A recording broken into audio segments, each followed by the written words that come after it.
Most important issue. Nothing super surprising. Yeah. We led with slightly more Republican electorate, though we can't talk about like how much because they're so early. But Yeah.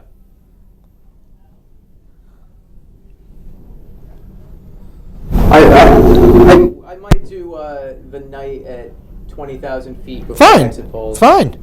Kind of what we rehearsed a bit. Yeah, totally. And we got some Twitter questions for you. Okay, cool. It's the lights for the.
It's 7 p.m. in the East, and polls have just closed in 6 states, including the key swing state of Virginia, where President Obama and Mitt Romney are battling over those 13 electoral votes.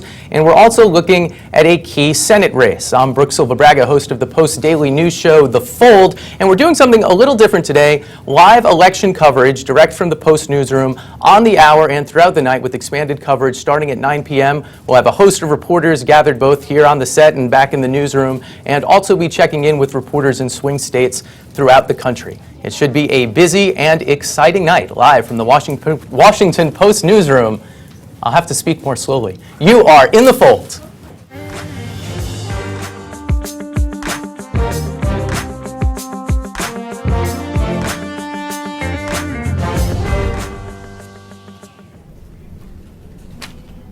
And I'm joined by Chris Saliza of The Fix. Chris, good to see you. Hello, hello. I'm excited. I'm not going to lie. Yeah, does it feel like Christmas? I have my special corduroy jacket on. I see. don't just wear this for everything. You got dressed up for the occasion. This is serious business. We won't talk too much about this map now. What we're going to do during the night is use it to project different paths for both candidates. Right now, there isn't that much to say, not that much to project, but we will have fun with it. We spent the whole weekend spray painting. Can I say one quick thing about the map? Please. Look, this is what's important. Here's sort of your Eastern time zone, 8 p.m. and earlier poll closing times. You have Florida, you have Virginia, you have Ohio, and you have New Hampshire up here. You add these 3 sets of electoral votes up, and you get 60, just in Florida, Virginia, and Ohio. The election will be won or lost for Mitt Romney in those 3 states before we move westward. Go ahead, sorry. I just like the map, so I wanted to talk to it. I like it too. States like Vermont and Kentucky already being called. They're no surprise. We're not going to belabor the point updating it here. WashingtonPost.com has all the latest results. Yeah, the truth of the matter is, and I know we'll update this as the night goes along, the truth of the matter is we're talking about 7, 8, maybe 9 states that are legitimately contested. If you look at a map of where the money was spent by the 2 campaigns and outside groups, it's overwhelmingly spent in 7 or 8 states. So the Connecticut's, where I'm from, the Montanas of the world, these are not states that are ever in doubt or will ever be in doubt throughout the night. You beat me on the shout-out competition. I'll always get it in there early. I'll be referencing Rhode Island every chance I get. It's not just money, it's time, and Mitt Romney has spent a remarkable amount of time in just 3 states, Florida, Virginia, and Ohio, and those are really key for him tonight as we consider what we're looking for. Not by accident. I always say watch their feet. In these last couple weeks of an election, because where the candidate, not the surrogates, not the spouse, where the candidate goes is very, very telling. Mitt Romney, a ton of time in Florida, Virginia, Ohio, was in Ohio today. Typically, today, election day, the candidate kind of, you go back after 18 months on the road, you go back to wherever you're from. President Obama was in Chicago, Romney presumably in Boston, but Romney put 2 stops, very kind of untraditional, 2 stops on his agenda today. He went to Ohio and right next door to Pennsylvania, which they're hoping to get competitive in the event they lose Ohio. Those 3 big swing states, how well does he have to do? 2 out of 3, 3 out of 3? Look, so he has to win at least 2 out of 3, Brooke, and I would say one of those 2 has to be Florida. If he loses Florida, votes, it's just too big electoral college-wise. Again, we got to get up to 270 electoral votes. 29 is one of the biggest. It's the 3rd biggest behind Texas and California. So if he does not win Florida, Mitt Romney, very hard to see it add up. If he wins Florida and Virginia and loses Ohio, maybe. If he wins Florida and Ohio and loses Virginia, again, maybe. Ideally, if you're a Mitt Romney supporter, you want to see these 3 turn red at some point tonight. We're starting to get the first exit polls. What are we picking up from those early indications? Right, and you hit it right. It's not just early, it's early. This is the 5 p.m. wave. Again, this is like drawing conclusions off of a 1 day of a 3-day poll. There's some information in there that's going to hold. There's some that's not, and these things do tend to change. What we are finding broadly is not terribly surprising. The economy is by far the biggest issue. If it wasn't, I think we would have to say the exit polls are wrong. We've known that for months and months and months. The electorate appears to be slightly more Republican than it was in 2008. Now, in 2008, when you leave the exit poll, people who are conducting it say, are you a Democrat or Republican or an independent? 39% said they were a Democrat, 32% said they were a Republican, the rest said they were independent. So that's a D+7. We don't know what the number is yet, but it's slightly more Republican. Again, I wouldn't draw too many conclusions from it because A, it's early, and because B, I think we expected the electorate. Barack Obama is not going to win a 7% popular vote victory and a 365 electoral vote victory like he did in 2008. Right, we're comparing it to a very good year. Right, it's a very different year. The Obama folks would tell you that. Nothing but the most interactive broadcast for our viewers here at WashingtonPost.com. Yeah. Hashtag ask WashPo. Ask WaPo. Oh Ask my God. WaPo. We got as many WaPo. few characters as Yeah, possible. exactly. Yeah. So, and we already have the questions rolling in. Okay. Bake Mama queries. Sure. How can Ohio be decided if provisional ballots won't be counted until Right. November 17th? So, very good question, and I think we have to define what provisional ballots are. So, provisional ballots are anytime there's a question, if somebody goes in to vote today and there's an issue or a question you're not, a lot of times it happens to people who request an absentee ballot, don't vote absentee, and show up at their polling place, which means they're eligible to vote, it's just that they're not recorded that way. Absolutely possible that there are enough provisional ballots out there in Ohio to make a difference. What I always say about this, though, is we tend to fall into this trap of, if let's say that Mitt Romney is ahead by 150,000 votes in Ohio with 220,000 provisional ballots still out. You have to have Barack Obama win 75% of those. I'm roughing the math, but he has to win 75. You don't just get all the provisional ballots.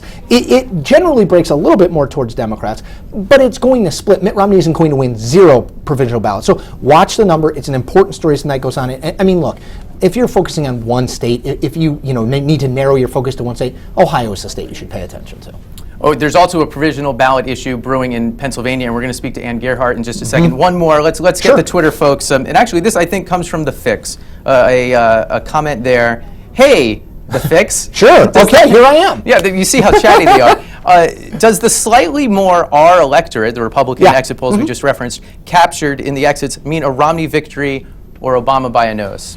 It's a good question, and I just don't think we know the answer to that yet. Again, this is early. This is preliminary. Like, I can't emphasize that fact enough. This is an early look at a sliver of the electorate. This is not the whole thing. Let's wait for a few more waves. I would say if we said the electorate was more Democratic than it was in 2008, that would be worrisome for Mitt Romney. I'm not sure we can draw too many conclusions from what it is now. Okay, Chris, I'm looking forward to playing with the map. Me too. I'm hoping not to knock it down. I'm very clumsy. Magnets will fall tonight. If you watch our broadcast for no other reason, folks, magnets will fall. I'm just trying not to fall into it. If I do that, I've considered it a success. Okay, Chris, we'll see you at the top of each hour. Can do. Thanks for having me. Ann Gerhardt now joins us on the phone from Philadelphia, Pennsylvania, where she's been filing stories on what could be a lack of provisional ballots because of some problems there at the polls. Ann, are you with us? I am. It has been a messy, messy day. It's a messy day. Tell us about the mess. What's going on? Well, there's been a couple of different problems. As you know, Pennsylvania had enacted one of the most restrictive voter ID laws, and it was the subject of continuing litigation right up until Election Day itself, with flurries of last-minute requests for relief from the judge. The word going in was that people did not have to show their ID if they were asked for it and they didn't have it, but that judges were allowed to request it at the polls. There's been a great deal of confusion. There have been some reports of people being turned away. There was one report in Philadelphia that only African Americans were turned away if they didn't have ID. But an emerging problem that is more broadly spread, I would say, through the city than that is there have been so many new registrations that Democrats have signed up so many more people, 200,000 people in this cycle. And those are all new voters. And they are appearing at polling places all over the city, finding that they are not on the books, even though they had a card or even though they knew they had checked before they left the house on the online system. And they are either being turned away or they are being given a paper ballot to fill out. Some places have run out of those paper ballots. I'm at a polling place where Temple University votes, which is one of the large schools here, and student after student is coming in filling out a provisional ballot. They've now gone through about 250, when on any given year they usually have 5. So that is a complication for the city. Of course, the city gave Barack Obama a huge bonus of 470,000 votes in 2008. However, if the state is tighter, as some have suggested, then that might be an issue here. Yeah, and quickly, just give me a sense of scale. When we're talking about voters being turned away, are we talking about hundreds and thousands of people or a few isolated cases? Do we have any sense whether this is something that tips the balance? I think that the issue with the voter ID has been isolated. Although there has been so much confusion about what is required, and there have been so many changes that it's been hard to keep on top of educating poll workers who do only do this once every 4 years. So it's not like emergency room doctors and they're fixing people every night, right? Right. So there's that issue. I think that's been isolated. But the provisional balloting situation may stretch into the thousands, and while they may not matter in the raw numbers, that is thousands of people who came to vote and were turned away and were effectively disenfranchised. So for those individuals, especially people who are voting for the very first time, that is a concern to voter access advocates, of course. Maybe not horse race people as much, but certainly for people who are trying to vouchsafe people's ability to vote. Absolutely. Ann, thanks a lot. We'll be checking in with you as Sure. develops warrant throughout the night. Okay, thank you. Chris, quickly, Pennsylvania, it's not a yellow state, Right. but it's 20 electoral votes that if somehow Mitt Romney could win, it changes all the calculus. Well, look, I think what Ann is reporting is important to pay attention to because Mitt Romney was in Pennsylvania on Sunday, and he was back there today. Again, they do not send the candidate in the last 72 hours of a campaign to a place where they think they have no chance of winning. The closest a Republican has come in modern memory in Pennsylvania to winning was George W. Bush in 2004. He won 48% of the vote. The question is Mitt Romney the guy who can finally kind of get over the top? I had somebody call it the Republicans' white whale, Pennsylvania. It always looks like he can get it, and it drifts away. So the question is, we don't have the cities marked on here because this map is too small, but basically you have Philadelphia here and Pittsburgh over here. Two huge population centers that go incredibly strongly Democratic. Mitt Romney has to compete in the kind of collar suburban counties around Philadelphia, win the rest of the T that's not Philadelphia and Pittsburgh overwhelmingly in order to be competitive. So I don't know if what Ann was talking about winds up being the balance that tips it, because past history suggested that Republicans can get to 48% pretty easily. 50 plus 1 is more difficult.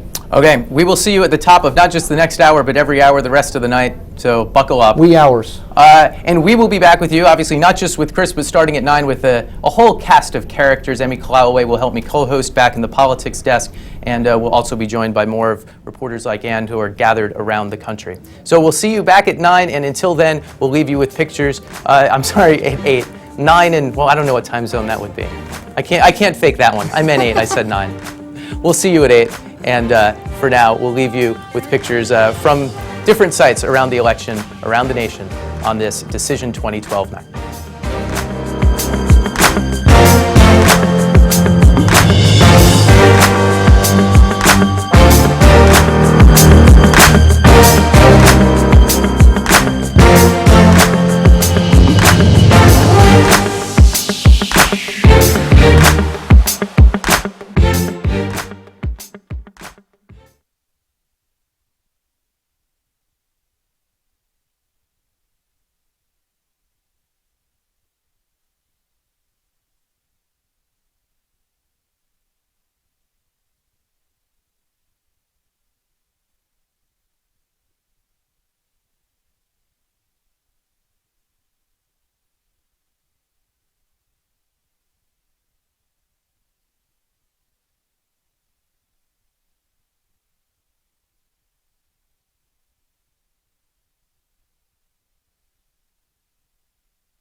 Good evening. It's 8 o'clock in the East, and 18 states are closing polls, and one state is effectively closing, Virginia, which closed at 7, had so many people waiting in line, they've delayed results until this hour, so we may be waiting a while before we find out where those 13 electoral votes are headed and what exactly is happening in that hotly contested Senate race.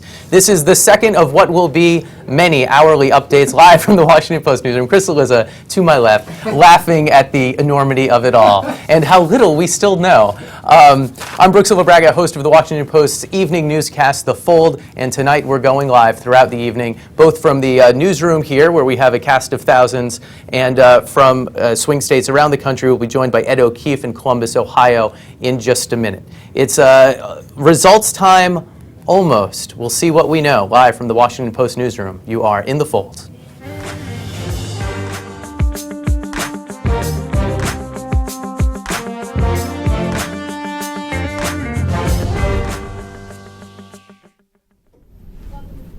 And I'm joined by the aforementioned Chris Silva, and we're going to get right to a Twitter question. Okay, Ask wow, WAPO, jump right in. hashtag.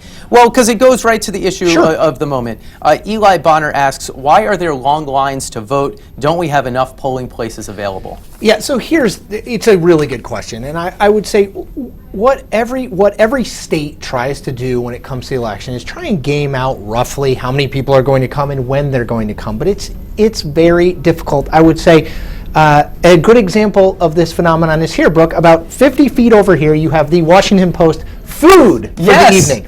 Now there has been a line. Isn't there enough food? There has been a line of roughly 2,000 people in line for the last hour and a half. Now, Do you even only get interestingly food? enough, only 500 reporters work here, but who knows where those people came. But the point is, it is hard to control crowds. If you have ever been to Disney World, they know lots of people are going to go ride on the rides, but there are still lines. So some of it's just that people tend to come at once. Somebody who is supposed to help winds up being sick, so now they have one less person. You know, I mean, this is not super unexpected. It happens every time. Hopefully, and the Virginia thing, I think, is actually really good news. Look, the goal on both sides, I think, is everyone who is eligible to vote should be able to cast a vote. That's what this is about. This is the great experiment we have in democracy in this country, what makes this country great, but sometimes that means waiting in a 2.5-hour line. Yeah. We're getting more exit results, some specifically Yes. from the state of Ohio, which we're also interested in. What are we learning? I love this, the 18 on Yes. Ohio, the electoral vote count. So here's what we know about Ohio. Polls have closed. Okay, so 7:30 poll close time. Polls are now closed in Ohio, which means we can dig a little bit more into the exit polling data and talk about some real numbers. The party ID, huge debate. What do you tell the exit pollster you are coming out? Yeah. 38D Democrat, Yeah. 31 Republican, 31 Independent. So that's a D+7. Sounds pretty good number. for Obama. Very similar to what it was in 2008 when President Obama won the state 51-47. 39 to 30 that year. Right. So I always caution we did this in the 7 o'clock hour, but I'll do it in the 8 o'clock hour. I'll probably do it in the 9 o'clock and the 10 o'clock hour too, which is this remains relatively early exit polling. There's not a lot of actual vote mixed into the exit polling yet. So I think it's worth kind of caution. But if you're a Democrat and you see those party ID numbers, you would be happy at where you think Ohio will head. Okay, so we should explain this map a little bit because the official Washington Post map is on the website. You can see that it is interactive. It's not made out of math. Very similar to this, I think, in many ways. But the reason I wanted to have you with this is to kind of give some hypotheticals Sure. of what could happen. So you see these numbers down here are what we think, what the fix projects that either candidate would have. So let's start with Mitt Romney. He's got his 206. If he can hold on to all the other states, he needs to get to 270. So how with some of these swing states can he do it? Sure. So basically what this 206 starts with is all the states that are solidly for Mitt Romney that no one would dispute in the states that are leaning toward him. I will note, this 206 does include North Carolina, okay? Right, Now, North Carolina's polls closed at 7:30. The data out of there suggests the race is very, very close. So we are including North Carolina here. Maybe by the end of the night we'll take it out, but for now we have North Carolina. And that's 15 electoral votes, right, so that's big, no small big thing. price. A state that Barack Obama won in 2008 narrowly, 0.4%, and he was the first Democrat since Jimmy Carter, who of course was the governor of Georgia, to win it at the presidential level. So paths to 270 for Mitt Romney. Let's get Romney to 270. It's pretty simple, actually. So Okay. Let's take this eastern half of the country. 29 in Florida. Okay. Okay, so he yeah, did- pop. well, Oh, let's- I knew it. Yes, we was did it. It really didn't even hard. take that long. I didn't break it. Everything's fine. Oh, okay. Well, okay. So we, I'm you gonna do can that tell we just for didn't the moment. rehearse. I'm gonna do I that just thought for the we'd moment. put him up here. Oh, Look, all right. Well, hey, I don't. You're the boss, all right? You're the boss. I'm not doing anything. you that really don't would have see. thought we'd rehearse how we were going to do this. Yeah. Okay. Here we go. At least I haven't misidentified any states yet.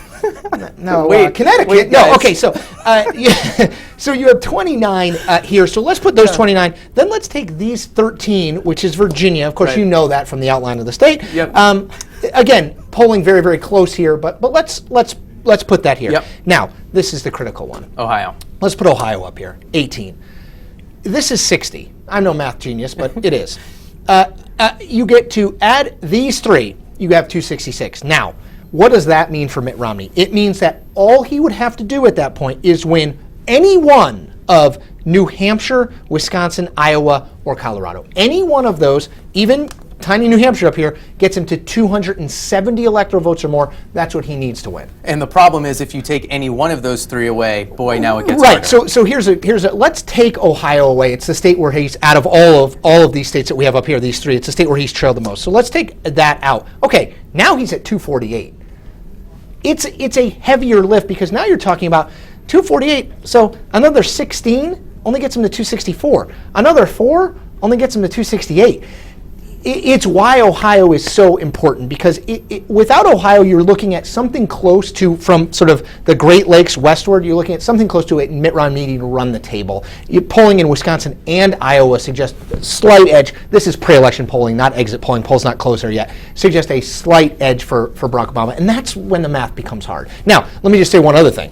Take this away, okay? Take the 29 away, and even put these two up here. Still very hard. Without Florida, it's almost impossible for Mitt Romney to get there. I'm going to put these back in their assigned spots. Okay. Now. I don't want to get. And- I don't. and You maybe won't in ask the- me back for the 9 o'clock hour. In the next break, maybe we'll rehearse. You mentioned how we did rehearse. I screwed it up. No, we did it. If anyway, if not surprising, Ohio is very important, so we send one of our superstars, Ed O'Keefe, out to Columbus, and I believe we have him on the line. Ed O'Keefe, you with us? I am. Oh, you are. Good to have you. here? Oh, live in video. Good to see you, man. Wow. are ya? You're in Columbus, not just because it's an important place for votes to be cast, but it's where the lawyers may be hanging out, the capital of the state, and possibly ground zero of a legal challenge. What have you been seeing today, and are there voting issues? What should we be worried about at this hour?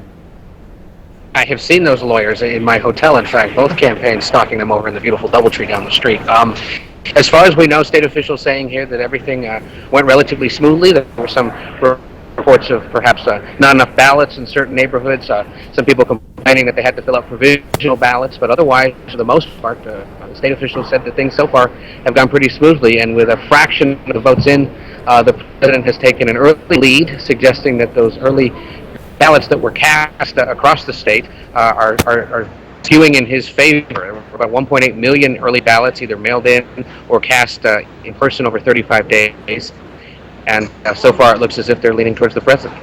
Yeah, we were talking maybe 40% of voters casting their ballot before today. Ohio is notoriously slow in giving us results. Will all those early ballots make it sooner, make it easier, make it quicker? Will we know where those 18 votes are going before 2 this morning?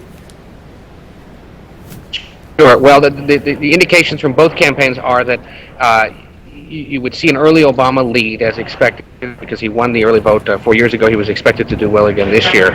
So it was expected that the president will take an early lead, and then it will depend primarily on whatever happens up in Cleveland in the Cuyahoga County area, which is, again, a heavy Democratic area. Republicans confident that they can win again in Hamilton County, which is a suburb of Cincinnati. That they will run up margins in in counties where John McCain underperformed 4 years ago. And throughout the day, Republicans have been saying, look, if you look at Republican counties, we're doing better than John McCain did, and Barack Obama is coming in below his 2008 numbers. So, if anything, it suggests a closer race. Whether we'll know it by 2 a.m. just remains to be seen. There was talk about a potentially massive number of provisional ballots, maybe as many as 350,000 that hadn't been returned. Do we have any sense of whether that's going to be the snafu that it could be? Well, that'll depend primarily on how close the margins are between Romney and Obama tonight. You know, like hypothetically, only 100,000 votes and there are 200,000 provisional ballots, then yes, we're going to be sitting here for 10 days waiting to see what happened. But if either them can get beyond the number of provisional ballots cast, since provisional ballots historically favored the Democrat, then it's likely that we won't necessarily have to wait for those to be counted. Okay, Ed, thanks a lot. Ed, who I know has already booked his room for like a week, so he's ready if we do stay there. Look at him, he look thrilled. And if you follow Ed's Twitter feed, he's been giving a great playlist of country music from Middle America. I've been playing it all week. Ed at Post on Twitter. He's good people. You know, one quick thing with Ed saying 1.8 million people voted early. Keep this in mind. Roughly 5.6 million votes cast in Ohio in 2008. Barack Obama won. His margin over John McCain was 262,000. So this is a state where Barack Obama does not have, in Nevada, he won by 12 points in 2008. In Wisconsin, he won by 14 points in 2008. Yeah. He does not have that kind of cushion from 08 that he has in some of these other states. Just worth noting. It's almost certainly going to be very close either way. Yeah, that party ID number, though, has to be good news if you're an Obama supporter. I would agree. Let's see if it changes. But yes, right now, absolutely. What are you looking for in the next hour? Next hour, Florida, Virginia, and Ohio the actual balloting will come in. And I think that, again, we're focused on Ohio, and I think rightly so. But Ohio for Mitt Romney without Virginia, and especially without Florida, it doesn't necessarily get him there. Remember the math. Yep. If he gets these three, he's at 266. Yeah. He's basically there. If he does not have one of those three, it just becomes a real run-the-table situation. So I think we'll have a much more robust sense of where we are in those three big ones, or at least where we're headed in the next hour. I'm excited. I can't wait. I'm getting hungry. I need to eat something. We're going to have to get in that line and see if we can't get some food. It's dissipated, which makes me concerned that the food is all gone. Do you think live streaming on the Post allows us to cut the line? Well, I think we can definitely cut the line now because there is no line. That's where membership has its privileges. Well, then let's wrap up. We'll be joining Chris and actually a much expanded cast of characters at the top of the next hour, 9 o'clock Eastern, where we'll have expanded coverage with Emi Kolawole joining me as co-host. So we hope to see you then. A live shot of the Fix Cam, which you can also check out all night at Ustream. I think it's ustream.tv/Washington Post. That's is that it. correct? That is right. You just watch me. It's like animals in a zoo situation. Just watch me at my desk. It's incredibly arresting television. Okay, there it is, the Fix Cam. I'm not there. Well, Chris will be there any minute. So stick around to watch and listen, and we'll see you at the top of the hour.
All right, now I'm moving to this. I'm under the impression is mic you. 2.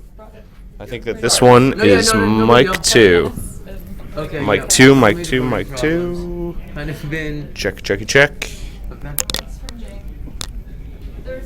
didn't have much to report. Okay. Florida is Do we have any? Why are we talking to Ann Gerhard? What can I ask her about that I didn't ask her about last time? two closest to him, right? I don't know. Closest to her? Yeah, Yes. I guess I don't know if there's any different or any updates. Okay.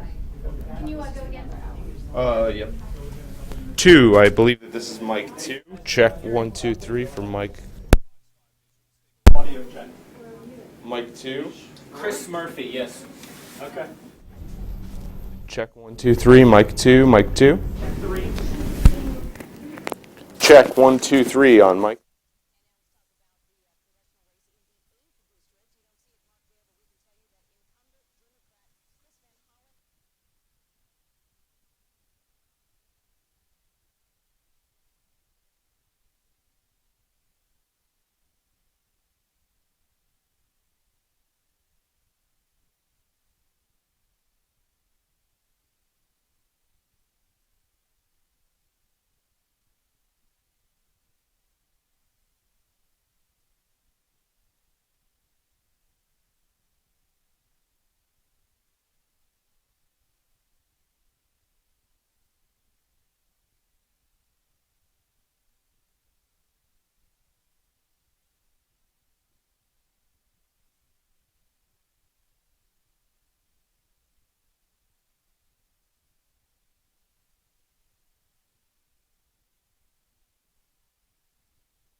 As we cross into the 9 o'clock hour, you're looking at live pictures of Romney headquarters in Boston, Massachusetts, where it looks like a pretty subdued crowd, to be honest, waiting for more election results. We still don't have many as we wait for a surprise, a key state, a toss-up to finally let us know which way things are headed. We have Chris Cillizza at my left, ready to give us some more exit and scenario information, and Emi Kolawole in what I think I'm going to dub Kalawole's Corner is back at the politics desk.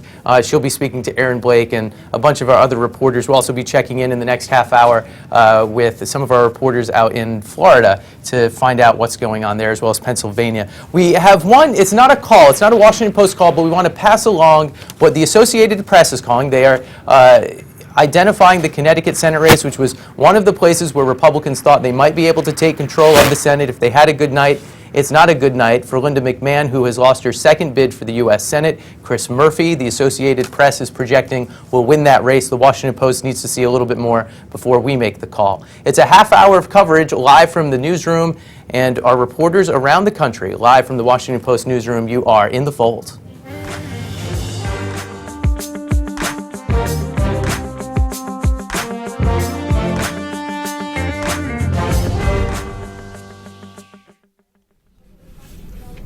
If it's the top of the hour, it must be time for Chris Cillizza. Good to see you. Did you get food since last we spoke? I did. Someone, a food elf, brought me food while I was decrying my lack of food. Good for See, all you have to do is complain about things and they get done. It's a simple rule. You were right, though. The no line meant no food, because I went over there and there was no food. Keen observations. Yes, that's what I do. We've also been observing some exit polls. Yes, How's that for a segue? What are we seeing? Very impressive. Yeah. Okay, so we've got this map in front of us, but the truth of the matter, Brook, is we're still kind of waiting. All these states that are red and blue, if any of them had gone a different way, the election would basically be over. This is exactly what we expected. Still waiting on Florida, still waiting on Ohio, still waiting on Virginia, still waiting on New Hampshire. Because you're still counting votes and we're about a third of the way, quarter of the way, half of the way done, let's put that aside and let's look at the exit poll nationally, which basically gives us the shape of the electorate. So a couple things. One important thing, not surprising, 6 in 10 people said the economy, about 60% of people said the economy was their top issue. Interestingly enough, Romney leading Obama among those folks. So they think Obama hasn't done a good enough job, I suppose. It's kind of an interesting thing. Yeah. Party identification, which we've focused on, for months and months and months. Yeah. Currently, 37% of people said they were Democrats, 33% said they were Republicans, 30% said they were independents. And that would, if it wound up that way, and again, preliminary, that would be a D+4. We had a D+7 in 2008. We had an even number in 2004. 37% said they were Republicans, 37% said they were Democrats. President Obama winning women nationally by double digits. Okay. Again, a lot of focus on the gender gap. Another interesting thing, 18 to 29-year-olds, big, huge, important part of the Obama coalition. Almost 1 in 5 of every voter's coming in there. That's a high number. If that number stays like that, very good for President Obama. Lots of other stuff in here, but I think those are the high points. Again, the economy number tilted, helped Romney a little bit. Yeah. Overall party ID, kind of where we thought it would be, somewhere between what 2004 and 2008 was. And the young vote, if it stays in those numbers, it's going overwhelmingly for President Obama. No big surprise there. That's a very good sign for him. Overall, are you surprised by anything you're seeing in these numbers or in the returns as they roll in? Not yet. I still think we're kind of where we thought we would be. What's hard about this President Obama's re-election is everyone, including the Obama folks, knew that 2012 would not be 2008. 2008 was kind of this sweeping mandate. President Obama won Indiana, which he's already lost. He won North Carolina, he won Virginia. Obviously, both of those still up in the air, but he won just overwhelmingly, won the popular vote by 7%, which may not sound like a lot, but amounts to basically a landslide. So it's hard to compare back in some ways. Yeah. We knew it was going to be closer. We weren't sure how much closer. I would say nothing that we thought coming into tonight, which is that the national race, the national kind of vote was very close, but state by state in the swing states, President Obama retained advantage. There's been nothing to say that's not the case. There's no result in the numbers we've seen thus far that say, oh, wait a minute, what we thought wasn't the case. Barack Obama still retains more paths to that 270 electoral votes. Mitt Romney still retains paths to that 270 electoral votes. Right, because somewhat controversially, the people who dug down into the numbers said, okay, the general election is all but tied, but when you look at the electoral vote, there are just too many paths for Obama, and too many of those close states actually lean Obama's way, and so there were projections, 80 up to 90% chance of Obama winning. Is there anything to disprove those projections? No, yet? I mean, look, modelers have their models, you know, and they put the numbers in, and what comes out, they rely on. I'm totally fine with that. I would say there is nothing we have seen so far as the vote has come in that is overwhelmingly shocking. Close in Florida, close in Virginia, close in Ohio. One thing I would say, Brooke, close in North Carolina. Yeah. This is a state that the Fix had rated lean Romney. It's a state that Barack Obama won by 0.4% in 2008. So in a great Democratic year, he won the state very narrowly, thinking was he couldn't repeat it. If North Carolina goes for Obama, it's not there yet, but if North Carolina goes for Obama, that bodes very well for him as we move forward. So keep an eye on that one. Not in yellow, but worth kind of keeping an eye on. The night would be all but over for Romney. And it's another one of these states where demographics really come into play. The electorate in 2008, I think 4% white. And now it's something like 71%. We'll see what it is in these exit polls. And those numbers skew towards Obama, and we've seen it in some of these other states. And I would say, remember a couple things. Florida, watch the Hispanic vote. Yeah. Okay, Barack Obama is going to win it overwhelmingly. How much of the overall vote is Hispanic? The higher it is, the better for Barack Obama. In North Carolina, watch the African American and Hispanic vote. The higher those are, the better for, excuse me, for Barack Obama. Same old truth in Colorado. Snicker bar in the throat. Same that's what the elf gave you, a Snicker bar. Same old is true in Colorado. Same old is true in Nevada. The higher the Hispanic vote goes in any of those places, the better for Barack Obama. Again, we're early. Certainly in Colorado and Nevada, we're too early. People still voting. But keep an eye on the Hispanic vote in Florida. Right. The Hispanic vote is a good chunk of the reason why Nevada isn't yellow tonight, why New Mexico isn't yellow. They've gone blue because of Hispanic. And I would say Nevada, we just over the weekend moved to lean Obama simply because the math does not add up. There are too many Hispanic voters, and Barack Obama is winning them too overwhelmingly for Mitt Romney to make up ground. New Mexico is a state that we haven't talked about at all, you and I or myself and political people for months. Because it's so heavily Hispanic and because Romney just has made no inroads in the Hispanic community. Just as a reminder, George Bush won New Mexico in 2004. Now, it was 50-49, but he carried New Mexico. No conversation that's going to happen now. The folks on Twitter have been using hashtag AskWapo. AskWapo, to yes. throw you some questions, and I have a couple for you. I mean, one of them really gets to what we've been discussing, which is we could have all but a tied election in the popular vote and still have an electoral, if not landslide, strong win for Obama. And so Will Seattle asks, how many states need to vote to get rid of the Electoral College before it is gone? You know, I don't think the Electoral College is going anywhere. I would say, look, I always say this to people. If after 2000, the Electoral College is still standing, it's hard for me to see it happening, that going away, unless 2000 happens again. Remember, in 2000, we had Al Gore winning the popular vote by about 500,000 nationally and losing the electoral vote because of Florida. So, but what if the opposite happened? What if the Democrats squeaked in and now Republicans were sour on the Electoral College, and maybe now you build a coalition? Always possible. I would just say unlikely. I always compare it to the Senate filibuster rule. Everybody doesn't like the filibuster rule when they're in the minority, but they don't want to necessarily get rid of it because they know if they're in the majority, they want to use it. So I think the Electoral College is a fun thing to beat up on. If it splits Electoral College and popular vote, I would say broadly not a good thing for our democracy. What you want is whoever wins, that it's a clear victory, that they win the popular vote, they win the electoral vote, and so even if your guy doesn't win, you can say, look, fair and square, this was decided, let's move forward as a country. So not ideal if they do split, but this is the system that we have. It is. Chris, what are you looking for in the next hour as that system works its way?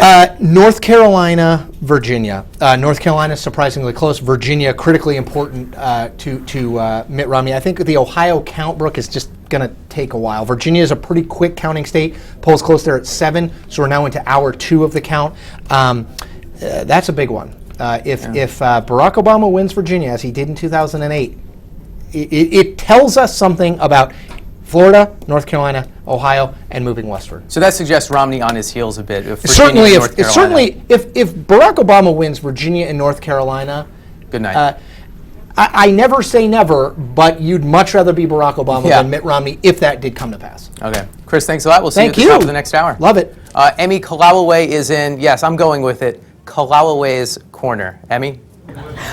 Brooke, thank you so much. I am here in the Washington Post newsroom. Right behind me is our politics desk. They are busy as ever. And I'm here with some breaking news. We have it that the Washington Post has called Debbie Stabenow from Michigan for the Senate. She is a Democrat. She has won that race according to the Washington Post call. We also have another Washington Post call that independent Angus King has won the Senate race in Maine, replacing Olympia Snowe, a moderate Republican. And to move on, I am here with Aaron Blake, who is with The Fix. He is a blogger for The Fix. I like to think of him as Deputy Fix. Aaron, let's just dive right in. Can you tell us a little bit about the Angus King race? Obviously very significant for the Democrats. Sure, not really a huge surprise. Angus King was favored from the outset of this race. He's a popular former governor, an independent in a state that really likes to elect independents. He started this race out with a big lead. Republicans started to close on him for a while there. What happened was that Democrats and some other outside groups, liberal-leaning outside groups, came in with some late money, really gave him a boost, and really tonight it doesn't sound like it was very close at all. He's going to run away with a clear victory, and we'll still have two independents in the Senate after this because Joe Lieberman's retiring. Angus King will come in to replace him. Excellent. And we still don't know who Angus King is going to caucus with, correct? That's correct. The two independents, Bernie Sanders, who also won re-election tonight, and Lieberman, obviously caucus with Democrats. Angus King has not said who he will caucus with in the Senate. Now, there are suspicions that he will caucus with Democrats because they gave him the help and because people think he leans a little bit more towards the left. But this is a guy who had supported George W. Bush in the 2000 presidential race and has shown some more fiscally conservative tendencies. So the question from here is, does he caucus with a party, period? Most people say that you have to, and if he does, is he going to caucus with the party that helped him get elected or the party that tried to take him down? Excellent. And now let's move on to Debbie Stabenow. This is not an unexpected victory, correct me if I'm wrong? Yes, this is one of a lot of seats that we've seen, that we're seeing tonight that lean slightly towards Democrats. Debbie Stabenow was never really in a whole lot of jeopardy, but it was a race that was worth watching. She was running against a former congressman named Pete Hoekstra, ran for governor in 2010, lost in the Republican primary there. His campaign was the one who ran that Super Bowl ad in which the Asian-looking woman with a thick accent. It was kind of controversial at the time. People thought it was a little bit too racially tinged, and so his campaign never really caught on. He never really closed in the polls. Blue-leaning state, so no real surprise here that Debbie Stabenow is returning to the Senate for another term. Excellent. And so we are also looking at the Chris Murphy race. Now, this is an AP call. Brooke mentioned it at the top. Can you tell us a little bit about that? I mean, McMahon put a lot of money into that campaign. Yeah, she's one of the big self-funders that we've seen in recent years. She's actually run for Senate twice now in the last two elections. She spent $50 million in 2010 and $40 million this year. At last check, it was $40 million. Could be more than that. She was looking like a competitor for a while there. Yeah. The race had polled as a toss-up in September. Republicans really thought that they potentially had an upset in the making here. Connecticut obviously is a very blue-leaning state. Yeah. What we saw towards the end of the race, though, is Chris Murphy, a congressman from Connecticut, kind of righted the ship.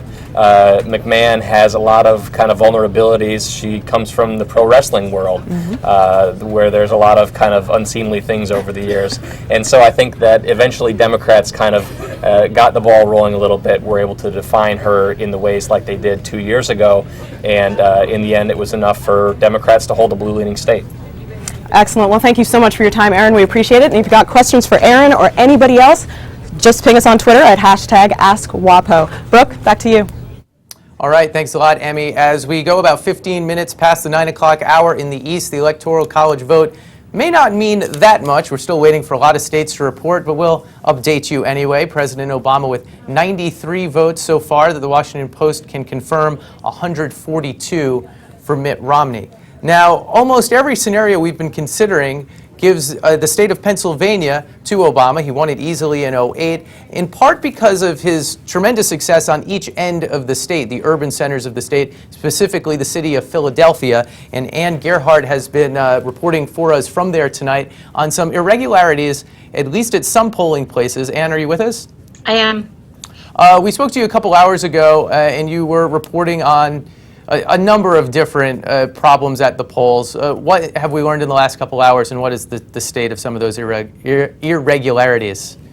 Well, there seem to be a number of provisional ballots. I am told that there will be both campaigns on hand at the place down by the river in the warehouse, where the judges from the 1,600 plus polling places bring their locked boxes with these green provisional ballots. I was in one precinct near Temple University where they had over 200 provisional ballots, which is about 10 times what they might have expected to have and what they had in 2008. But I think Democrats feel confident that they have come out of that city with the big margins they need to put up to win the state for the president. Philadelphia last time delivered well in excess of 400,000 votes, and Montgomery County has done well again. Bucks County also perhaps may have gone for the president, although I think that's tighter. So they seem confident, but I think that people in the city and the voter access groups and people I talk to are very concerned about the widespread mess of this provisional balloting, which was exacerbated by confusion over Pennsylvania's new voter ID law.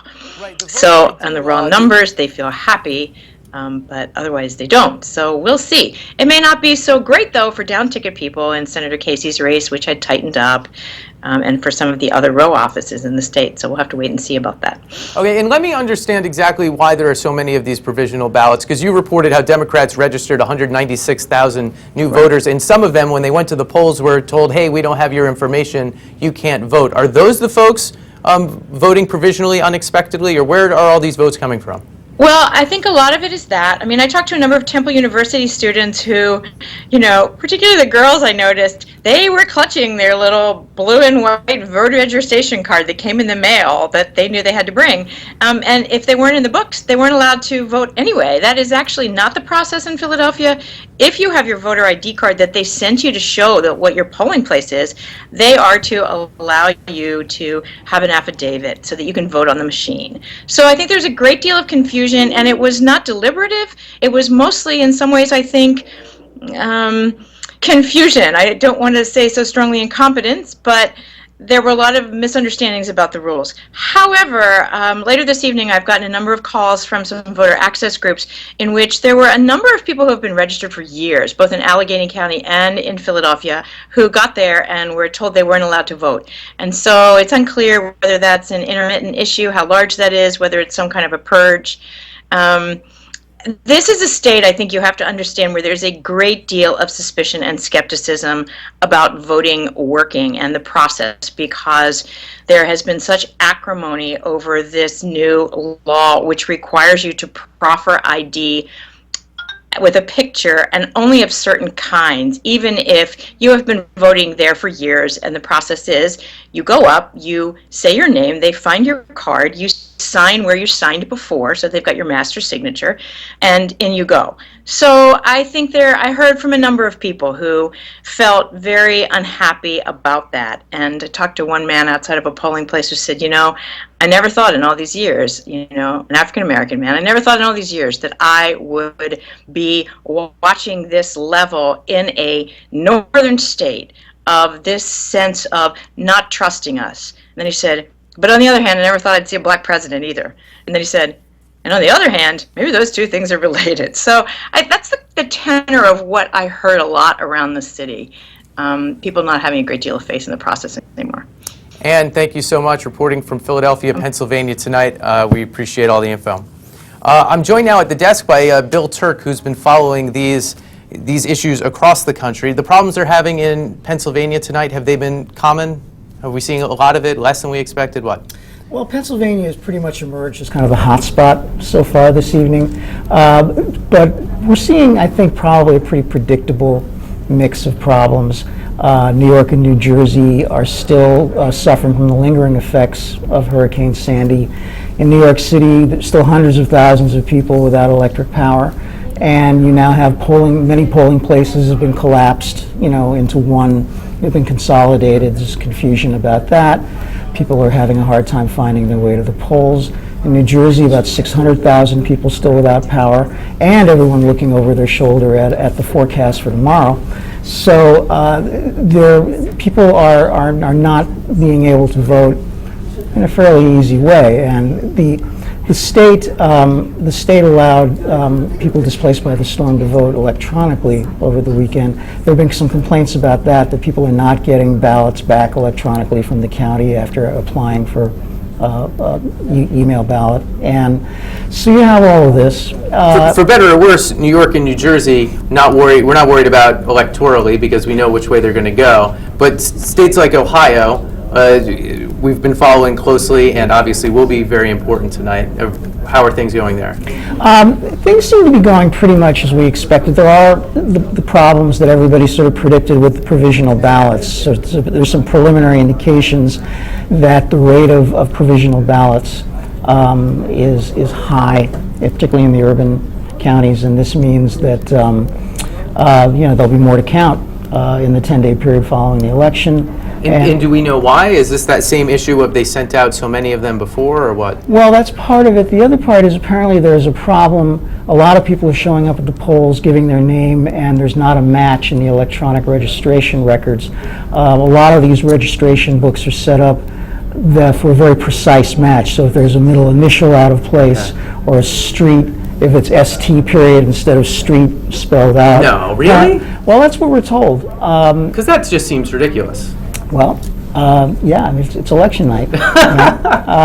So we're following this. We don't really know the dimensions of this yet. We'll know more in a couple of hours, but that's something that everybody's watching pretty closely, obviously. Okay. We mentioned at the top of the hour that the Associated Press was calling the Connecticut Senate race for Chris Murphy. The Washington Post can now also project Chris Murphy as the new junior senator from the state of Connecticut. Linda McMahon's second attempt at that office has come to naught. Bill, thanks so much. And we'll see what else happens tonight, and I'm sure we'll check in with you again if events warrant. Okay. Emi Kolawole is back at Kalawole's Corner, otherwise known as the Politics Desk. Emi. Thank you so much, Brooke. Yes, I am here with Natalie Jennings, who is on top of everything social media here for Post Politics. Natalie, thanks so much for being here. You are the chief producer for social media for Politics, correct? Correct, yes. Excellent. So what's going on with social media right now in terms of, it seems to be a pretty voluminous night, obviously, for Twitter. Yes, very voluminous night. As expected, the Twitter has already tweeted that there have been 11 million tweets so far today. I don't know if that qualifies as record-breaking, but it's definitely more than the record for the hour and a half that was set during the first presidential debate. So that was 10.3 million during that hour and a half, and I think we're still going to be steadily building on that hashtag, that election 2012 hashtag throughout the night. So I expect some sort of record to be broken on that. Excellent. And we're seeing a lot of tweets from the Obama campaign regarding long lines, and not as many from the Romney campaign. Can you fill me in on that? Well, it seems like it was a coordinated campaign by the Obama campaign. The president, his account, a lot of his staff were tweeting with the hashtag Stay in Line. Hashtag Stay in Line is trending worldwide. It's top hashtag on Twitter right now. They've taken out an ad on Stay in Line. So to me, that says that they had put some thought into how they were going to do this, and they also anticipated maybe problems with people leaving after their polls close. And what it means is that once the polls close, people still have a chance to vote as long as they were in line in those places. So they're getting that message out. They've really been trying to be very informative up to the last minute through their social media, starting with that Reddit post that President Obama did earlier tonight. That's right. And if people have questions for the Washington Post, for politics, for the election, where should they go? They can tweet Ask WAPO. They can tweet me if it's social media specific. I'm at NG Jennings. Get that plug in there. And they can follow Post Politics. We're going to be really updating everything throughout the night. So. Excellent. Fantastic. Thank you so much, Natalie. Really Thanks, appreciate Emi. your time. So what I'm going to do is I'm going to go with what I consider to be the political guru of the Washington Post newsroom, our chief correspondent for all things politics, Dan Balz. Dan, thank you so much for your time. First, I want to start off, which states are you most interested in right now, and what are you seeing? Well, we've been paying so much attention all fall to Florida, Virginia, and Ohio, and I think those are the three that we're watching again tonight. I mean, the reality is that the states are very close at this point. They could go a little bit in one or the other directions, but that's what's the sole key at this point. So can you tell me what we have seen so far in terms of Ohio? I know we're not ready to make a call yet, but there are some dynamics there in terms of long lines, and what type of voters might be in those lines? Well, that's one of the things we don't know at this point. I mean, the people who are in line at this point are not showing up in any exit poll, so we don't know whether they are more Obama voters or more Romney voters or fairly evenly split. I mean, one of the things we know about Ohio is that there are certain places that are important. Cuyahoga County, the Cleveland media market is very important. Hamilton County around Cincinnati is very important. And the Columbus area, central Ohio, is the key area of that. One of the things we've seen in the exit polls is that the auto bailout is helping President Obama. 59% of the people in Ohio approve of the auto bailout, and he's getting the lion's share of that vote. So the thing that he was promoting hardest in Ohio throughout the campaign is working for him tonight. We don't know whether it will get him over the top there. Excellent. And I was wondering, we'd like to draw on your deep reservoir of experience in politics. What is your expectation for how late we might be here tonight? Well, I don't know. I think it's anybody's guess. I mean, these states are very close. They are counting slowly, and there are long lines in some of these states. So that says to us, we may be here for quite a long time. On the other hand, if things suddenly begin to tip in the same direction, if, for example, President Obama wins Florida, that is a huge obstacle for Governor Romney to be able to put together the rest of the map. So those are the kinds of things we'll be watching.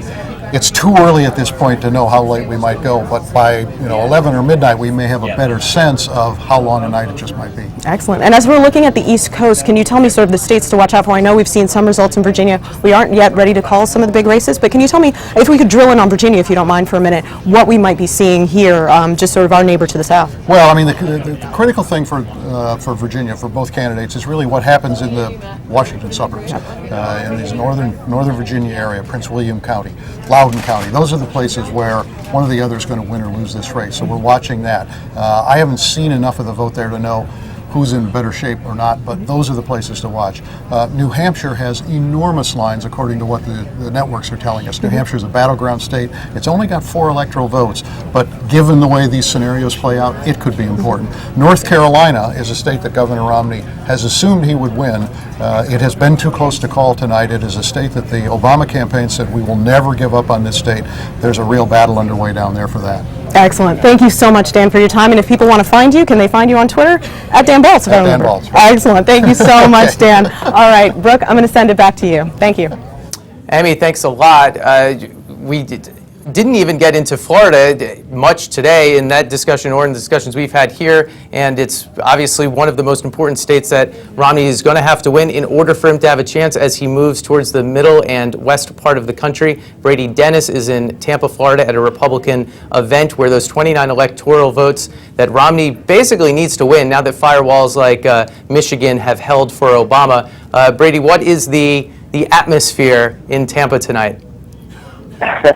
I'd say the atmosphere is one of sort of on pins and needles, both here at the Republican Watch Party in downtown Tampa and, places where very strong Democratic strongholds are in town and where those folks are watching. I mean, as Dan Balls was just alluding to, it's just too early to really know. I mean, Florida is such a diverse state. And a lot of people are still waiting in lines, particularly down in South Florida. And a lot of the polls just closed up in North Florida where, the time zone is an hour behind. So could be a long night here. The results are trickling in slowly, and we are getting some glimpses, but not anywhere near conclusive. Any sense of significant problems, or other than the lines, things are going off as expected?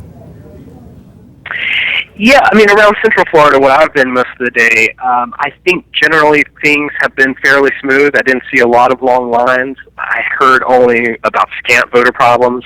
But down in South Florida, as we've seen in elections past, particularly in Miami-Dade, there have been reports of 5-6 hour long waits of people giving up and just leaving. And I know that as the polls closed here a while ago, hundreds of people were still in line. So a lot of votes still to count in some, in talking about South Florida, some very heavily Democratic areas where Obama needs to maintain a big lead to have a chance to win the state. Okay, Brady, thanks so much for checking in. The I-4 corridor, it will be important tonight. We'll check back in with you as events warrant. I'm joined here at the desk by Melinda Henneberger and Glenn Kessler, two of our politics aficionados. How are you guys both doing? Good. How about you? Are you surprised by anything tonight? Go for it.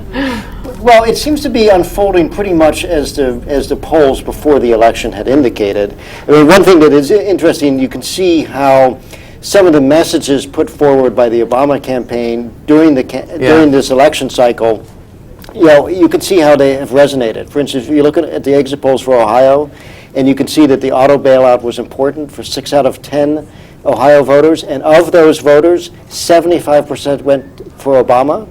And that gets to some key messaging that Obama did during the campaign, really trying to hang that New York Times op-ed around Mitt Romney's neck. Right. I mean, Mitt Romney, when President Bush was still president, wrote a very famous op-ed that was titled, "Let Detroit Go Bankrupt." His point was not to give up on Detroit, but just to let it go through a managed bankruptcy. But the Obama campaign really drove home the idea that he didn't really care about the auto industry. They suggested he wanted to liquidate it, and that apparently resonated with voters not only in Ohio, but in Michigan, which has also been called for President Obama. Right. Did that get Pinocchio's, by the way?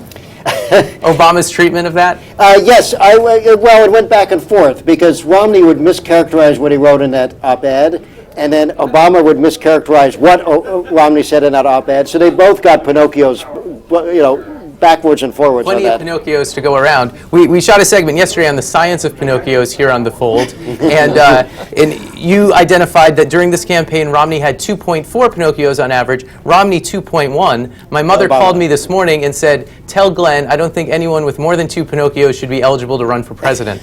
We might have to amend the Constitution to give you that power. Melinda, you've been looking at the female vote, what they've tried to do to win it, how they're doing. Right. What's your analysis of how they both went about it and whether it was successful or not? I guess I would say that I think both of them had plenty of room for improvement. I thought that the pandering was plentiful, but generally of low quality. If you're going to pander, do it a little better. A little more sophisticated. Exactly. From the Obama team, it was really largely focused on reproductive rights. A message that, since women are almost as divided as men on that issue, I wasn't sure how that would play. And I just was, it was pretty tightly focused on that, especially in the ads. So what should they been saying? Then Team Romney was very much dividing women between small business owners and aspiring small business owners. And I think that Romney was right to focus on the economy with women, but he, to me, just didn't have the goods to close the sale with women. So I thought that, women today who I interviewed at polling places in Virginia, and a couple of our other She the People contributors were interviewing women in Colorado and North Carolina and Florida. And it was interesting that no matter who women voted for, they said their top concern was the economy. So I thought that Romney was right to pitch on the economy, even though the specifics, I'm not sure, closed the sale with women. Okay. Glenn, you've obviously been reporting on kind of the messaging that both campaigns have tried to do, sometimes truthfully, sometimes not. The auto bailout's one example. Is there anything else you've seen or that you're looking forward to see how these messages turn into votes and exit poll data tonight? Well, I mean, one other major issue of dispute was Medicare. And you can see in the exit polling that Obama is winning the majority of people, that a majority of people that voted felt Obama would do a better job on Medicare than especially Romney. Down in Florida. Right, especially down in Florida, and which is we were just talking, is very tightly fought right now. And Romney took a real risk in picking as his running mate Paul Ryan, who was the author of a very ambitious plan to overhaul Medicare, and that gave the Obama team a chance to really try to raise doubts about how Medicare would fare under this plan. And it looks like that bet is paying off for the president, because he's winning that question by a wider margin than he is winning the overall popular vote. Okay, Glenn, Melinda, thank you both. We really don't know that much still, which maybe isn't a surprise, but it'd be nice to start turning some of the tiles I don't know different enough color. yet to be surprised, right? Okay, well, we are going to take a live shot now of Romney headquarters in Boston, where, as we saw earlier, the supporters are not, they don't know what to make of things either. We will be back at the top of the hour to update the latest poll results and also have more analysis from Dan Balls, Karen Tubblety, and the rest of the Washington Post politics crew. We'll see you at the top of the hour.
Ladies and gentlemen, please welcome to the stage Romney Senior Strategist Ed Gillespie.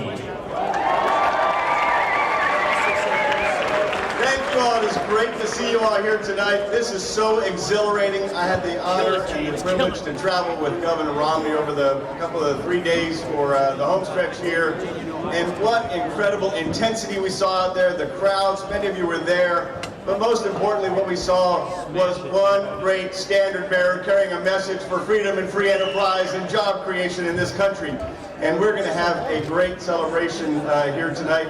We're counting the votes now. Obviously, they're coming in, and we are very optimistic and confident about where our votes are as they're coming in. Feel very good. So I wanted to thank you all for being here tonight, and I'm going to introduce to you someone who has been an incredible supporter of Governor Romney's. You've seen him consistently out there on the shows, making the case for the Romney-Ryan plan for a stronger middle class. Someone who's been a leader in the critical state of Ohio, our co-chairman there, and someone who helped toughen up Governor Romney for those debates. This great senator from the state of Ohio, Rob Portman.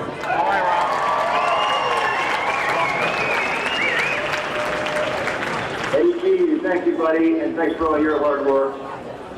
Listen, I've been involved with 9 different presidential campaigns now. I just added them up. I think that's where I got all the white hair. But I have never been prouder to be associated with any campaign than this one. It's been a lot of fun. We've had a great journey together. I've had kind of not role in this campaign. One morning, I'm in a debate prep session sparring with Mitt Romney playing the role of Barack Obama. And that same afternoon, I'm at a rally in Ohio playing Senator Rob Portman. Usually I remember who I was, not always.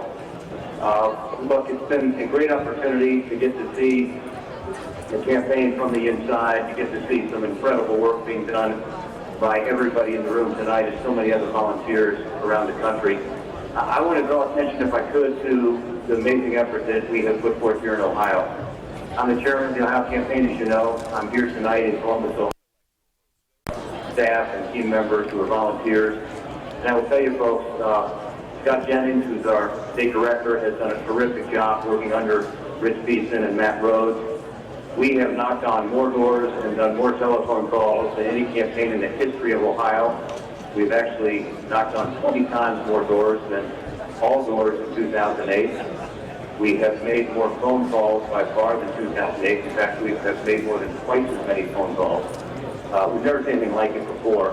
What we've done essentially is we have channeled the energy and enthusiasm that Mitt and Paul have created out there and encourage people to get involved through our system, working with Romney for President, seamlessly with the state party, and put together the best grassroots networks that I've ever seen.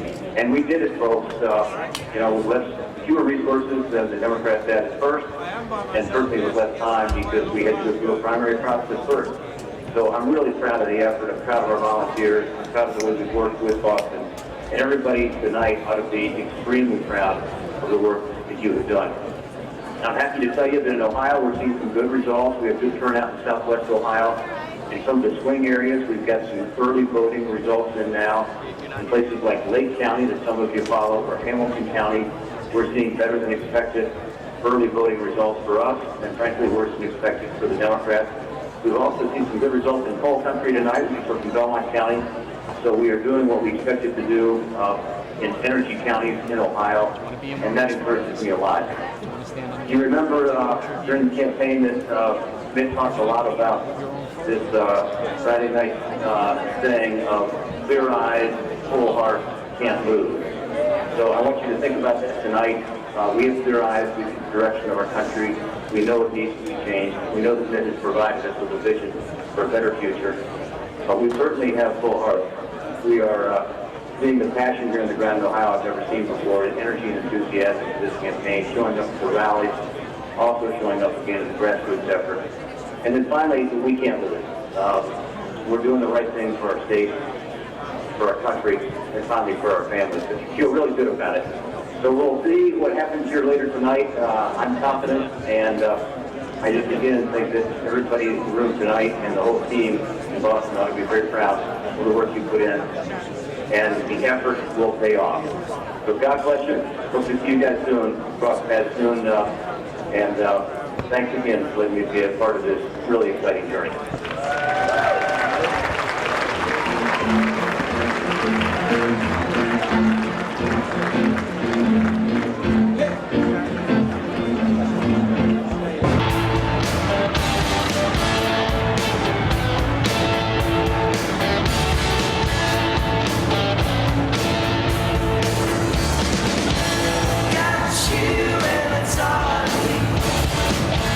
Got you and it's all I need.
What I'm most concerned about is having a serious discussion about what we need to do to keep the country growing and restore security for hardworking Americans.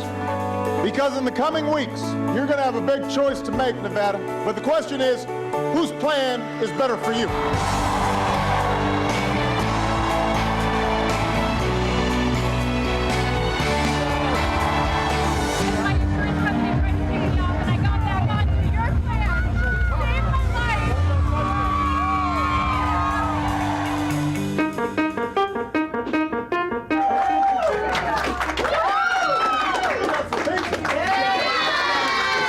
A couple calls that I'm supposed to make. This is Sheila. She's been working for you since 2017. She's a very cute dog. What's your dog's Ask her about Phoenix. Hey Sheila, I just wanted to say thank you for the great work you're doing and see how Phoenix is doing, making sure that he's getting himself.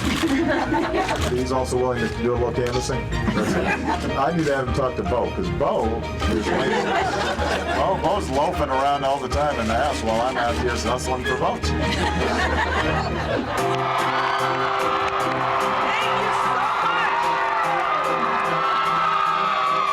I have not seen my husband today because he's busy getting ready for tonight. I'm about to fly to see him.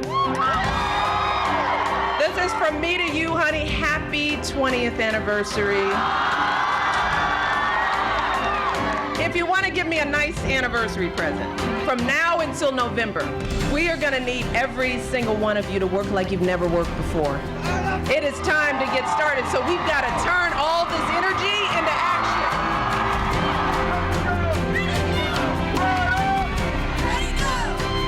We're here today to show Denver and to show the country that Colorado is behind President Obama. We're out to show our enthusiasm for him, for everything he's accomplished, and for what we're looking to see him do in the next 4 years when he's reelected. I'm just talking to the president, and let me tell you what I love about him. This man never says anything he doesn't mean and means what he says. Unlike some others, he never says one thing one day, another thing the next day, and he never changes position because it may be politically convenient. This is an unbelievable crowd. Go Badgers!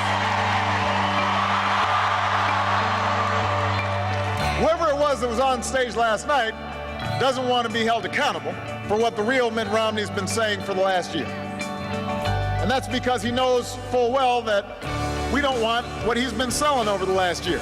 Governor Romney may dance around his positions. He may do a tap dance and a two-step.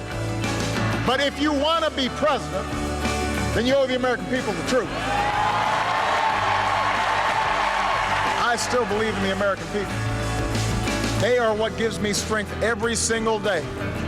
They are what gets me up in the morning, and they're what I'm thinking about when I go to bed at night. I believe in you. I'm asking you to keep believing in me. I'm asking for your vote. We'll finish what we started in 2008 and remind the world why the United States of America is the greatest nation on earth. God bless you, Madison. God bless the United States of America.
century. I can't think of anything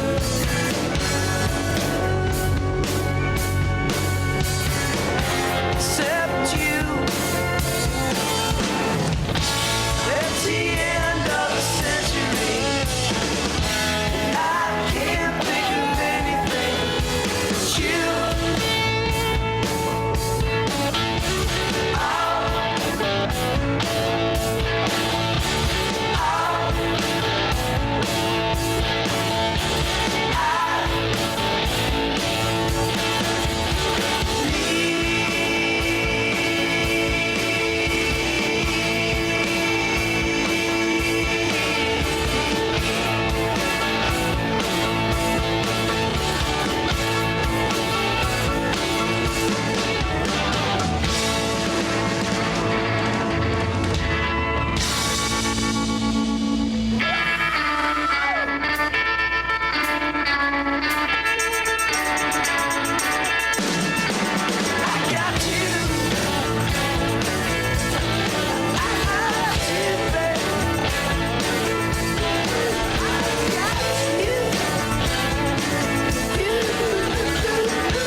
I used to write letters, I used to sign my name, I used to sleep at night.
It's 10 o'clock in the East, and though we haven't been able to call as many states as we thought we might, we are starting to get reports from other news organizations that are giving us more clarity on where this race is headed and what exactly we need to know to really see where it's going to go. Chris Cillizza is standing right by. In the next half hour, it's really a jam-packed half hour. Right here at the desk, David Ignatius, Nia Malika Henderson, and Jonathan Capehart will all be joining us to break down the results, which we think possibly, even in the next 15, 20, 25 minutes, we may have much more clarity on what exactly Mitt Romney's now narrowing path to victory looks like. Live from the newsroom of the Washington Post, you are in the Folds.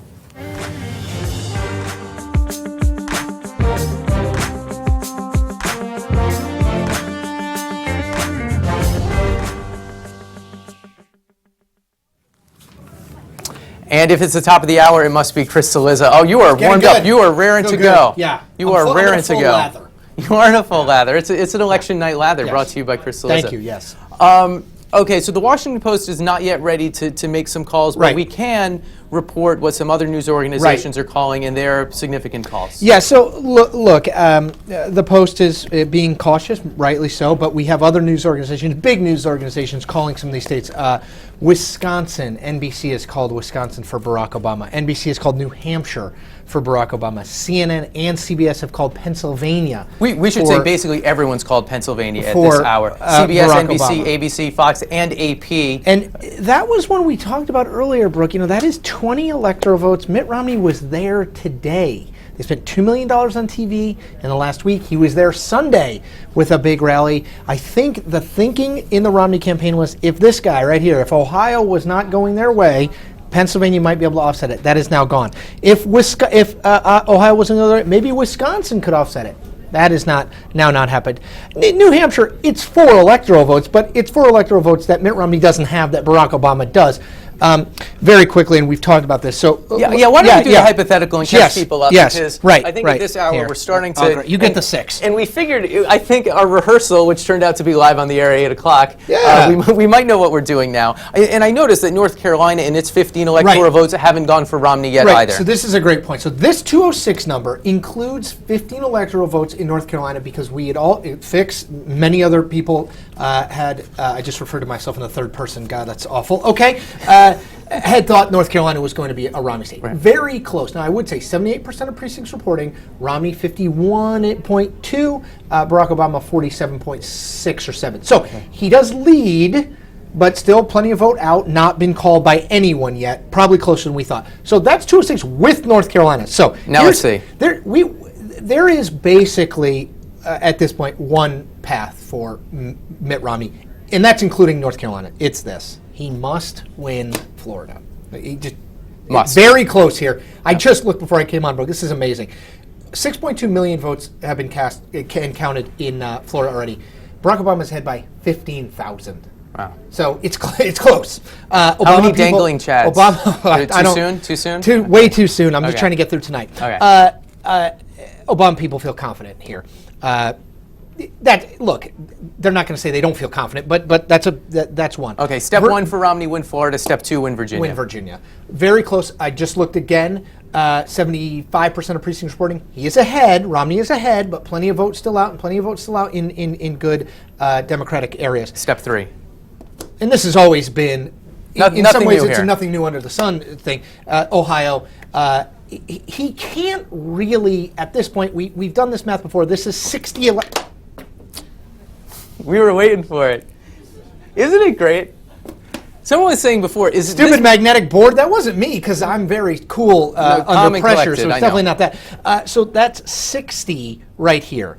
That gets him to 266. He needs 4 more. And Wisconsin is now, we think, off. And possibly New Hampshire now as we're well. Now we're talking about one of these two to get him there, either Iowa or Colorado, simply to get him over. And that's giving him these 3 states and North Carolina, which I'm not going to take from here, but we put North Carolina, which is already included in here. So is there a path? Yes, there is a path. It has to go through these 3 states. There's just no other. There's no other math. You take this one and put the 29 over there for Obama. It just doesn't add up. It does not add up. And I was no math major in college, but it doesn't add up. It's always been a bit of an inside straight. Now it's a true inside straight. He has to hit all three of these, and then he only has two places to grab his final card, Colorado or Iowa. Right, because we talked about this. Nevada just doesn't. I can't imagine with what we've seen here, particularly the Hispanic community vote. Here, I would say one thing about the Hispanic vote broadly.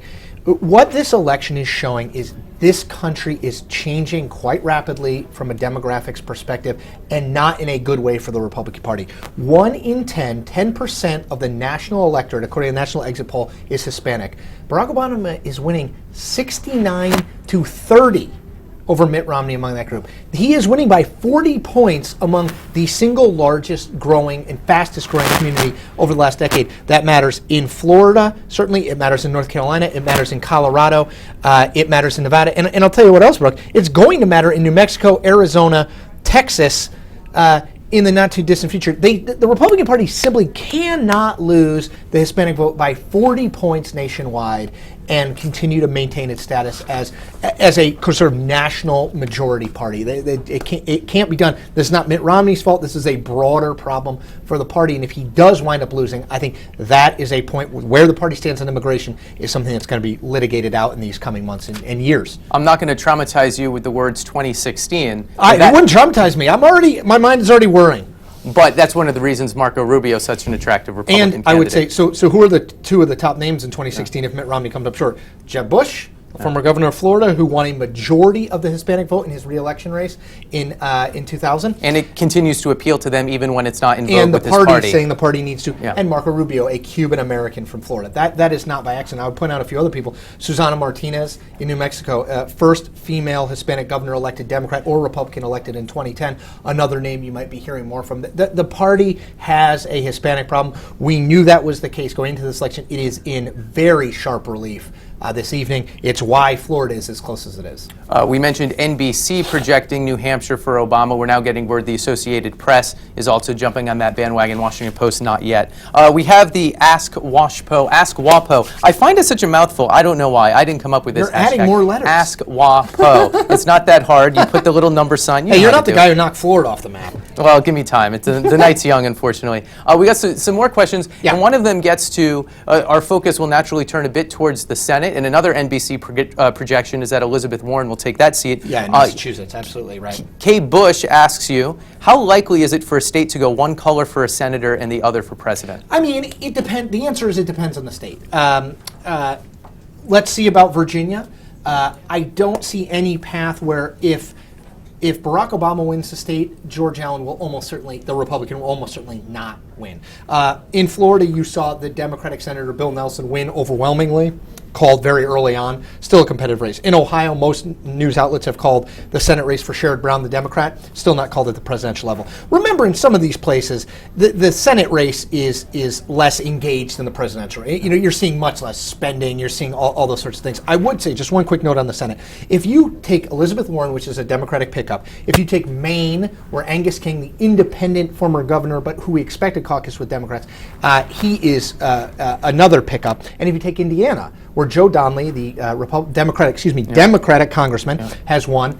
That's 3 Democratic pickups. Remember, we were talking about Republicans taking on the Senate. That's 3 Democratic pickups. Democrats will have no fewer than 48 Senate seats going into next year and are likely to have 51, 52, depending on how things play out. So that's just another kind of storyline below the presidential level to keep an eye on. We got another question from the Twitters. You are Legal Beagle. Now, this was a little while ago, but it goes to a larger point. Sure. Asks, why are polls still open in Florida? Because we see people still voting even after the announced closing time. So the issue here is that if you are in line by the time, it is not your fault that there is a long line. If polls close at 8 p.m., which they do in most of Florida, some in the Panhandle here over in the western part of the state close at 9. If you are in line, you get to vote. So that's why you still see that. It's the right thing to do. I mean, again, if you arrive at 10 p.m. and polls close at 8 p.m., then you have no case.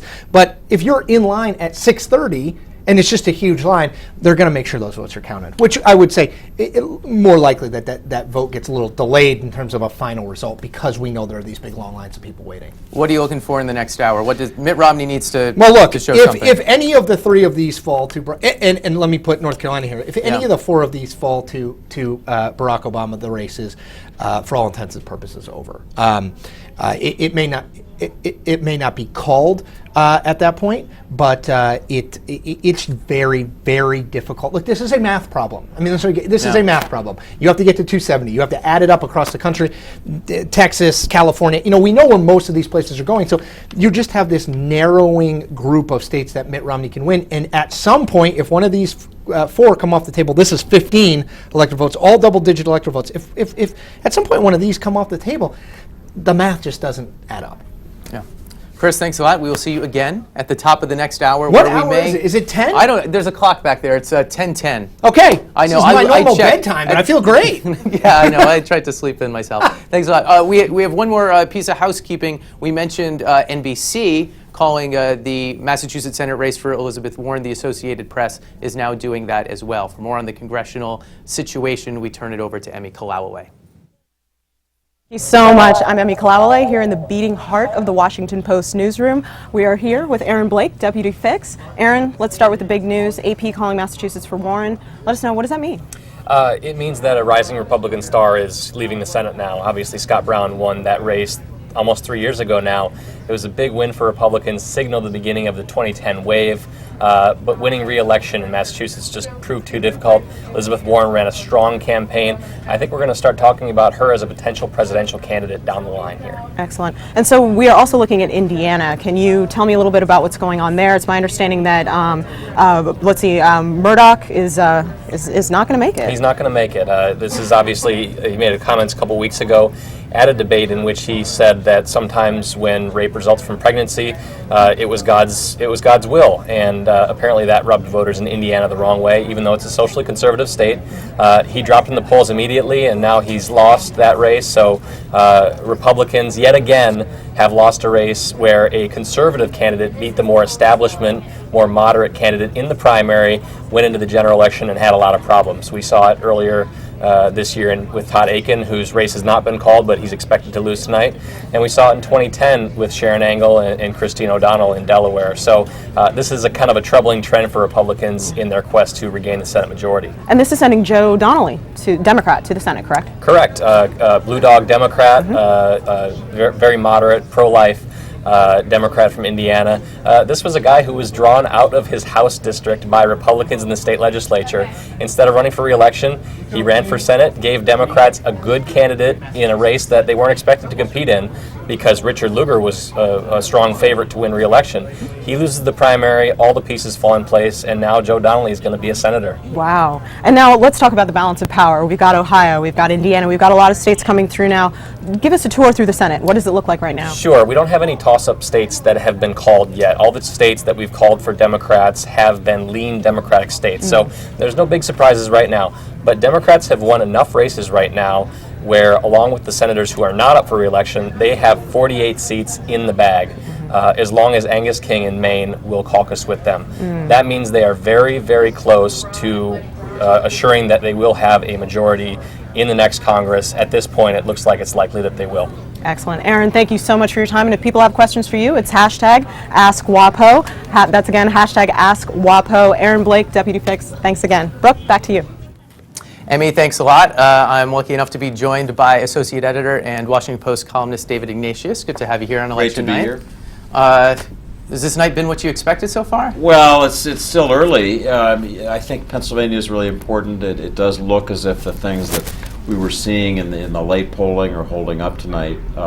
What I'm thinking about is of course, the electoral map for the country, but also thinking about the map of the world, because I write mostly about foreign policy for the Washington Post.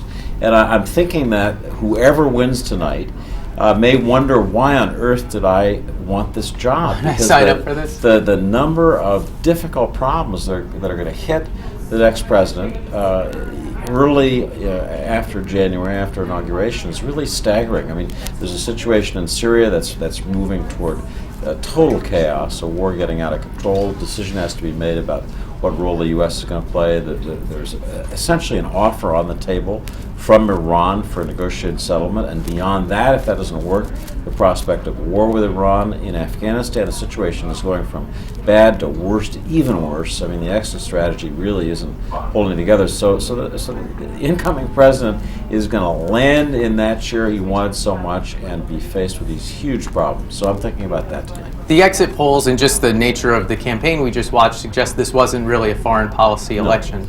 But how much was this a foreign policy choice election in the sense that Romney and Obama will lead us in different directions, answering the questions you just posed? One of the really striking things to me about the campaign that crystallized in the third debate, which was about foreign policy, was that it told us where the country is. The candidates were looking at the polls, and they saw a country that does not want to go into another war. So you saw Mitt Romney, who early in the campaign took a very hard, sometimes almost strident line about foreign policy issues.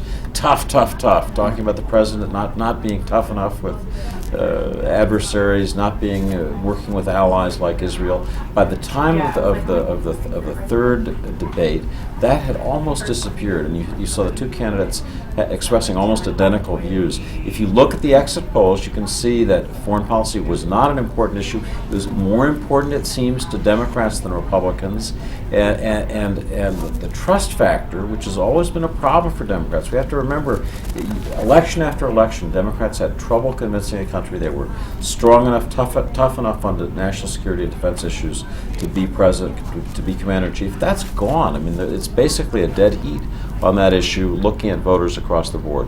There's kind of this history of American presidents using their second term to really focus on the Israel-Palestine question. Obama said he'd be different. He'd focus on it in his first term. He did, and he gets slammed. It's one of the toughest issues for him, but he's going to come back at it. Yeah, so what do you think the second term means for him on that issue? It's clear that the White House, I think it's clear that the president wants to come back at this, but he has to deal with very difficult, not to say recalcitrant partners. The Palestinians have really not been cooperative. Mahmoud Abbas has not been an easy Palestinian leader to work with. And obviously Bibi Netanyahu, Prime Minister of Israel, who's running for re-election himself early next year, has been a very sharp antagonist often to the president. So the basics on that issue are not there. Obama's, if he's re-elected, or Romney, is going to have to find some new way to exercise U.S. power and to put the U.S. back into a negotiating posture. It won't be easy. Another theme we've seen in second terms are presidents that get in some sort of trouble, investigations, hot water, controversy, and part of that is because the record of the first term allows you to investigate things. One thing that comes to mind is the tragic events in Benghazi that led to the death of 4 Americans. You've done a lot of reporting on it. There's still a lot of questions being asked. Is that a possible problem in a second term for Obama? I think the issue of what happened the night of September 11 in Benghazi, which is the subject of an investigation, a commission, in effect, looking at it, will be a problem in the particular sense. You know, what happened, what mistakes were made. The CIA has already admitted some key mistakes in judgment about what kind of forces it had. The military didn't have the assets in the area that could have come to the defense of the compound in Benghazi. But in a broader sense, Benghazi illustrates the situation that exists all over the world, where the United States is relying on very uncertain, shaky local forces, often militias, which was the case in Benghazi, to protect American diplomats. And I know from my sources, CIA is looking right now at who's protecting Americans in Lahore, in places in Iraq, outside of Basra, or outside of Baghdad. We have Americans who are there. Who's protecting them? What are we going to do differently to make sure that they're safer? So that's going to be a big issue, not simply the details of Benghazi, but the larger question that it represents. Plenty to worry about on November 7th. Well, when we know who the winner is, then we're going to begin asking these questions. How is the next president going to deal with this series of foreign policy issues that President Obama basically put on hold starting at midsummer, and they're all going to come roaring back, and we'll have to watch and see what they do. November 7th, now just 90 minutes away. David, you're officially a friend of the fold. We always like having you on, and thanks for joining us on this election night. Thanks. Okay, I'm going to throw it back over to Emi Kolawole at the Politics Desk. Emi. Brooke, thank you so much. I'm here again with Natalie Jennings. We're going to check in on social media. Natalie is the head of social media for Post Politics. Natalie, what's going on Twitter right now? We have some historical marks, correct? Yes, Twitter just tweeted over 20 million tweets about election 2012, so that makes it the most tweeted about event in U.S. political history. Wow. So big marker. I mean, every event gets bigger and bigger, but 20 million tweets is certainly a lot. So. Absolutely. Excellent. So I want to talk a little bit about the nature of what's going on Twitter. Can you tell us sort of, it seems that there are a lot of people who aren't doing what they usually do on Twitter in the sense of sort of, going off the cuff, joking. Yeah, I mean, I think a lot of what we are going to remember from Twitter from this election are sort of the gaffes, the Big Bird moments, the Eastwooding, and this isn't really a setting, an election night isn't really conducive to that. We're seeing a lot more serious. I voted is trending, stay in line is trending. It's not sort of the silly stuff. There's a lot of information, but what's really bubbling up to the top isn't that stuff that you see when the candidates are speaking or there's a live sort of event where people are really congregated in one place and talking a lot. So that's kind of interesting, I think. And why do you think that is? Why aren't we seeing that kind of attitude and that kind of flair? I mean, I think it's the speeches and the sound bites that the candidates give that really catch on, or the silly things that a surrogate does that really catch on, and they're pretty somber today. They're serious. They're not really attacking one another based on those things because they're focused on getting out their votes and sort of just counting down the hours at this point. So it seems like that's, I guess, tamping down the silliness on Twitter, but it's also making it pretty dry to follow, in my opinion. And so now you have a question for Karen Tumulty, who I'm going to toss to in a minute, but I was wondering if you could let us know what that question is. Sure. That is from tweeter at rsgabriel9, and he or she wants to know what Mitt Romney's prospects are at this point. Does he still have a lot of field to play with, or what do we think is going to happen? Yeah, so let me take that to Karen. Well, it really looks like it is getting narrower and narrower for Mitt Romney. A lot of the numbers in Ohio don't look terribly promising. Florida is so tight. Where have we heard that before? But it's going to be a big part of the Florida equation is these big counties down in the south, like Miami-Dade, that haven't come in yet, that are traditionally heavily Democratic territory. I mean, if Florida goes Democratic, that sort of closes everything off for Mitt Romney. Wow. And so I want to pivot to Massachusetts. The Washington Post has called Massachusetts for Elizabeth Warren, the Democrat. Karen, tell us, what does this mean for the Senate? I mean, what are we looking at in terms of the sort of the makeup of the Senate and what this means for Massachusetts as well as just for the state? Well, this was a seat that the Democrats were completely shocked when they lost it to begin with in 2010. So in many ways, Elizabeth Warren was kind of a natural fit for a pretty liberal state. But Scott Brown was, when this race began, he was the most popular politician in the state. He had a great reputation as a likable politician, as he told everyone over and over, the second most bipartisan senator in the Senate. And so, he kept this a really tight race. Yeah, so this moved from essentially a moderate Republican to a guaranteed vote for the Senate, for Democrats in the Senate. That's right, but with Scott Brown's departure, we are seeing possibly the last true moderate Republican in the Senate, except for Susan Collins, who's going to be having sort of a lonely time.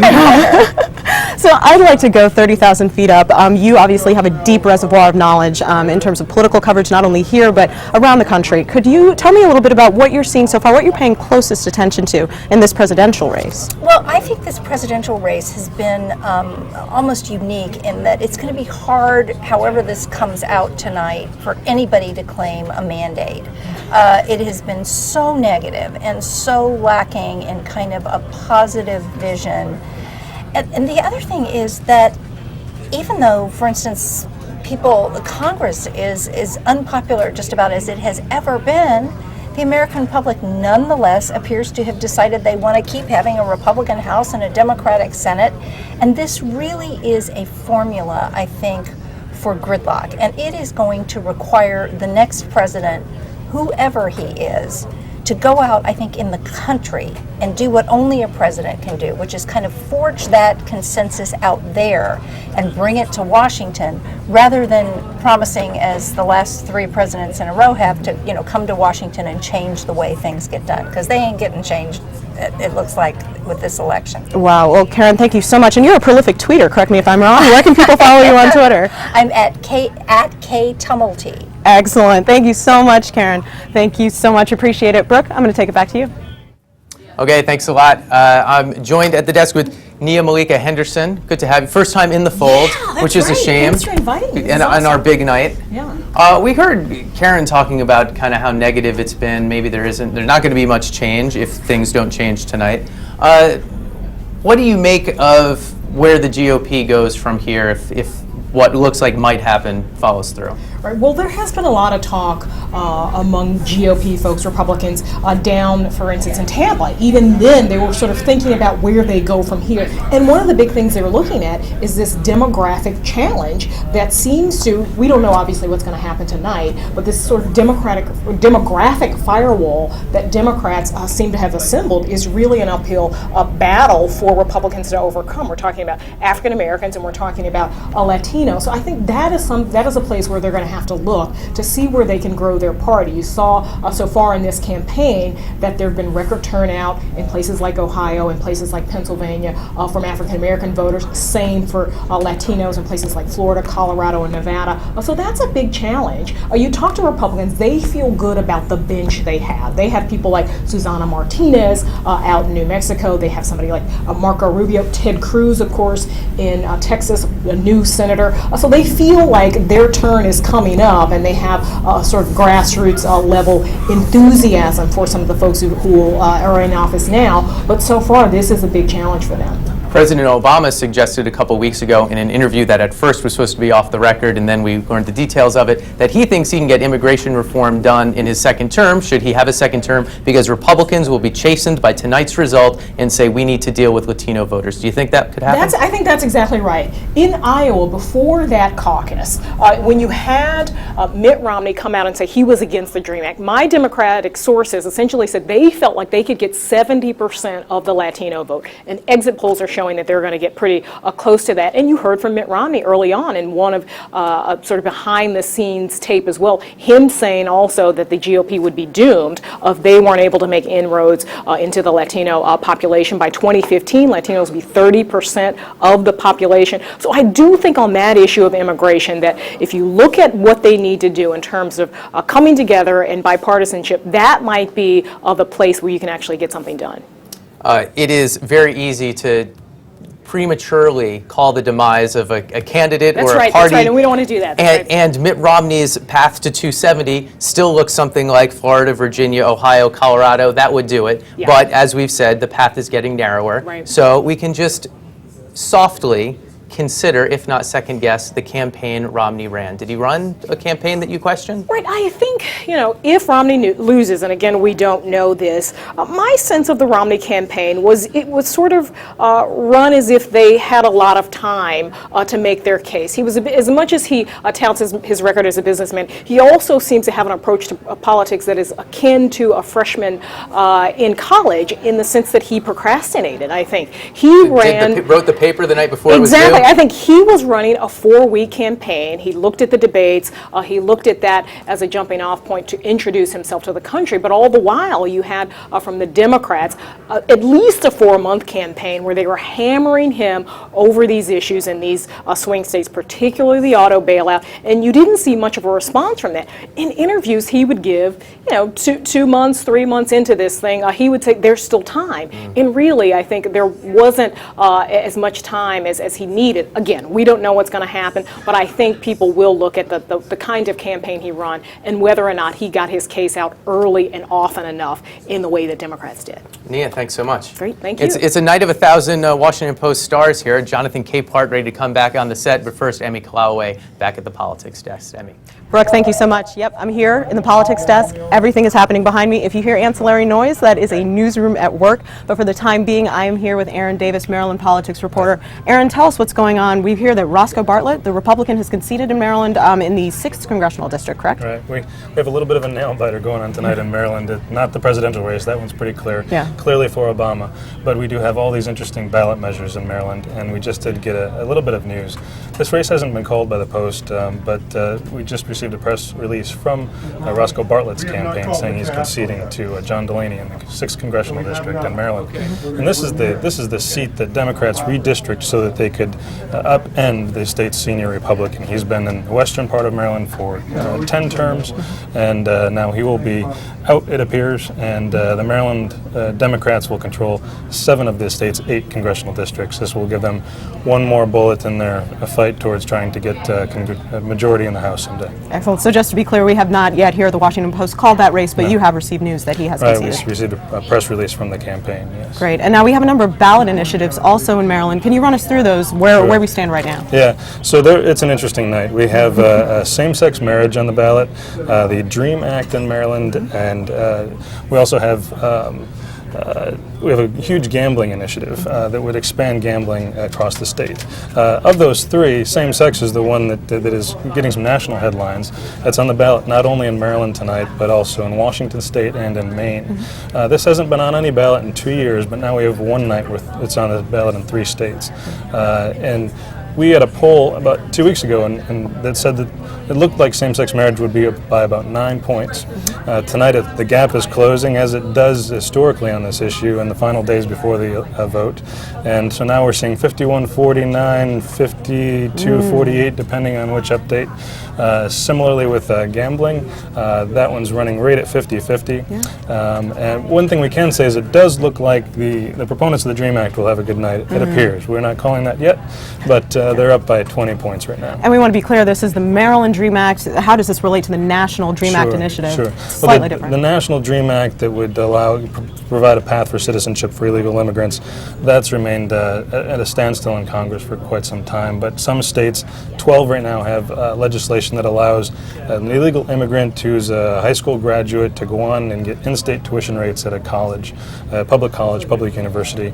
In Maryland, that's a difference between about $8,000 for in-state versus $27,000 a year for out-of-state. So it looks like now we will have probably in the next academic year a path for illegal immigrants to pay in-state tuition. Excellent. So it sounds like there's a cultural sea change going on in Maryland right now. So you do have an interesting mix tonight. You've got same-sex, like I said, this gambling, which has been adopted in Massachusetts and California and lots of other Democratic-leaning states.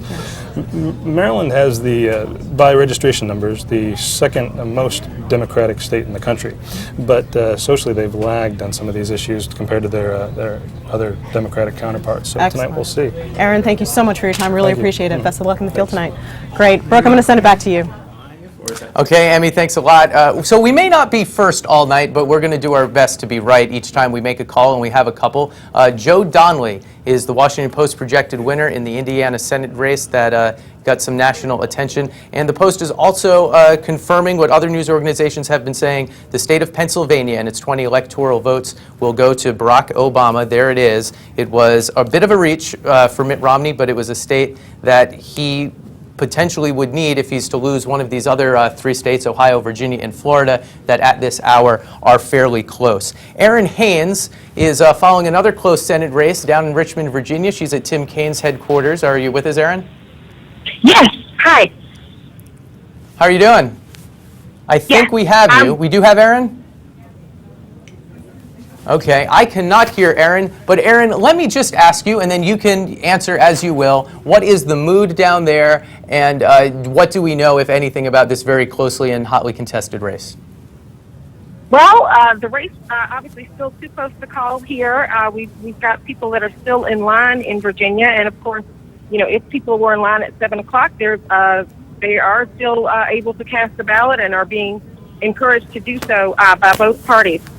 Here at the Tim Kaine return headquarters, the mood here is pretty buoyant, actually. The crowd here is filling up the ballroom, waiting on their candidate, and in the meantime, celebrating other Democratic congressional victories while they just kind of eagerly await the outcome here, which, you know, the polls, the returns are coming in pretty close. At last check, Tim Kaine, though, for the first time was beginning to pull ahead within the past half an hour, and is up by about 14,000 votes, which definitely is putting folks here in a good mood. Okay, and Aaron, I can hear you now, and thank you for that update and filling us in on what's going on down there. We'll check back in if we have a decision. We'll be taking both Tim Kaine and George Allen's speeches in their entirety here at WashingtonPost.com and giving you updates when we're able to call that race. I'm joined now at the desk by the best-dressed man at the Washington Post. I see him walking down the halls each day, and I'm like, man, I need Jonathan Capeharts-Taylor. What do you mean? Well, that's very kind, but if you can give me his card at the end of the segment, that would be great. I would have to know who he is because I don't have a Taylor. But anyway. The balance of power in the U.S. Senate specifically, it's maybe not what we thought at the beginning of the night, or at least what Republicans hoped. Right. The Republicans hoped that they would, narrow the margin, if not the Democrats' margin, if not take over the Senate. But as we've seen by a few of the races, the Donnelly race seat, I believe, is a pickup for the Democrats. Yeah, one of several pickups. Yeah, tonight. one of several pickups. So I believe the Democrats have increased their hold by 2 seats. So, Republicans now, for 2 election cycles, have failed in their attempts to take over the Senate, which, between that and depending on how the presidential race, the Republican Party is about to have a very intense conversation about what its future is going to be. Yeah, and one of the reasons the Senate is important is even if Romney is able to pull out the presidency tonight, he can't overhaul or repeal Obamacare without at least 50 votes in the Senate. Right. With divided government, I think the American people like it, but if you're a chief executive, you would love to have your party in control of both houses of Congress because it makes it easy. Well, it's supposed to make it easier for you to push your agenda through, but as President Obama learned, in the first few months of his term, having both houses of Congress can only get you so far. On what's shaping up to potentially be quite a good night for Democrats and liberals, we could have a watershed in gay marriage. There are 3 ballot initiatives. 4 that could be the first in the nation. Right, and you have Maine, Maryland, Minnesota, and Washington State all have ballot measures out right now. We haven't heard, nothing's been declared yet in terms of which one has won. And what's different about the Washington State one, and maybe this is why I said 3, is they've already passed the law in Washington State. That ballot measure is trying to overturn the law that so far has allowed gay marriage in Washington State. Right, and in Maryland, this is to allow the law that has, gay marriage is legal in Maryland. The effective date is in January, but it was pushed that far to make it possible for opponents of what the legislature and the governor had done, give them time to get enough signatures to get a ballot measure. And so now that's what we're waiting to see. And if any one of these states, any one of these 4 states votes yes, it will be the first time in history that a state has affirmatively said yes to gay marriage. Okay. Jonathan, thanks so much. We really appreciate having you on the team as well. Yeah, thanks, bro. As we go into the bottom of the hour and look in live at Barack Obama's headquarters, we have one more Washington Post call for you. In Ohio, Sherrod Brown is the projected winner in that Ohio Senate race, giving Democrats even a better chance of controlling the Senate starting next January. We'll be back with you at the top of the hour. I need to look at the clock. Yes, it's 11 o'clock here in Washington when we rejoin you. Live pictures between now and then.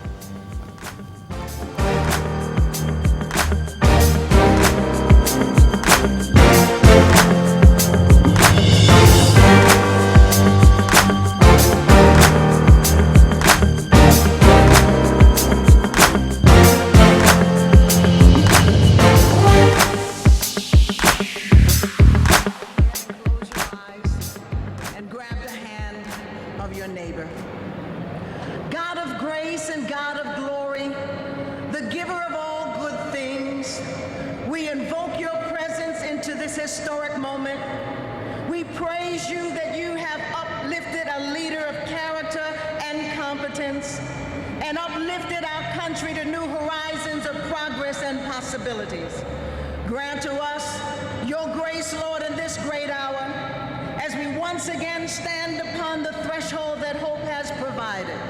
And this is a sure and strong hope that your prophet Isaiah proclaimed that those who hope in the Lord will find strength. This hope breakthrough now comes to sit at the table of planning and preparation to continue to move our nation forward. We thank you for the natural majesty and beauty of our country. We thank you for the great resources of our nation. We thank you for the brave men and women who serve to protect us and show the character of our country.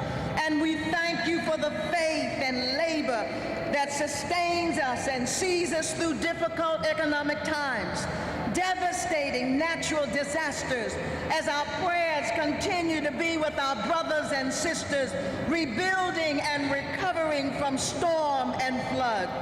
So, Lord, help us to always strive for the higher goal of lifting our voices to sing in one united chorus, a song that brings dignity to the abused, strength to the weak, open doors for the helpless, and find answers to the challenges of our age. Refresh our memory of generations past who paid the ultimate sacrifice so that we could stand here today. They planted the fragile seeds of justice without ever seeing the harvest of this moment. Renew our courage to work for the common good.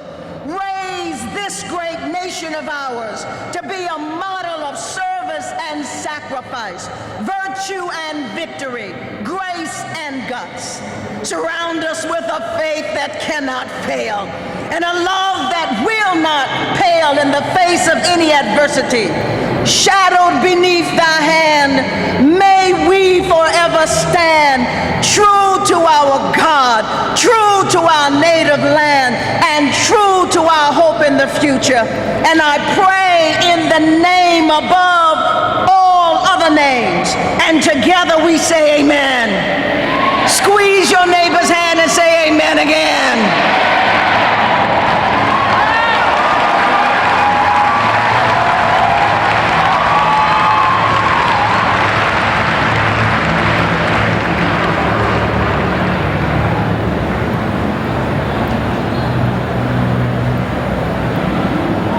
Ladies and gentlemen, to sing the national anthem, please welcome Lettucey.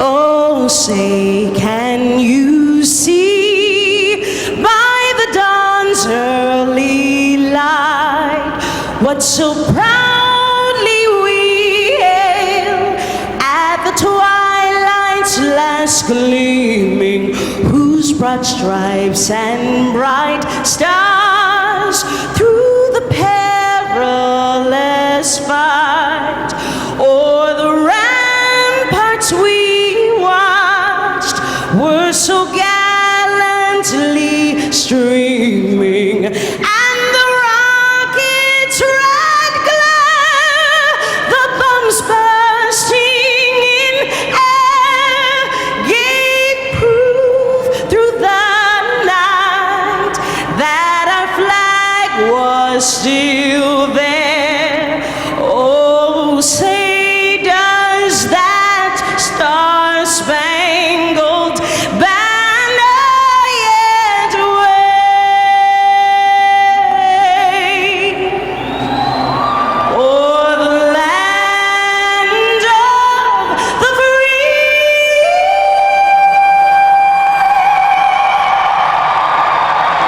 and the home of the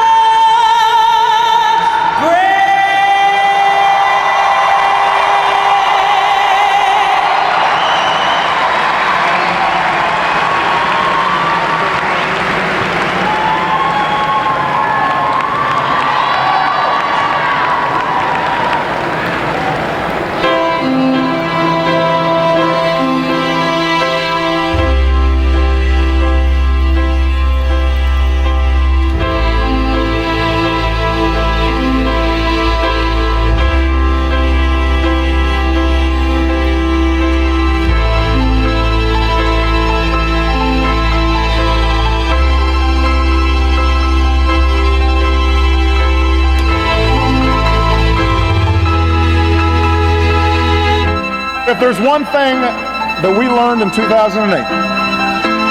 It's that nothing is more powerful than millions of voices calling for change. Ordinary people who believe that in the face of great odds, we can make a difference in the life of this country.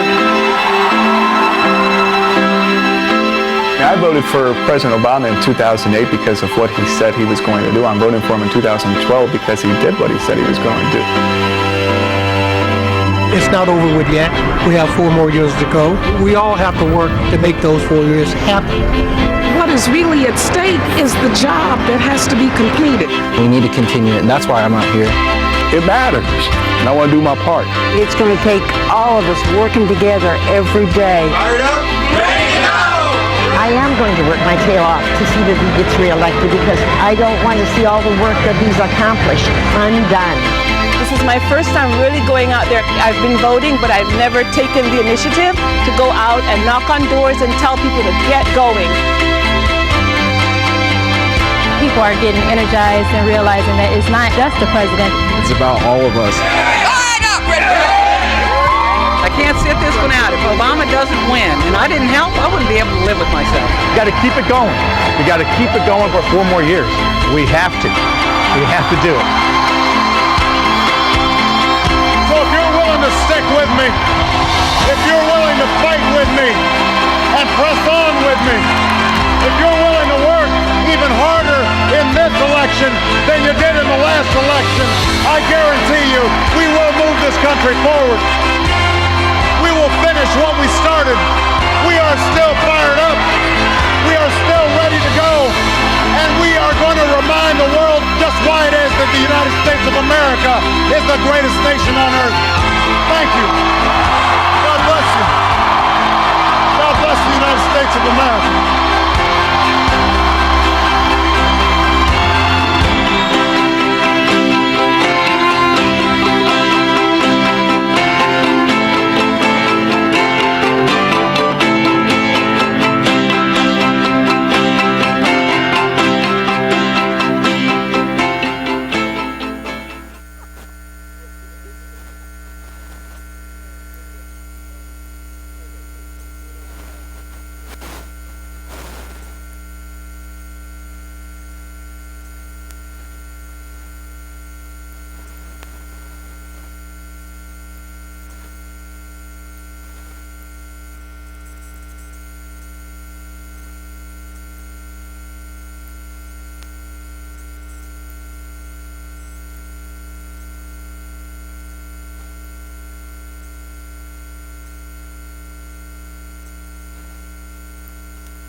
Keep on pushing. Keep on pushing. I've got to keep on pushing. I can't stop now. Move up a little higher. Some way or somehow. 'Cause I've got my strength, and it don't make sense not to keep on pushing. Hallelujah,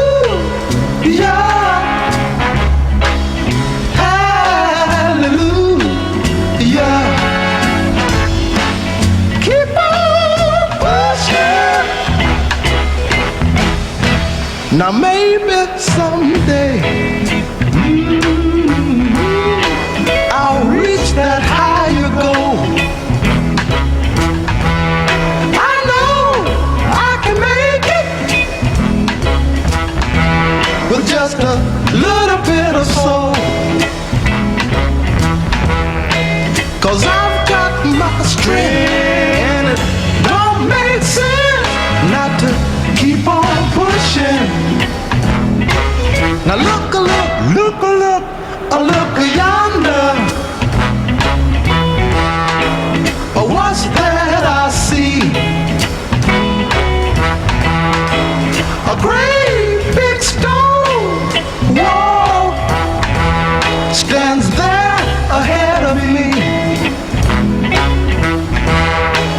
But I've got my pride and I'm moving on the side and keep on pushing.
In my life, in my life. Got to get you into my life, into my life. Got to get you into my life, into my life. Got to get you into my life, into my life. Got to get you into my life, into my life.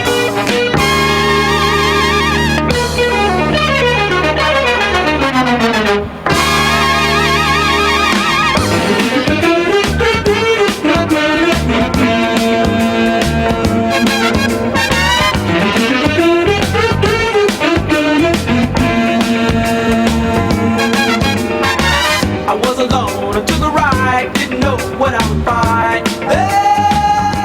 For making sure that our American armed services are strong, because the best way to preserve the peace is through strength. And we also called for unleashing America's plentiful American energy resources for more jobs, more opportunity, greater national security, and also revenues to the government. And that's everywhere from our coal fields to the coast of Virginia. Virginians, I've heard, are ready, willing, and able to provide America with the energy to power our economy. Most important of all, we spoke to and called upon America to renew our historic commitment to individual freedom, personal responsibility, and opportunity for every American to succeed. But I remember hearing from so many Virginians in so many ways. It was one of the small businessman in Bedford County, where he said, I want the government to get off my back and out of my pockets. And I think it would be nice if we had a government that was on the side of entrepreneurs and small business owners. And those ideals did not prevail in the Senate contest here in Virginia. But if America is going to have a comeback that we all hope for, we must prevail as a nation as a whole with these ideas. It may not be tomorrow, may not be next week, and may not be even next year. But these ideas, these principles must prevail because they are rooted in the historic fundamental. He could do it at the desk, or possibly two people at the desk. These principles are our hope for the future. And I pledge my best efforts as a private citizen to promote these positive ideas as I keep fighting and keep advocating for all of these principles and ideals that we all believe in. Now, folks, it has been a long and difficult campaign. It's also been a joyful one for Susan and for me, and I also think for our children, as tough as it is. And thank you all for standing strong alongside of me. You've just been listening to former Virginia Senator George Allen giving his concession speech there to Tim Kaine, also former governor. Let's head over to our own John Hanrahan, who's live now with the Kaine campaign, the Kaine camp, also in Richmond, Virginia. John, what is the... We have the wrong lights on. 22 shouldn't be on.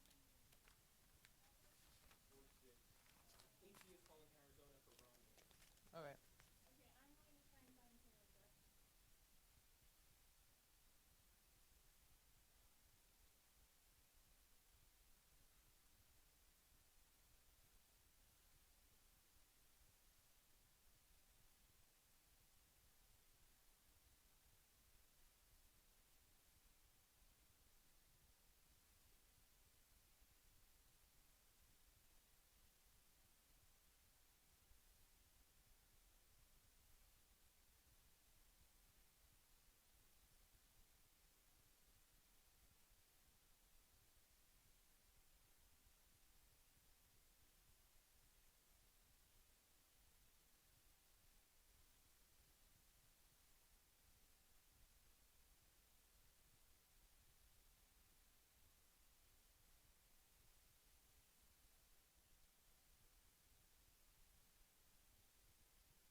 At 11 o'clock in the East, tonight's election is starting to come in focus. As you just heard, George Allen conceding his highly contested Senate race against Tim Kaine. So Tim Kaine, we expect any moment to take the stage, and when he does, we'll hear his remarks in their entirety. A good night for the Democrats so far, as they've won most of these highly contested Senate races. And one of the only blemishes in what has been about as good a night as you could hope for if you're a Democratic supporter, North Carolina now being called by the Associated Press for Mitt Romney. So his path to the presidency remains with Florida, Virginia, Ohio, and one more standing between him and becoming the 45th President of the United States, Amy Gardner and Chris Cillizza. Chris, you're allowed to sit now, we see. I like this. Yeah, I feel a little more comfortable. My back was starting to hurt. I'm old. I'm not young anymore. We saw George Allen concede just a few minutes ago. What do we make of this race, which was obviously very important? In our area, the Post has been covering a lot. Amy, let me give you the first bite of the apple. Sure.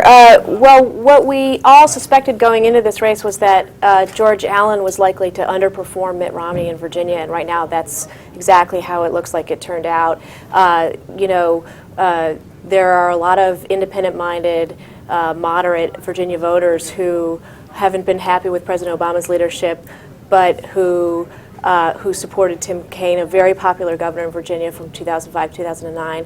And it's turning out the results are looking exactly like that. Tim Kaine was about 2 points so far ahead of Barack Obama in Virginia, which is just as the polls predicted it would be. Well, let me say, I don't think there's anyone in this newsroom, there may be no one in political reporting who knows Virginia better than Amy. So I agree with everything that she said. You know, you look at the map at this point, yes, there is finally some good news here for Mitt Romney in that the AP is now called North Carolina for him. That said, Florida looks certainly closer than Mitt Romney wanted it to be and dicey. Virginia, very close with a lot of the, Amy and I were just talking about this, with a lot of the vote still not counted in areas you would expect Barack Obama to overperform Mitt Romney. You know, Ohio, which we all came into the night thinking was the linchpin, Mitt Romney may well win Ohio. I don't know. It's very close to this point. He may well win Ohio, and it may well not matter. So again, what we've been talking about, Brooke, he's got one. Mitt Romney is one of the four that he needed. He now has North Carolina. The question is, can he get Florida, Virginia, and Ohio all and really together? 5, because then he needs one more still. Right, and then he needs one more. And the truth of the matter is, with Wisconsin at least tilting, some networks have called Wisconsin for Barack Obama, some have not. As Wisconsin goes, I think goes Iowa. I think it's likely whoever wins Wisconsin wins Iowa. If that's Barack Obama, then really Mitt Romney has one state left, and that's Colorado. And I would point out, the Denver Post, which is not a huge network, but is a newspaper who knows Colorado, has said that they expect Barack Obama to win the state of Colorado. And I also, so, you know, there's only so many states, and to add them up to get to 270 at this point for Mitt Romney is difficult. Yep. And I also think that his path is getting narrower and narrower with every passing update on the Virginia State Board of Elections in the state of Virginia. Virginia was always going to be a question of whether President Obama could turn out the people who the campaign knew would support him, or whether Mitt Romney could persuade independent, moderate voters to switch their support from Democrat to Republican. And the results so far are showing us that President Obama did turn out his base. We've been hearing about 3- and 4-hour lines in very heavily African-American precincts in Prince William County, Norfolk, Richmond. We also have seen the results in some swing counties where Mitt Romney's campaign told us they were going to kill it in Virginia. Loudoun County, Chesterfield County, the city of Virginia Beach. We're not seeing those results in those communities for Mitt Romney right now. And I think to even broaden it out, look, if Barack Obama wins Virginia, we have to reconsider our conceptions of where these states. I mean, this is what presidential elections do. They reorient the map in some ways. You know, one time in 2008 is can be written off as a fluke, or it was just a certain election and the state really hasn't changed all that much. This is a state that Lyndon Johnson was the last Democrat to win before Barack Obama. If he wins it twice in a row, and I would say the same thing about Florida, and I would say the same thing about Ohio, and I put Colorado in there too. These are states that traditionally, Florida, very competitive, but Republicans have won more than they've lost at the presidential level. Same thing with Ohio, certainly the same thing with Virginia. This twice in a row, if he does wind up coming up on top in Virginia, again it's close, but if he winds up coming on top, it suggests that there is the state of Virginia is a different state than many of us, and I'll put myself in that category, thought it was. That it's not just kind of a one-time Barack Obama, because this was not the greatest electoral environment for Barack Obama, frankly. You still have a majority of people saying the economy is off on the wrong track, disapproving of his handling of the economy. I think the country is off on the wrong track. But the demographics continue to march in his favor. And that I think is the story in Virginia and more broadly. We talked a little bit about this at 10, Brook. The demographics in the country, particularly among the Hispanic community, particularly in the African American community, and among the young voters. I would say 19% of the current national electorate is 18 to 29. That's higher than it was in 2008. We're expecting pictures from Tim Kaine's headquarters any moment, and as soon as we have them, we'll bring them up for you, as well as Tim Kaine's remarks when he makes them.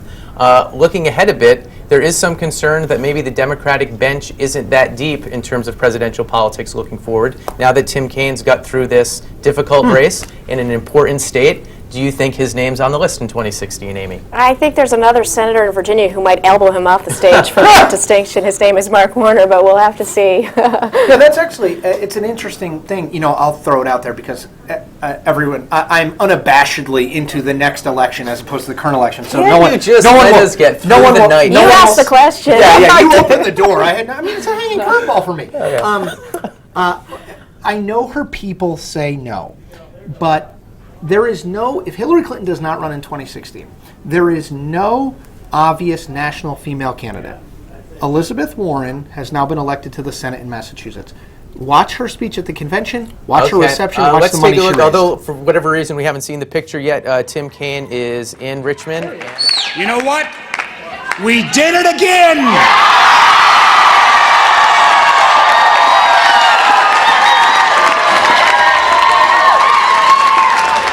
And as Mark Warner speaks, I want to bring managing editor of the Hill newspaper, Bob Cusack, into the mix here. How much has George Allen's macaca moment really affected his loss here tonight? Well, it's the reason he lost 6 years ago to Senator Jim Webb. Down in Richmond. Mark Warner warming up the crowd down in Richmond, as you saw. And then our friends at Fox 5. You can tell where we're getting the signal now, can't you? Interrupting because they also are waiting for the other senator from Virginia to accept what looks like a victory. Go for it, Chris. About Tim Kaine, this is a somewhat remarkable victory. Amy mentioned earlier, he's a popular former governor. Democrats have had much more success in the state in the last 2 to 4 years and 6 years than they'd had in the previous 40 years combined. But he deserves credit for running a very strong campaign. Remember, this is not just Tim Kaine, the former governor. This is Tim Kaine, former Democratic National Committee chairman for Barack Obama. That is a potential negative, that he did a very good job early and often of rebutting in this campaign, of saying, you know me, I'm the governor of the state.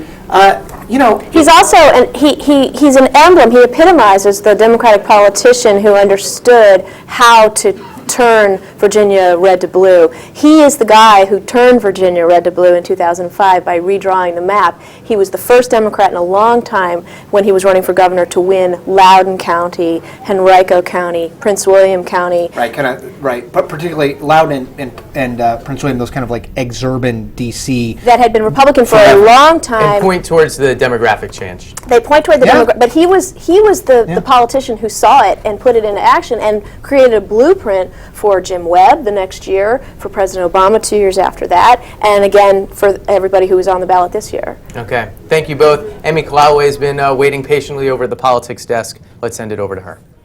All right, Brooke, thank you so much. I'm here with Aaron Blake in the Washington Post newsroom just behind me. Obviously, our post-politics team working hard.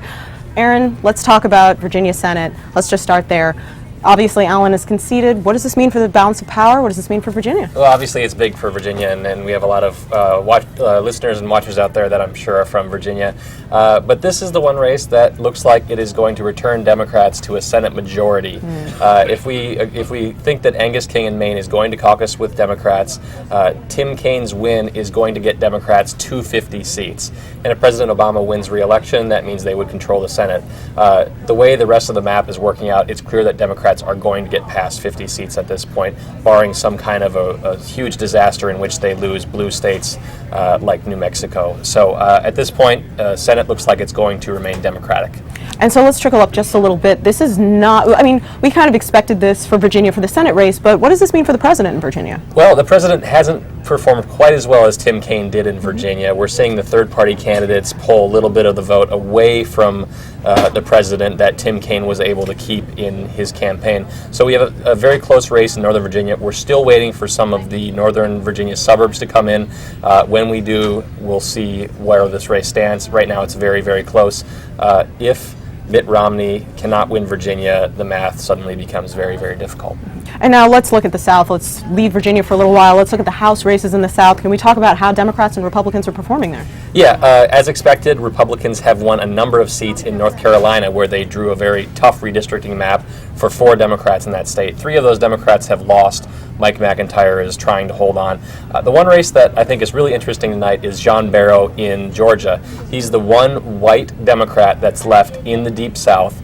Republicans drew him a district that was about 10 points more conservative than his old one, which was already a tough district, and he won re-election tonight. So the white Democrat in the Deep South is around for at least one more session of Congress. Wow. And so if we're looking at sort of the House balance of power, I know that you focused primarily on the Senate, but we never really expected Democrats to take the House, correct? No, it's going to be very close to what it is right now. At least that's the way things look right now. We haven't had a whole lot of races get called.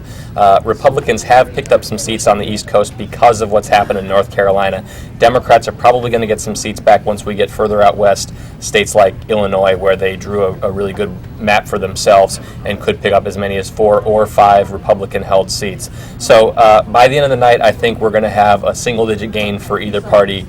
Republicans are probably going to remain in control of the House of Representatives. And as we move further west, can we go back to the Senate? Can you tell us a little bit about what we might be able to expect later on in the night in terms of calls? It seems like the West was relatively predictable, but there are some outliers there. Yeah, Nevada Senate race is the big one. Appointed Senator Dean Heller has admitted that he needs Obama supporters. Obama's likely to win Nevada at this point. Montana is also a big race. That's maybe the purest toss-up we have on this map right now. Senator John Tester, a Democrat, against Congressman Denny Rehberg. Republicans, I think at this point, are really going to want to win that race. If they don't win that race, I think tonight is going to be regarded as something of a disaster for the Republican Party. So this is a psychological win, really, for the Republicans in Montana, correct? They need something to hang their hats on right now, and I think at this point, Montana is looking I've got at to that interrupt race. you right now. We are going live to Kane right now, to Tim Kaine in Virginia. Let's take you there. You know, in 2008, Virginia made some wonderful history by sending a fiscally responsible former governor to the United States Senate and helping to put Barack Obama in the White House.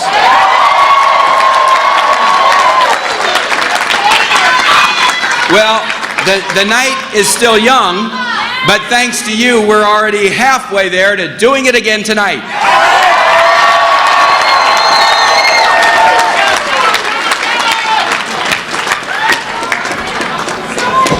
Actually, we're more than halfway there. NBC just called the presidential race.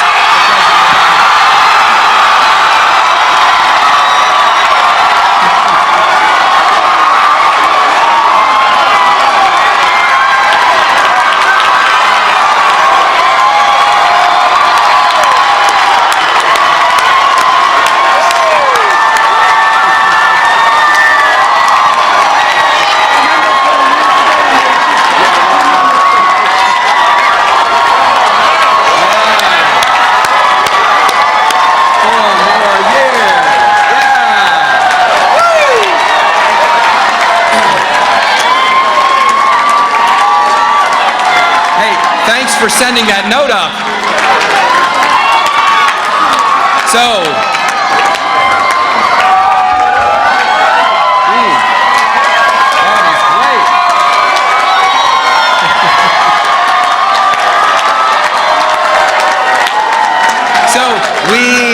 We still, I guess, have a little bit to find out about how the Virginia number goes, but NBC just called the nation for President Obama, so thank you, Virginia.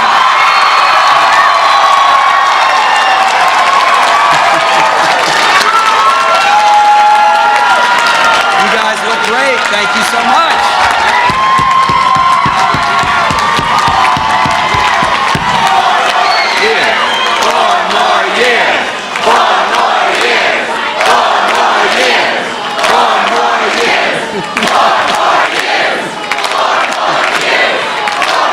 Well, this is big, big, big. You know, this road on this campaign started 19 months ago, 581 days ago, when I kicked off the campaign for Senate from the steps of my back porch just a few miles from here. Over 19 months, we've traveled more than 60,000 miles. We were joined by an unprecedented 50,000 grassroots supporters. And even though we face more negative... Listen to newly Senator-elect Tim Kaine, who is going to be going to... That's right, Senator-elect Tim Kaine breaking some significant news as he makes that speech, announcing that NBC News, by virtue of calling Ohio for President Obama, is now calling the entire election for him. We are not doing that, and most of the other outlets are not quite there yet. But we do have an important call to make, and it's in the state of Iowa, where if Romney is able to even pull off the inside straight of Florida, Virginia, and Ohio, he would still need one other state, and now the 6 electoral votes of the Buckeye State go to Barack Obama, really the birthplace of his national political career, where he upset Hillary Clinton in the 2008 Iowa caucuses, and now it looks like that may be enough to get him to 270, and it may be more than 270. Dylan Matthews joins us now at the desk from the Wonk Blog, one of our resident number crunchers. How are you doing, Dylan? Doing well, doing well. Okay, so somewhere I think Nate Silver's smiling because the New York Times 538 blogger, who has been taking a lot of heat in recent weeks for saying there could be, at this point, over a 90% chance of Obama winning, while some conservatives said, hold on a second, how are you getting these numbers? Right now, it's looking like he and some of the other prognosticators may have had it right. We want to go through some of the charts that show how these predictions are made and what level of confidence we have in them. And when you sent me this one earlier today, I said, what the heck is this? But then when you explained it, I was like, oh, that's interesting. So let's take a look. Sure. So this is comparing two kinds of polls. So one kind of poll is the traditional sort of who you're going to vote for poll. And that's the intention column here. That's the one on the right. One on the right. And the other question is a little weirder. They're asking, who do you expect to win this? And then they're comparing which of those is a better predictor of who eventually does win. Yeah, that's that one. And they found that 81% of the time, the expectations question, just sort of asking who you expected to win, got the right answer. Whereas if you just asked them who they planned on voting, that was less accurate. And that's important because there were a lot of polls this time where people would say they thought Obama was going to win, even as they said they would prefer Romney to win. Yeah, by big margins, too, about a 20-point lead in the expectations polls. And the idea is that people's social networks have sort of knowledge that's not picked up in normal polls. And so if everyone's friends are voting for Obama, you'd see that if they expect Obama to win. So let's talk about some of these projections. Nate Silver is probably the best known at the 538 blog. Here it is. Can you imagine we're putting a New York Times screen grab here in the Washington Post newsroom? It's vaguely blasphemous. So we got to get through it quickly before the security guards come and take it down. But we see his bullish Obama prediction. And it's being sort of blown out so far. I don't think he also has state-by-state predictions, and none of those have gone awry so far. If anything, his Senate prediction seems a little too pessimistic for Democrats. It seems like the Democrats might perform his expectations there. So 313 was his prediction. Let's move on to the next one because there have been a series of these. Here's the Princeton Election Consortium. Yeah, so this is Sam Wang, who's a neuroscientist at Princeton who does data on elections for fun. And, you can't make fun of him. What do you do for fun? I see it back there. I was not making fun of him. It's a great hobby. And so you saw that Obama's predicted electoral votes shot down after the first debate, which was sort of disastrous for him. And now they're settled around 330, which is about what Obama will get if he wins, if he sweeps Ohio, Virginia, and Florida, which is by no means guaranteed. Next up, Votomatic. They also seem to have got it pretty close. They have a very bullish Obama number tonight. Very bullish. This is exactly the Obama sweeping Ohio, Virginia, Florida map with the 332 number there. It's worth noting that this is from Drew Linzer, who's at Emory, and he's using a model that someone else at Emory built, Alan Abramowitz, and that has a correlation of 98%, which, if you've read any statistics papers, is astonishing. So far, it's been a good night for the geeks. A lot of people question these numbers, especially because the national polls were so close. But people that were digging deeper into the numbers said, when you look at the state polls, when you look at the Electoral College, it's really hard for Romney to win. And so far, it's showing that it may be impossible.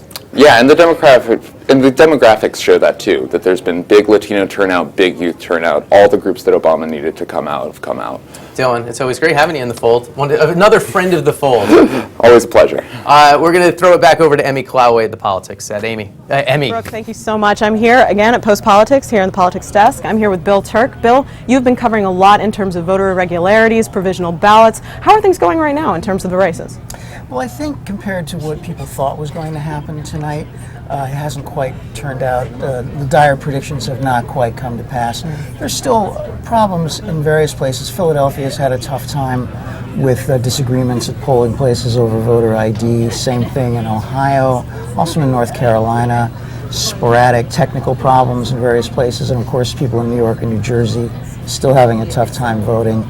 So, but all that taken into consideration, it wasn't quite the meltdown, I think, that everyone was sort of wringing their hands about over the last couple of months. So we're not going to be seeing the legal challenges that a lot of people were talking about or anything like that? Oh no, I mean, I think legal challenges are going to be a part of every election. Anybody can file a lawsuit, and I think it still remains to be seen. I think there will be some kind of litigation coming out of this.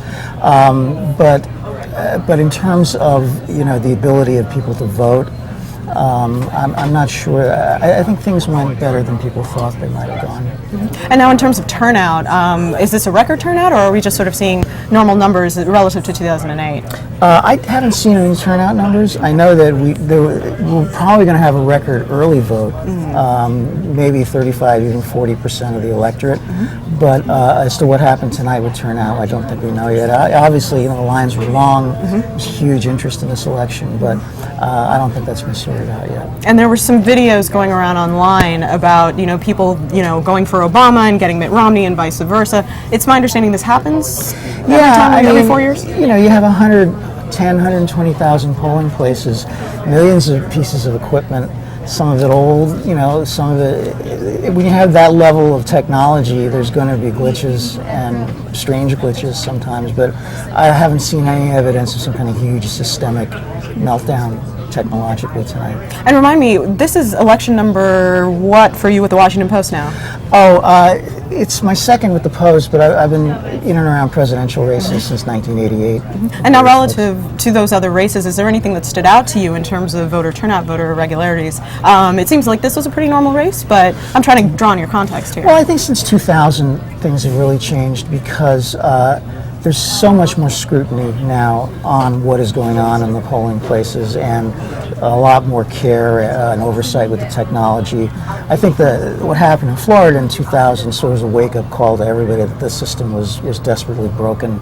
And while it's not perfect now, I think that there's a lot of people watching and overseeing, and there's a lot less of a margin of error for. I just think that more eyes are on the process now, and that's good. And how much of that has to do specifically with the technology, and how much of that is just general fear coming out of Florida in 2000? Well, it's fear, and I also think that social, the rise of social media and the velocity with which news travels and the velocity with which problems travel, I think that's a check on a lot of on election officials and on public officials, and it's also. The negative side is also magnifies a lot of rumors and a lot of paranoid dot connecting that doesn't amount to anything. But you know, I just think the hangover from 2000, the power of social media have all sort of combined to make the process a little more coherent, a little tighter. Excellent. Well, Bill, thank you so much for your time. No, it's Sure. late and you've got a deadline to meet. So thank you again. Really Sure. appreciate it. Take good care. And I am here now. I can take this off of your hands. Thank you. No need to hold that. I'm here with Paul Farhian. Paul, you are our lead media guru. That's how I like to think of you in the newsroom. I want to start off early. Who are the media winners and losers in this race? Well, I think the networks that called this race early, and you could see them calling it, you could see them leading up to it, you could hear the dominoes falling, if you will.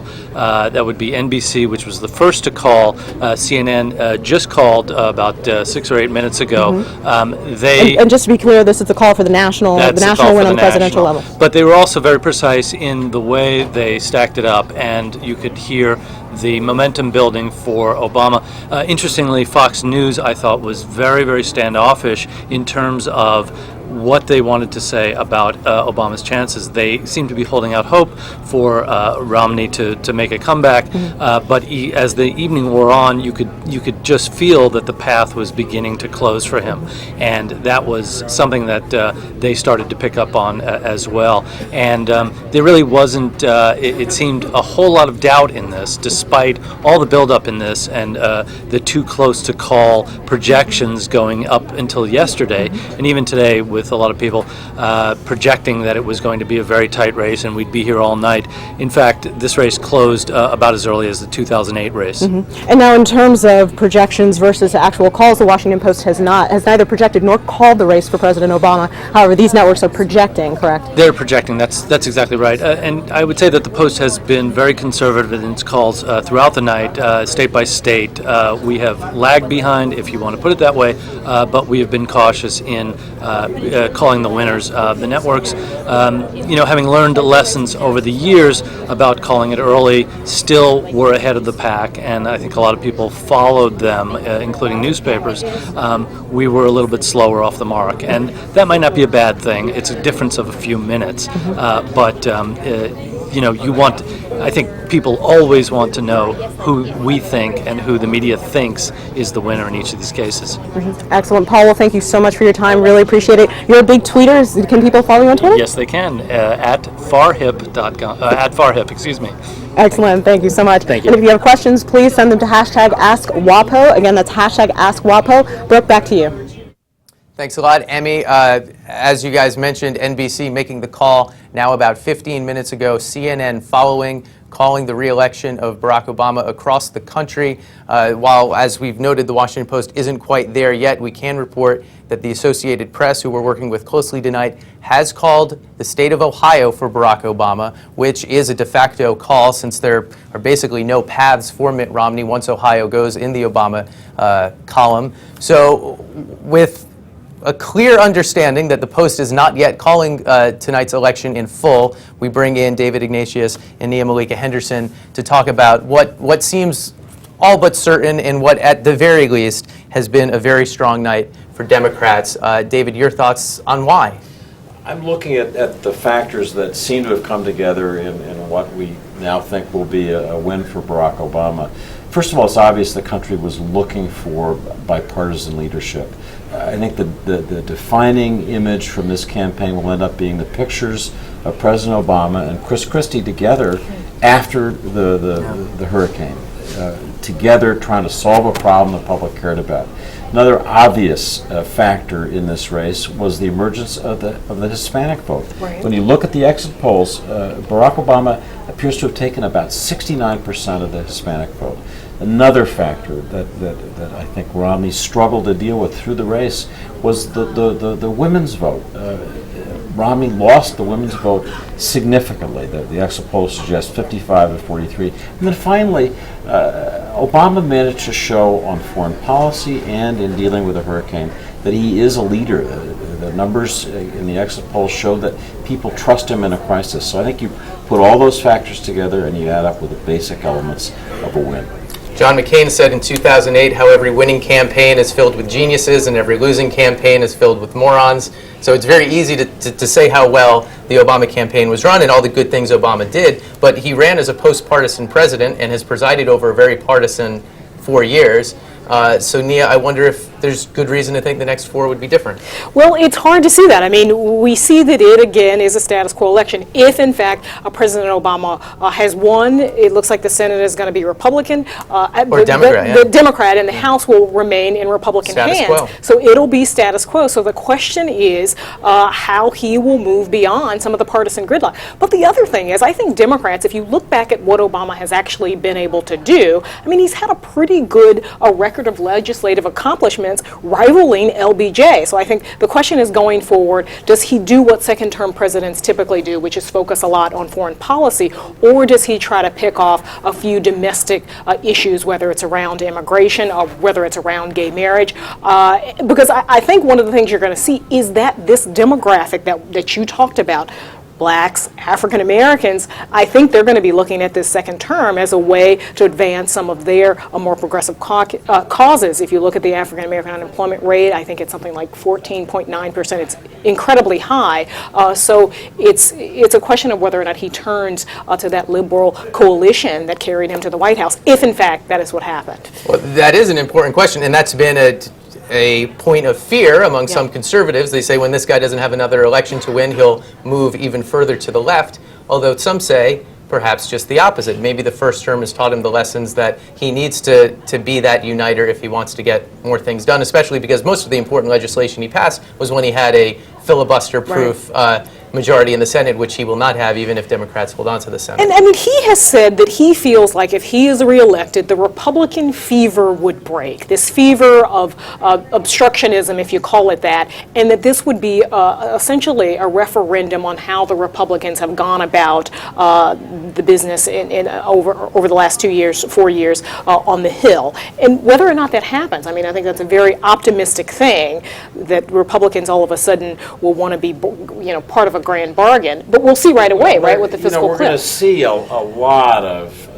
just bitter recrimination on the Republican side, starting, in a few minutes probably.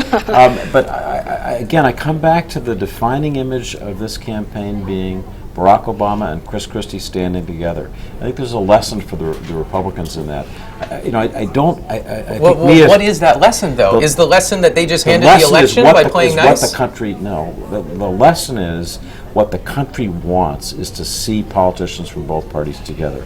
And I think Mitt Romney saw that as the race progressed and kept moving in that direction. He just didn't do it convincingly for the public. But Nia's right. The issue for Barack Obama, assuming he does win, is how to execute. I mean, I'm sorry, but I'd love to think that the characterization of him as the LBJ that's just not so. He after the first year, he basically stalled. And he's going to have to figure out something he hasn't learned yet, which is how to govern, how to put the pieces together on the Hill, in his own administration, overseas, and we'll see what this man is made of as a presidential leader now in his second term when he's got the momentum of having won this decisive race. I think this Chris Christie moment, though, and how Republicans read it is interesting, because there's a logical case to be made that you help the president, and it only helps him, that Obama gets the credit. And so the obstructionism that the Republicans led to. Obama should be thinking right now, what cabinet job should I offer to Chris Christie? And I need you to make the offer tomorrow. Because he owes him big time. Yeah. And let's talk just a little bit of politics. Is Chris Christie now that bipartisan Republican candidate in 2016, or has he sullied his name within the GOP for at least the perception that he helped Obama? I mean, I think the rule of presidential politics, and we saw that both from Obama as well as George Bush, was that you win when you run as something new. Right? George Bush ran as a compassionate conservative, and Obama, because of so many factors, race and age and sort of background, embodied something new as well. And I think with Chris Christie, this tough-talking Republican from a blue state who seems very bipartisan, he speaks from his gut, I think he, at this point, is a sort of bipartisan figure and could have great crossover appeal as long as the Republicans forgive him. If you look at the other big factor for me in this race, which is is the emergence of the Hispanic vote, which is only going to be a more powerful trend That's right. 4 years from now. I think you'd say, well, you know, there's a lot to be said for Jeb Bush or Marco Rubio. Right. It may be that for a lot of Republicans, Chris Christie committed Harry Carey in those scenes with Mr. President after the storm. Chicago, Illinois, where once again Obama headquarters are, though not in Grant Park tonight. There it is. They've heard the news. They're waving their flags. And within a relatively short amount of time, we expect to see the president, and now president-elect for a second term, take that stage. First, Mitt Romney expected in Boston to concede, although he may wait some minutes or potentially even hours, depending on what results continue to trickle in. We will be back with you at the top of the hour at the latest. That's midnight Eastern, 9 o'clock on the West Coast. But should Romney or Obama take the stage, we'll go to that full immediately. Stay with us. We're live from the Washington Post newsroom tonight.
Just like my love, everlasting.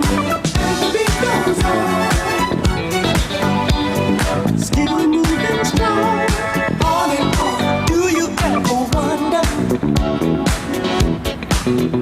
why to win somebody's got to lose? I might as well get over the blues.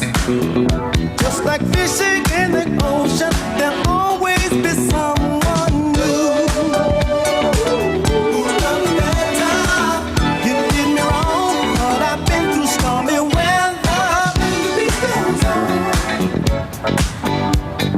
Just like my love, everlasting. Oh, and the beat goes on. Better believe it. Still moving strong, on and on. Don't stop for nobody. This time I keep my feet on solid ground. Now I understand myself with down. Like the sweet sound of hit music, there'll always be something new. To keep the tables turning, hey, it's in the song. There'll never be an ending. It goes on, just like my love, everlasting. Oh, and the beat goes on, still moving strong, on and on. The beat goes on, the beat goes on, the beat goes on.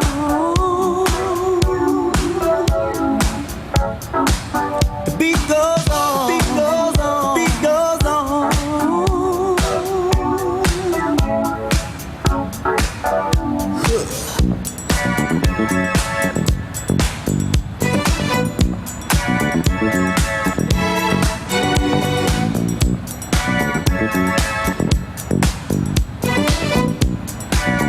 Guitar playing that feel to show the beat is real.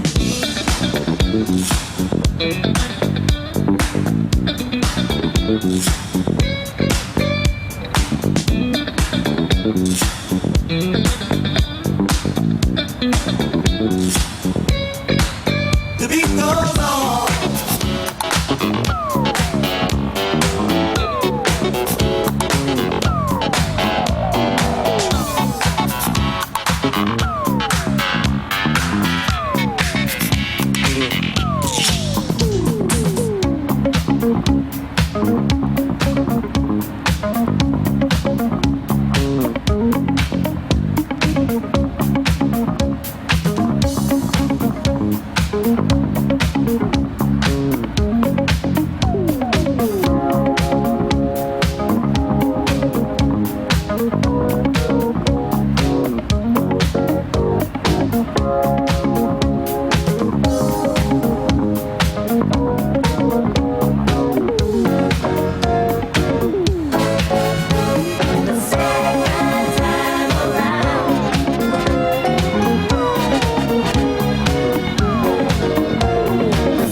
Looking increasingly likely that there will be a second time around for President Obama. Virtually all the networks have called the race for him. The Washington Post is conservatively waiting for a few more votes to come in before we make that call. And we hear Governor Romney not yet ready to concede in Boston, so we could be here a little while before we hear from him, and almost certainly we won't see Barack Obama tonight until Mitt Romney has given that speech, should he choose to give it tonight. Nia Malika Henderson had not been on the fold before our big election night show, and here you are. You're our Iron Woman guest. So I'd like to present you this cupcake that's been kind of just looming on the desk. This is so awesome. It's still fresh, right? It was given to me like an hour ago, so Right. Whoever gave it to me said it was This is going to fresh. be eaten tonight. It is. Very good. So it's looking increasingly likely that there will be a party in Chicago tonight. Well, they're already partying, it looks they like, are right? already partying. Yeah. I couldn't help but notice, though, it's not Grant Park.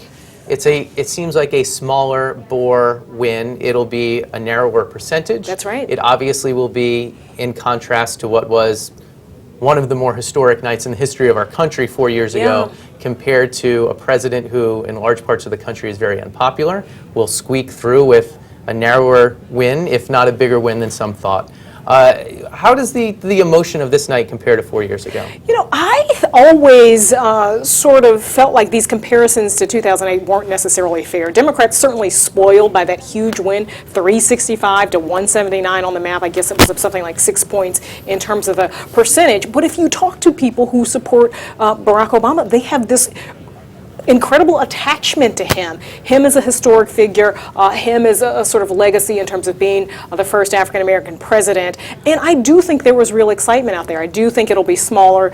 Some of his crowds were smaller this go around. But I think, again, if you look back to 2008, that'll probably never be replicated in our lifetimes. It was just such a big movement. This campaign felt a little bit more like math. I mean, in the end, that's what you heard Democrats talking about, whether you talk to Patrick Gaspard over the DNC or if you talk to David Axelrod. They were looking at a situation where, if you look back to 1992, every Democratic president, whether they won or lost the White House, had gotten at least 245 electoral votes. That was the sort of floor that they were looking at, and from there they could sort of pick and choose on the map, and that's why they had so much more confidence, I think, than the Romney campaign, and saw many more paths to victory.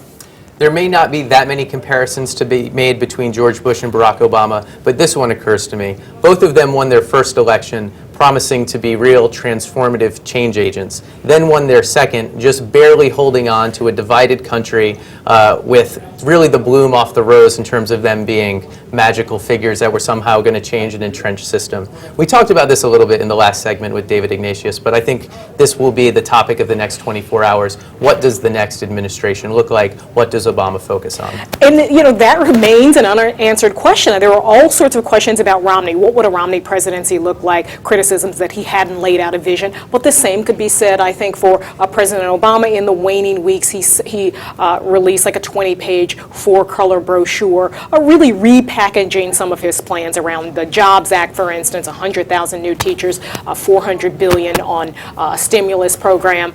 So I guess the short answer to that is we have no idea. I mean, we don't know what is coming up for this presidency. The fiscal cliff, obviously, right around the corner. I mean, people will celebrate Obama's victory if, in fact, the projections are correct. But then again, then they have to get back to work on this fiscal cliff. And I think what happens in the fiscal cliff will, I think, be a pretty good roadmap for how he's going to be for the next 4 years in terms of, does he reach across the aisle? He hasn't. He's a very insular man in terms of his politics. I think legislatively you can compare him to LBJ, but in terms of the way he's able to work the levers of the Senate and the House, he can't match LBJ. The thing about doing live coverage at a newspaper, everybody here has deadlines and another job to do. Yeah. Do you have to be back in the morning? How soon? I do have to be back in the morning at 6 a.m., which is really, goodness. We should let you out of here, shouldn't we? All righty. Nia, Yes. thank you so much. Thank you. Emi Kolawole is back at the politics desk with Dan Balls. Emi. Brooke, thank you so much. Yes, I am here. I'm at the politics desk, and I'm here with our resident political guru, as I always like to call him, Dan. So obviously, we have not called the race yet for President Obama. A number of networks, including the Associated Press, have. Can you talk a little bit about how these races get called, a little bit behind the science, if you will? Well, it's a combination of looking at the exit polls and the models behind the exit polls, and we have our own decision desk that goes through that and just exercises great caution. I mean, I can recall the night in 2000 when I was writing a lead that said George W. Bush won the election, and just at that moment we realized that Florida was coming apart again, and it was too close to call, and we had to pull that story literally off the press and not run it. So when you've gone through a kind of a near-death experience like that on an election night, you become cautious, and there's no advantage in being premature if you're wrong. So we try to be as careful as we possibly can. And can you talk a little bit about sort of what we're looking at in terms of the electorate, and given that all of these networks have made this call, what is your sense of the people who have come out to vote and the nature of the vote, if you feel comfortable speaking to that? Well, I mean, it looks like this electorate is similar to 2008. It's a little less democratic than 2008, but in terms of the racial makeup, in terms of the white, non-white split, it looks like it's about what it was in 2008, if not slightly less white. We're awaiting the final exit poll numbers, which get slightly adjusted by the final vote. But based on that, it is an electorate that, from the beginning always was more favorable to President Obama if he could hold up enough vote among white voters, and apparently he's been able to do that in enough states. Now, Ohio, we have not called yet. The indications are that he has enough of a lead that he may be able to prevail, but we're being cautious. Similarly with Florida, we know that some of the vote that's still out is in Democratic areas, and therefore that looks as though his lead may hold up, but we again have not called that yet. And now, can you sort of bring us a little bit into your story right now? You tell me if you've written the headline. Have you written it yet? I mean, again, you mentioned some caution. Others will write the headline. I mean, it's a story that basically says, okay, he's now won this re-election, or is on the cusp of winning this re-election. Now he has to figure out how to pull together a very divided country. I mean, if he prevails in this, and it looks as though he well might, it will not be a landslide, and it will not necessarily be a clear mandate for things. And also, he has not laid out with much specificity a detailed agenda for some of the big problems that he says he wants to take on, including the debt and deficit. He's talked about immigration reform. He hasn't really done much on that in terms of laying it out. In other words, he didn't campaign hard on exactly what he wants to do on those things. So now he has to confront the question of how he begins to govern, and we await that. Excellent. Dan, thank you so much for your time, and best of luck for the rest of the night. And if you have any questions about making a call, please ping them to us on Twitter at #AskWapo. Brooke, I'm going to send it back to you. Thanks a lot, Emi. It's worth noting that though several networks have called the overall election for Obama, Florida, Virginia, and for the most part Colorado still too close to call, which speaks both to how this election did turn out to be close in many ways, and also how Barack Obama made the math work electorally well enough that so far, even without those three states, it seems, and in fact has been projected by several of our colleagues at other networks, that he will be reelected. That means a sad night in Boston, Massachusetts, where political reporter Felicia Somnez is joining us by phone. She's at Romney headquarters. Felicia, I'm guessing there won't be a raucous crowd making it hard for you to talk to us. You know, actually, Brook, it's a kind of unexpectedly raucous crowd here, but for not the reasons you might expect. What I have thought over the past half hour as this race was called, and then Fox seemed to waver on that call, is that the crowd here at Romney headquarters in Boston is going through 4 stages of grief. The first one, when that call came up, very unexpectedly, they were in a state of shock. A few minutes later, when they were watching the Obama supporters on their TV screens dancing at the Obama headquarters in Chicago, it was very much a state of sadness. People were just stunned. There was total silence from the crowd. The next step after that was suddenly when the Fox analysts on the screen, particularly Carl Rove, disputed the call that their own network had made. The crowd cheered. Everyone erupted into just a huge burst of applause. And then the fourth stage, I guess you could say, is denial. You can maybe hear a little bit of it now. There's a lot of booing from the crowd. They're really just not buying this call that the state of Ohio has gone to President Obama. We're watching CNN right now. They're continuing to project that the president has won re-election, but I can tell you from traveling with the campaign all day today and over these past couple of days, its mood certainly among Governor Romney, his closest advisors, was very much an upbeat one. They really were not, certainly to appearances anyway, not expecting things to go this way for them tonight. As an example, we've made a pit stop today in Pittsburgh at the airport there. Hundreds of supporters came out unexpectedly to see the governor, he was very visibly moved and thought that that meant he was on his way to winning the state. Turns out we found out on the early side tonight that it is not in the Republican column. So things here in Romney headquarters, it's a raucous crowd, unexpectedly so, and it doesn't look like they're ready to throw in the towel anytime soon. Yeah, and as you speak, Felicia, we're taking a look at the empty podium at headquarters where you are tonight, where we expect at some point Mitt Romney to give a speech, either in victory or right now it looks more likely in concession. You mentioned the crowd perhaps still being in that stage of grief called denial. And here at the Post, we're not going to quite call it denial because we're not ready to call a winner either. But I wonder if you have any sense of when Governor Romney might decide to speak. Well, what we're hearing from the campaign so far is that they don't have any plans for him to take the stage anytime soon. The crowd here, I think, the longer this sort of dispute goes on, the more fired up they're getting. And so it seems like if he's going to make an appearance, it'll have to be soon. Otherwise, it looks like this could end up being a much longer night.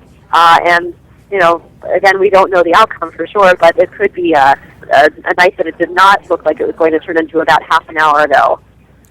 Right, because for legal reasons and for all kinds of reasons, Romney isn't going to want to concede unless he absolutely needs to, because at that point he would have more trouble having an about face afterwards. However, there will come a point where if the election seems decisively called in Obama's favor enough, that the president could even choose to speak before the concession, which is highly unusual, but I wonder how long Obama would go letting Romney wait out the clock tonight. Is there any calculation there that if they don't speak, at least within the next hour or two, if things go the way they're going, that there could be this odd kind of moment? Absolutely. Well, that gets right to the heart of the point that Dan Baldwin made just a few minutes ago, that this clearly is, some places have called it for Obama. It looks like it could be a win for him, but if it is, in fact, it will not be a decisive one, a sort of sweeping mandate. So that's very much something that he has to keep in mind. If he does want to get up on the stage and deliver his speech sooner rather than later, he's going to have to contend with the fact that the Romney campaign is not exactly on board with that. But just one other example from here on the ground of how supporters are feeling. There was a moment about 10 minutes ago when CNN flashed on the screen the popular vote numbers, and the announcer mistakenly said that Obama was ahead over Romney in that, and it turns out that Romney is the one who right now is ahead in the popular vote. The crowd here went crazy. It was just a chaotic scene. People who, for much of the night, were just standing still in silence, really kind of feeling like, wait a minute, this is not the way that things are supposed to be going right now. So just one sense of the emotion that's on display here. There's just been a lot of discontent among the crowd. So again, if the president's going to come out on the stage, that's something he and his team will have to consider. Is that the best step for them to try to bring both sides together when a lot of the supporters on the Republican side don't quite agree that this election is his just yet? Okay, Felicia Somnez at Romney headquarters in Boston. Thanks a lot for that, and we'll see how events develop in the next minutes and hours. Chris Cillizza, if you don't know him by now, you haven't been watching our coverage. If you don't know, sorry, okay, that was something else. Oh my goodness, we're really, getting punchy. I'm normally I turn into a pumpkin at midnight.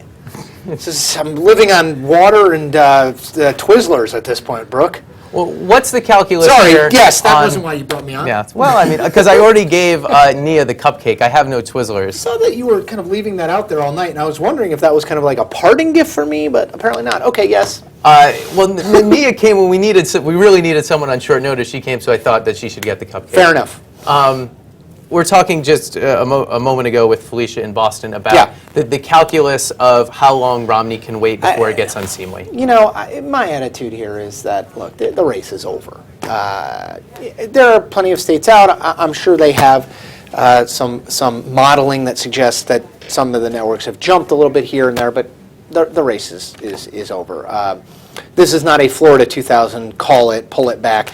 There are enough states that are either in Obama's camp or certainly trending in that direction that even if there was an accidental miscall somewhere here and there, which I do not think there is, I tend to think the hardest thing to do is graciously concede defeat. This is something that Mitt Romney has been at for the last 6 years. And don't forget, he ran for president He's been running for president since about 2006. It is difficult. I think he acquitted himself well in this campaign, and I just think the longer you wait, the more. To be honest, people like you and I notice it. I'm not sure average folks do it, but there is a sort of political rules of the game that when it looks like it's over, you concede so that the other guy can give his acceptance speech. I know you often write winner and loser columns on the next one. Are you doing that tomorrow, or are you doing something a little different? No, I'm going to. So tonight, once I finish, I guess it's now morning-ish. We're into Wednesday morning. Election day is over, at least for us on the East Coast. I'm going to do a lessons learned, just kind of things that I think are what this election taught us, kind of about us as a country and as the two political parties. I will do some kind of winners and losers, but I want to do it in a robust way, not just say Barack Obama was a winner and Mitt Romney was a loser. So I think we'll probably do that tomorrow, pending my sleep schedule. Can you? Oh, okay. Can you preview what you've observed tonight? Yeah, absolutely, of course. Yeah. So I mean, a couple things. A lot of it's what we've talked about throughout the night, which I assume people are tuned in for this whole time. But in the event that they are not, look, one big thing is Republicans have a major Hispanic problem.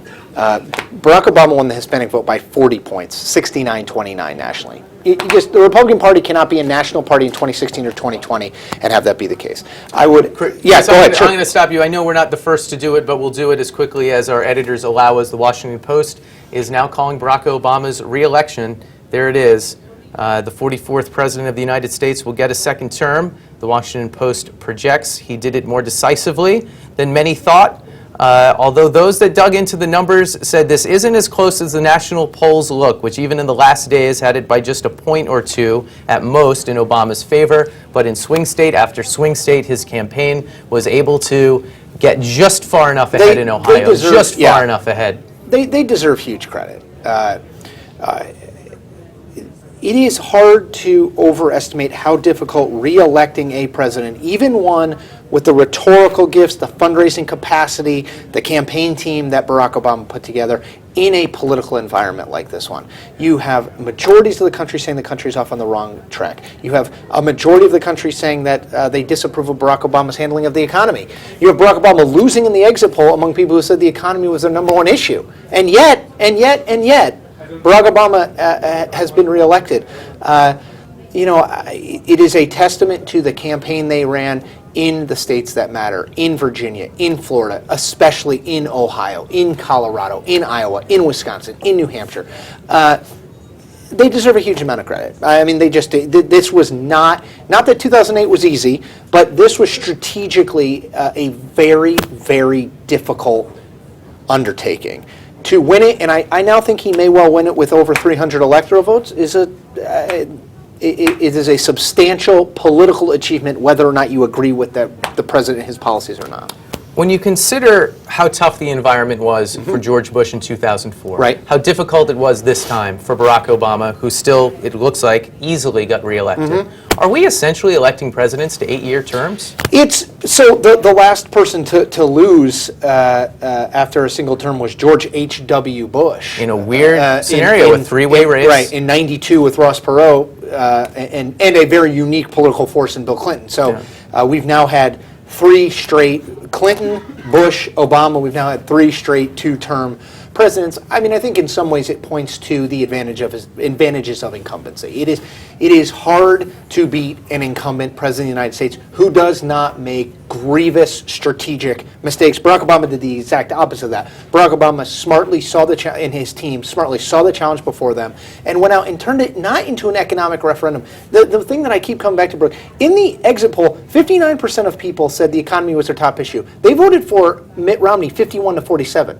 So if this was an economic referendum, Mitt Romney won. It wasn't. It was more than that. And another number that stood out to me. But isn't it impressive? Isn't it impressive that he won by that little? That Obama was able to make it that close in an economy this bad? True, but if you told me 6 months ago Mitt Romney will win a majority, now it's not going to be a big majority, but a majority of the vote among people who say the economy is their top issue, I would have said he won. I mean, I would have said he wins the race. It shows that the Obama campaign was able to expand it outward into not just sort of, do you approve of Barack Obama's handling of the economy, but who do you think looks out for you? Much more of a kind of feel, empathy vote than it was just kind of a straight referendum on, these are his policies, these will be my policies. So, like I said, I think we are too cynical oftentimes in the political media. Regardless of whether you agree or disagree with him, Barack Obama and his team deserve a huge amount of credit. Our colleague Ezra Klein and some others made the argument that this wasn't just a referendum on Obama, it was a referendum on the Republican leadership that had done so much to stymie Obama, and that by throwing him out of office, it would basically be an endorsement of that type of obstructionism. Do the Republicans take a lesson from this, that they should work with Obama, just as maybe Obama takes the lesson that he needs more bipartisanship? Well, I think we'll find the answer to that relatively soon, because we have the fiscal cliff looming. Excuse me, my IFB here. We have the fiscal cliff looming, so that will. We'll find out sometime between now and the end of the year what lessons they take. My guess is yes. This re-election of Barack Obama and the manner in which it is happening, in terms of, I think we're going to see sort of more electoral votes than many people expected for him, will likely, I think, add to the likelihood of bipartisanship on this fiscal cliff deal. I also think that the Republican Party now has to look inside and see what they find. By 2016, in 16 of the last 24 years, a Democrat has been the President of the United States. What does that say about where the party is, particularly with Hispanics, particularly with young people? Those are two groups that are growing. Young people are going to continue to be in the electorate. Hispanics are a hugely growing part of the electorate. Again, they will struggle to be a national party if they cannot win young people and they cannot win Hispanic voters. And I think there are smart people in the party. Haley Barbour, the former governor of Mississippi, has said this. Jeb Bush, the former governor of Florida, said this. Marco Rubio, the senator from Florida, has said this. My guess is you'll hear some other prominent Republicans saying, look, we understand what the base of the party wants. We need to figure out a way to win the presidency. That's the best way to get our policies in place, is to win. You got to win first. And it'll be interesting to see when Mitt Romney finally does take the stage, assuming he does tonight, the leader of his party, at least until tonight, what direction he suggests for the GOP heading forward. Right, absolutely. And someone who I think is genuinely more sort of pragmatic-minded than many within the Republican Party. That'll be an interesting one. Remember, he won governor of Massachusetts. He's not a hard-line, right-wing guy, conservative. We're going to throw it back over to the politics desk once more. Emmy. Brooke, thank you so much. Yes, I am here with Ann Guerin at the politics desk. Ann is actually sort of moonlighting, if you will, on the election coverage. She is our diplomatic correspondent, and we now know that President Obama has won this election. What does this mean going forward in terms of foreign policy? What kind of actually, let's look back. What kind of a choice did voters have in terms of the presidency, in terms of the two candidates on the foreign policy front? Well, they had a choice between fairly in one way, a stark choice in that Mitt Romney represented a sort of classic Republican view of the foreign policy ideals of the United States and articulated that. And Obama had articulated a new kind of democratic framework for foreign policy. They really, however, had very similar practical solutions to the main foreign policy challenges of the time. So voters, to the extent that they were paying attention to prescriptively to what each candidate would actually do, didn't have a lot to choose from. Now that Obama has won a second term, he may have greater license to do some things in the foreign policy arena that he was either constrained by allies or constrained by the U.S. economic focus or any number of other things in his first term to do. That has historically been the province of American presidents in his second term, is to try to do bigger things. He hasn't specifically said what bigger things he might like to do.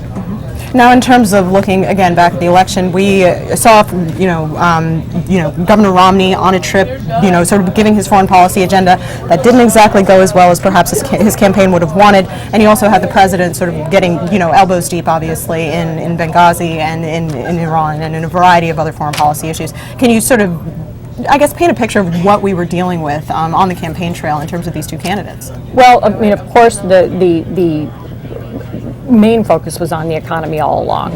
The Mitt Romney foreign policy trip over the summer that didn't go well for him was a diversion. It was a big politics story for a short time, and then really there wasn't much focus on foreign policy again until we had the attack in Libya on September 11th that killed the American ambassador and 3 other Americans. That very quickly turned into a political story, and Republicans have sought to to make it a referendum on President Obama's leadership, both in Libya and in the Middle East in general. They got some traction on that. Voters did pay attention, and that and some other foreign policy issues toward the end of the campaign were a focus. The foreign policy debate between President Obama and Mitt Romney that was sort of kind of an eat your vegetables sort of, well, foreign policy is important, so even though we're going to vote on the election, we have to talk about foreign policy. People really did pay attention. It was a widely viewed and much followed debate, and it showed some differences between the two. That said, when it came down to it, exit poll data shows very clearly that foreign policy was not the driver for people in making their voting choice. Now let's look at Obama's second term. What does a second term presidency usually look like in terms of foreign policy? What are some of the things that he gets to do now that he is in his second term, and we're not looking at a first term presidency for Mitt Romney? Well, he's got some of the same problems he's had all along. He's going to have to figure out what to do about Iran. He's going to have to manage his relationship with Israel in the context of Iran. He's got the unfolding effects from the Arab Spring, which are still very much undecided. American influence declining in the Middle East, and he'll have some choices to make about what he does about that. Those are all things that are in front of him now. Also, very near term, there will be a decision point on Syria. The United States, the Obama administration, and its Western allies have chosen very clearly not to intervene in Syria, saying that it would do more harm than good. But some of that calculus may be changing. It was pretty clear that it would not change before the election. Now, after the election, Obama may have a little more room to say, well, there might be something that we could do that would be a humanitarian protection in Syria, not an invasion, not an all-out intervention. That's one possibility.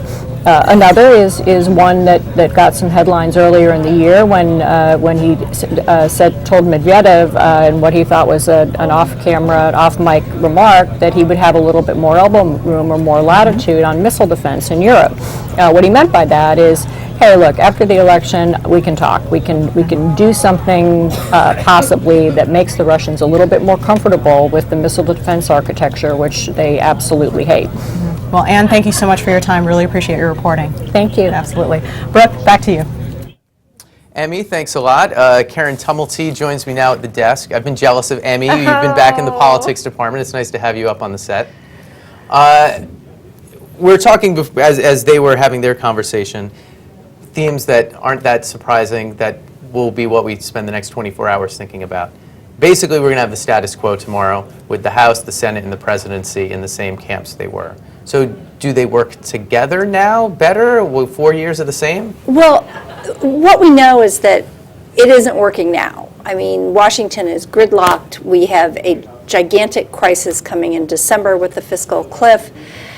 So I do think that all sides are going to have to sort of rethink the way they do business. The president has said that in his second term, he's going to spend a lot less time in Washington and a lot more time out in the country trying to build a public consensus. He says you can't change Washington from the inside.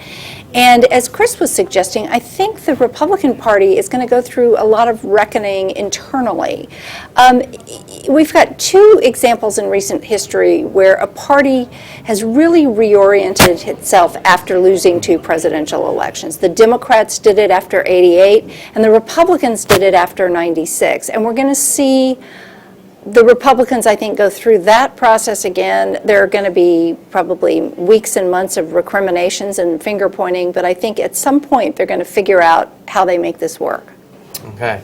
I'm told we have pictures from outside the White House where crowds have gathered in what is admittedly a very liberal corner of the country, a part of the District of Columbia that the president would win in any year, but it points out that there's still a lot of excitement among the base that he was able to get the outcome he did, but it will be a narrower victory than it was 4 years ago. There's a big part of the middle of the country that is highly skeptical of the president. Do you expect something different from him? Do you expect him to engage in a different way, to have different priorities, a different attitude in the next term, or do we know who Barack Obama is and we'll just see it for a few more years. Well, like I said, he's going to be doing a lot more of his almost a permanent campaign out in the country to build public pressure. I think he's going to have to decide what he's going to do with this political operation that he has built. Outside money is now here to stay. And the things like the super PACs are gearing up to turn themselves into advocacy organizations.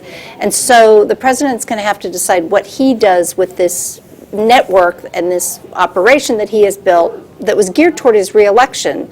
But I think they're going to have to figure out some way to make it work for his agenda. The thing I question, though, is these are some of the same things I remember hearing after the first election, where he had created this giant organization, and what are they going to do with it? And they never seemed to really be able to leverage it to get his agenda through a threshold of popularity that he was able to carry through the presidency. Now there isn't another election to look forward to.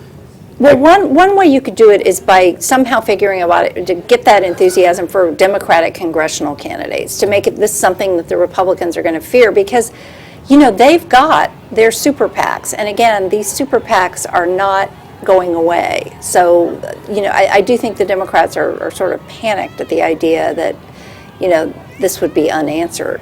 Do you think the Republicans, you were talking about kind of the potential civil war, do they have to choose one direction or another, or is there kind of a third way within conservatism to get to 51% without kind of abandoning what are core principles? I think they're going to have to come up with something on immigration, and certainly the White House is quite hopeful that this is something, in fact, that the president can get done in his second term.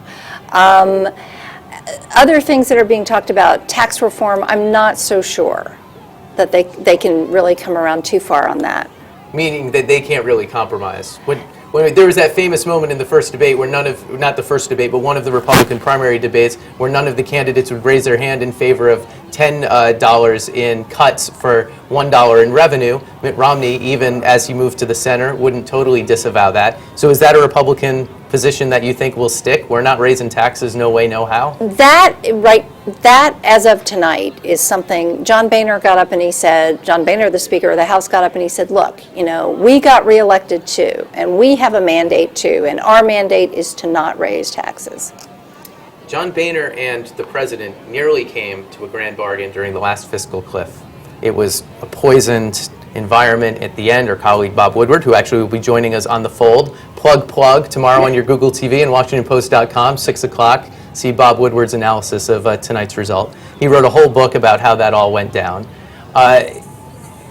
Is the lesson from that maybe you since they got to the 1 yard line, they can get it into the end zone, or did it just poison the well? Well, what I was told by people at the White House today was that the president, the way he looks at this, is the contrast with that grand bargain failed, but then you get to December of that year, and the issue then was the extension of the tax holiday on payroll taxes, and the Republicans weren't budging on that. So this was an example of Barack Obama going out in the country and building support for this holiday on payroll taxes, and finally the Republicans had to cave. But it was not a negotiation in Washington across a table as it had been with the debt ceiling. It was building a movement around it. Okay, Karen, thanks so much. Thank you.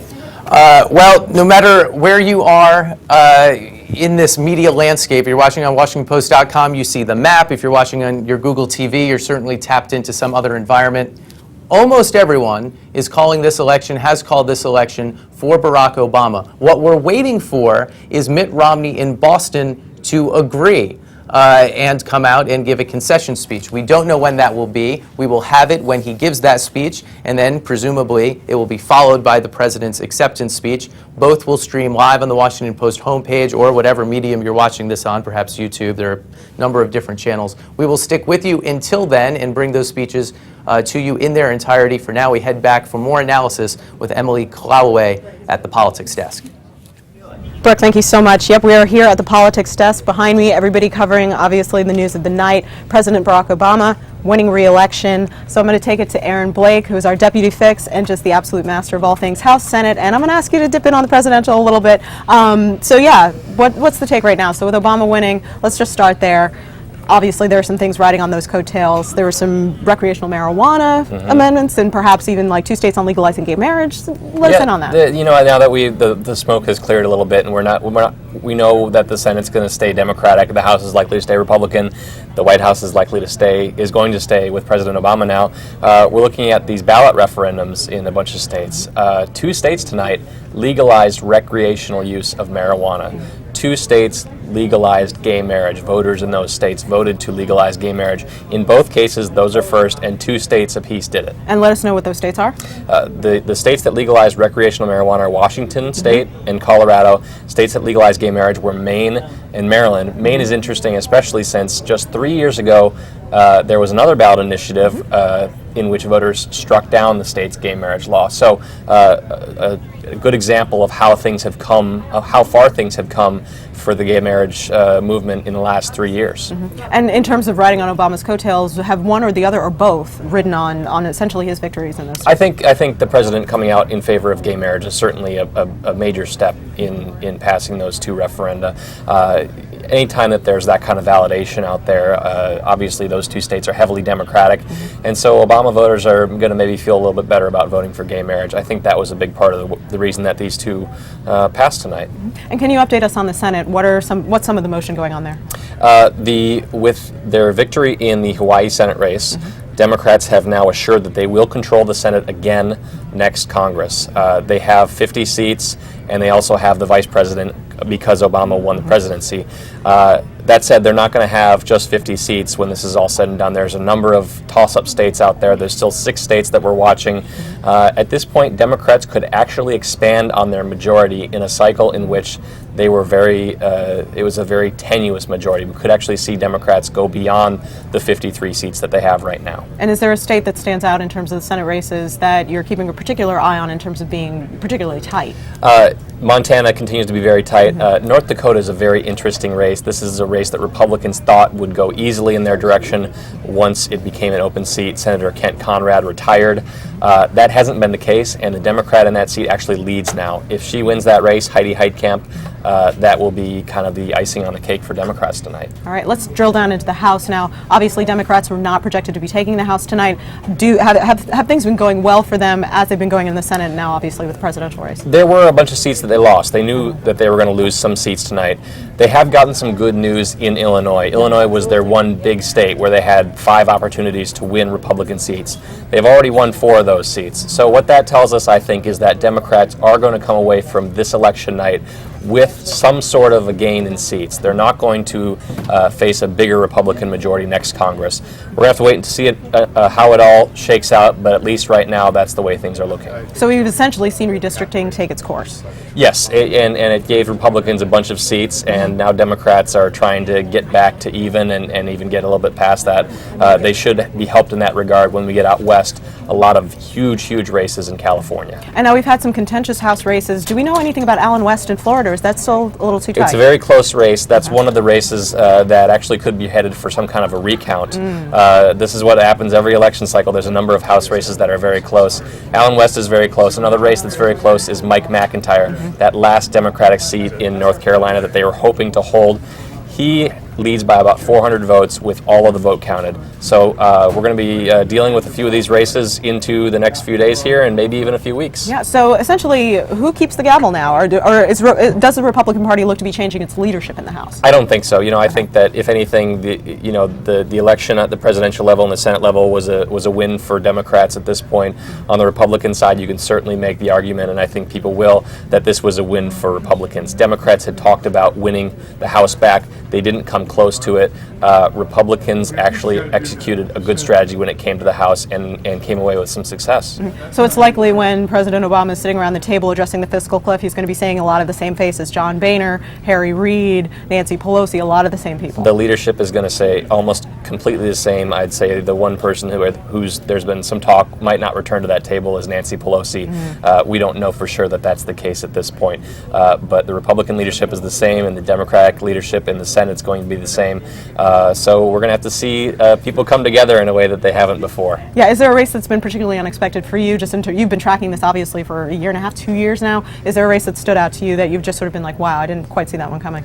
I think we've been surprised by how much backlash there was against Richard Murdoch in Indiana and Todd Akin in Missouri. The Missouri race in particular didn't wind up being close at all. It shows that in these races, candidates matter. We talk about in a lot of these states how the Republicans are favored because it's a red state. Well, Democrats are competing in Montana, they're competing in North Dakota, they won in Missouri, they won in Indiana. Candidates matter, and Democrats had good Senate candidates this cycle, which is why they're returning their majority. Excellent. Aaron, it's always great to talk to you. Thank you so much for your time, and Thank best you. of luck on your deadlines tonight. All right, Brooke, back to you. Okay, Emi, thanks a lot. We have a projection of an Obama win, obviously, and I think we're going to take a look at the map if we have it in a second. There it is, 271 votes, and the most surprising thing about it, or disappointing if you're Mitt Romney, Florida, Virginia, and Ohio. He probably had to win all three, and right now all three are blue, although only Virginia has been called by the post-polling department. And from the post-polling department, John Cohen joins me now on set. Good to have you. I know it's been a busy night. We haven't been able to talk to you until now. It has, but great to be here until earlier than I actually thought we'd be here. Yeah, absolutely. We'll try to, I know you haven't gone to the bathroom in hours, so we'll try to get this through in time so that you can go do that. What surprised you about tonight? Well, I mean, you hope that nothing surprises you. As a pollster, the Post has me here, and we, look at all the polls that are out there, so that you're not really surprised on election night. And you weren't surprised? Not really. Good pre-election polling really can tell you what's going to happen. We don't operate as forecasters. But we're trying to understand what this election's about, and we knew it was about the economy. We knew Obama had certain advantages. We knew Romney had advantages, and the question was about really the details, how it would play out across the various states. But from a national electorate standpoint, it's shaping up very much like what we expected. A broadly similar electorate to what we saw in 2008 in terms of racial, and ethnic lines, in terms of the age distribution, and in terms of the partisan makeup. There's a lot made of kind of a narrowing gap between Republicans and Democrats. We didn't see that in the final days. So what in our final poll, Democrats had a 6 percentage point edge on Republicans in terms of the basic underlying party identification. And as of now, the exit poll is showing that exact same thing. And that's an explanation for why Obama won early and relatively big. Well, it has to. You mentioned early. We've been focused a lot on early voters, and early voters, kind of really helped him in Ohio and Iowa. Of course, Ohio still hasn't been called. That was the state we thought we'd wait a long time for. But in terms of you had the basic underlying partisan identification, which kind of certainly helped him. But also, kind of the parity that he, had with Mitt Romney when it comes to voters' trust on handling the economy. Economy is issue number one. Most voters think Obama's doing a bad job, and yet he was able to neutralize what should have been a better opening for Romney on election night. Take me behind the curtain a little bit when you're making these projections in this new normal of a third, or in some states nearly a half of voters voting early. When do you get those numbers? How do you work them into your calculations? How are you able to tabulate the exit polls to know which part of the pie that is? Sure. So the exit pollsters are doing telephone polls, much like we do, before the election, to talk to those early voters. In our final estimate from the Washington Post ABC News tracking poll, we estimated that 36% of all voters had already cast their ballots. That's a big number. That, if you can get them to answer the phone and give you their answers, that actually helps you on election night because you know essentially what those votes are coming in. So that helps you. It helps the exit pollsters when they get the numbers, start getting the election day numbers. They can put them in with the early vote and make determinations. So it can be helpful. It does, of course, rely on good telephone polling, which has been getting harder to do. But this year seems to have worked very well. We were a little slower than some of the networks in calling, but I'm guessing you saw some of the same or almost all the same numbers they did. So I guess two-part question. One, why were we a little slower? And two, how early did you have, because it's a threshold question, right? Sure. When were you at least say 70% sure Obama was going to win? Was that at 5, 6 o'clock today? Well, that was probably yesterday when we got our final poll, our own data. But I'll say that the Washington Post is not set up like a traditional network with a decision desk. Right. We have a decision desk that looks at the available data, including the exit polls, including the intelligence that we have from them, not just from the polls that they conduct with voters, but also they have exit poll precincts that they are going and counting raw vote. We have the AP. So we have different feeds, and we're looking across that. We're also using the knowledge that we have in the newsroom. So we have a very strong, presence in Virginia and covering Virginia politics. So we rely on Virginia reporters and editors to help us call those states. So we're not set up the same way from the same modeling perspective. It was clear early, to everybody, that Obama was going to be the president. The question was the combination of states that would get him over the threshold that he needed to win. And so we spent more time than others, apparently, kind of looking at that, waiting for, proof that there was that combination, even though the odds were high that it would be some combination. And what you said when you sat down here, our website is now up to speed. We've called Virginia for Obama, but as you said as we came on, now it's just a matter of how much, not what. I've finally proven myself as a forecaster. We will let you make that 100-foot walk to our right and get the relief you so richly have earned tonight. John Cohen, thanks a bunch.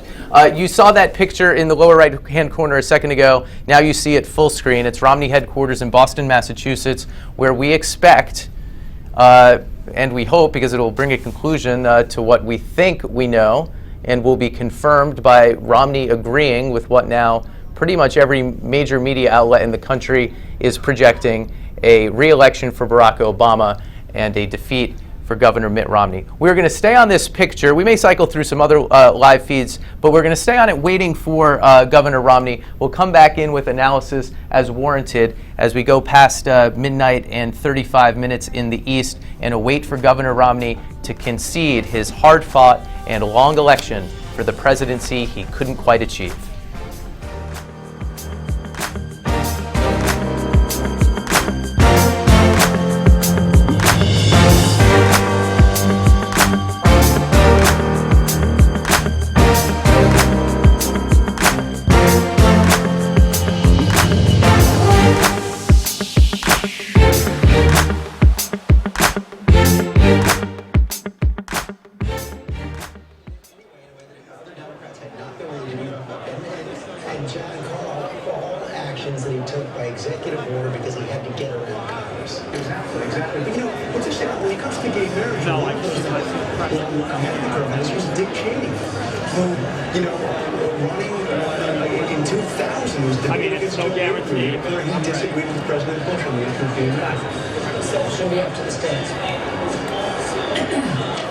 Victorious because we had the support of the NAACP for the first time in its 100-year history. The NAACP came out in support of gay marriage. Leaders like Julian Bond, church leaders, civic leaders, union leaders. So I thought it was a really broad coalition for equality in Maryland. A lot of flags waving in Chicago right now. We want to go back there. The excitement is building up for President Obama as he prepares to come out of that stage. Jay Tapper. Good evening, George. That's right. Many people are enthusiastic here as some other networks declared one of the few remaining states. It is certainly possible, it has not yet happened, but it is certainly possible, as you noted, that the only state to have flipped will be Indiana from Obama to the Republican Party. That has not yet happened, but it does look that it's possible that President Obama could win at least two, if not all three of the remaining big states, big battleground states. I wanted to touch on an issue that you were talking about just a few minutes ago about the popular vote. Right now, Mitt Romney leads in the popular vote, even if President Obama has an electoral victory win. I spoke with David Clough, the president's senior political poobah, as President Obama refers to him, about that issue during the campaign just a few days ago. What happens if that is actually the result? President Obama wins the key battleground states and becomes re-elected, but does not win the popular vote. Well, Clough had a couple answers. First of all, obviously it's not unprecedented. That was what happened in 2000. George W. Bush won the electoral vote, but lost the popular vote by 500,000 votes to then Vice President Al Gore.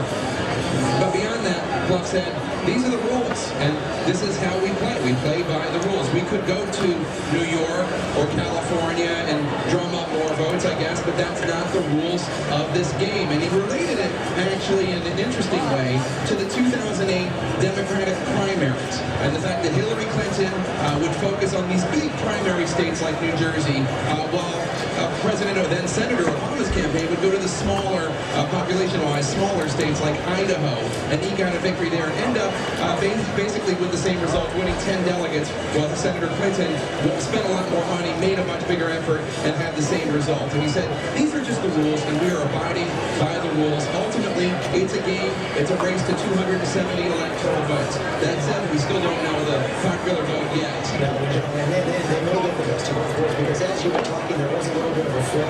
President Obama has now jumped ahead in the popular vote by a very small margin, only about 21,000 votes right now. It's still very, very close. It's going to go right down to the wire. And I just want to say, Jake, I think North Carolina also flipped to add in there. Well, that's right. Okay, good. I love correcting our words. On one thing tonight, I just want to say about the room we're looking at, just a memory, down memory lane. 4 years ago, 240,000 people, by estimate, crowded Grant Park to celebrate the first victory of Barack Obama. Tonight, we think there are about 20,000 in the room, but they're a riotous group. Let's go back to David here now at Romney headquarters to get more of a sense of what's going on there and what to expect from Governor Romney. Anyone yet on a phone call to the president?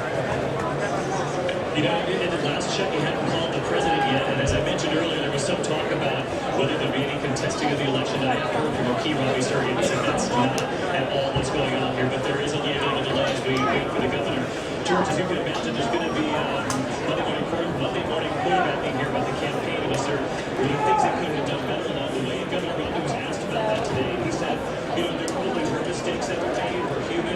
He said, but this was one campaign where there weren't many reports of infighting. He said, I think the same team, he said that he threw everything on the field. They put everything on the field, like nothing in the locker room. And I think he'll remember election day as having gone to Ohio and Pennsylvania and 2 last-ditch efforts to get out there and try to get the vote. One of the things Governor Romney's been surprised by in his campaign was that he wasn't as tired as he thought he was. He was very energized. He went on these sort of battleground religious tours that they both were taking his holiday, saying the people in rooms like this one really energized him. And one last thought, I'm going to be watching tonight on the stage. Not only the governor, but Emi Kolawole. She has been by his side this entire campaign of the 4 days when he was divided and conquered. She was with him when his campaign started. Sitting down with the governor, sit down with the governor, I never had that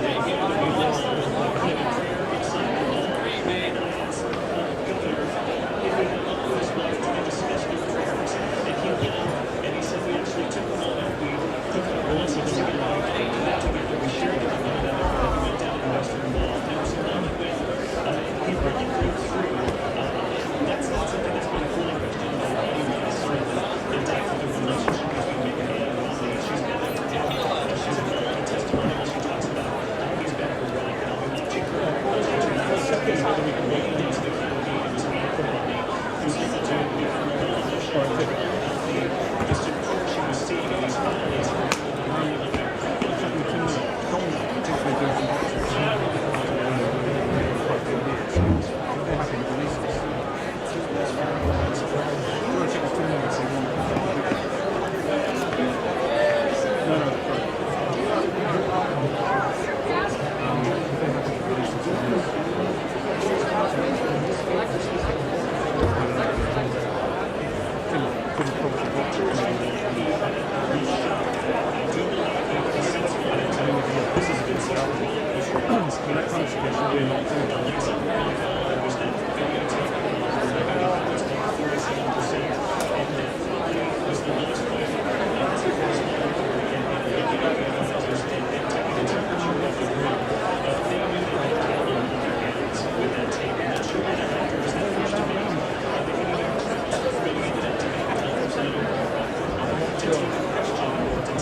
Just got a little bit bigger for President Obama. We can now project that he's won the state of Virginia and has 13 electoral votes. You see it right there, 50-41 for President Obama down in Brazil. This is a sweet win for the president and his team, a triumph of organization, and one more symbol of a truly changing year. George, there's no question about it. I heard the campaign was going to spend a great deal of this time expanding the ground game from 2008.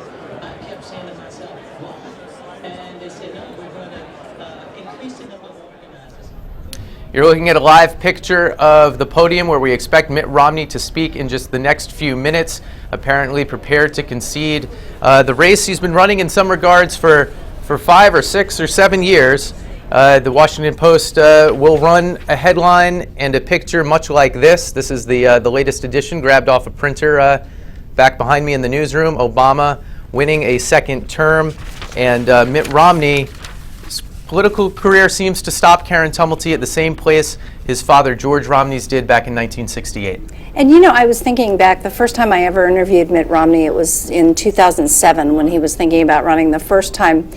And he, in that interview, was able to quote to me paragraphs of the letter that his own father had written to him when he pulled out of the race in 1968. And I really wouldn't be surprised to hear some of this tonight. I pulled out my old story.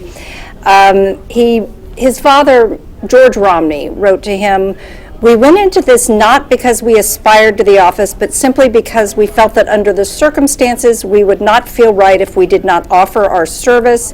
As I have said on many occasions, I aspired, and though I achieved not, I am satisfied." Which, it really strikes me that so much of Mitt Romney's life has been in his father's footsteps. And, he was ultimately, he was a business executive as his father was. He was the governor of a state as his father was. And now, as his father did, he was unable to make that last step. As we said, we expect to hear from him in any moment. We see in the corner of our screen the podium there in Boston. There was at least some talk. The Romney campaign claimed that he had not written a concession speech, which, number one, I wonder if we believe that, and number two, if this is being kind of hastily put together, what tone, what theme you expect when he takes the stage? Who knows? And I don't know, if I were in that situation, I might feel like writing a concession speech would jinx it or something. Yeah. I expect him to be gracious, and I expect him to, offer both his hopes that Barack Obama succeeds and his service if he can be of any help. I really do think that, this is not going to be, as bitter as this campaign has been, this is not going to be a bitter moment. Well, there's been this question about whether Mitt Romney is the moderate that some people saw in Massachusetts or the more conservative, somewhat strident force that we saw in parts of this campaign. So it stands to reason, now that he doesn't have to keep fighting that fight, that we may see that Massachusetts Mitt. Right, and he's also, he's a vigorous 65-year-old man. I mean, I think there may be other chapters to Mitt Romney. Yeah, probably not another political chapter, though, right? Probably not, but I could easily see him, serving in some high appointed position in a Republican administration. His own father came back and was Richard Nixon's HUD secretary after he pulled out of the Republican primary in '68.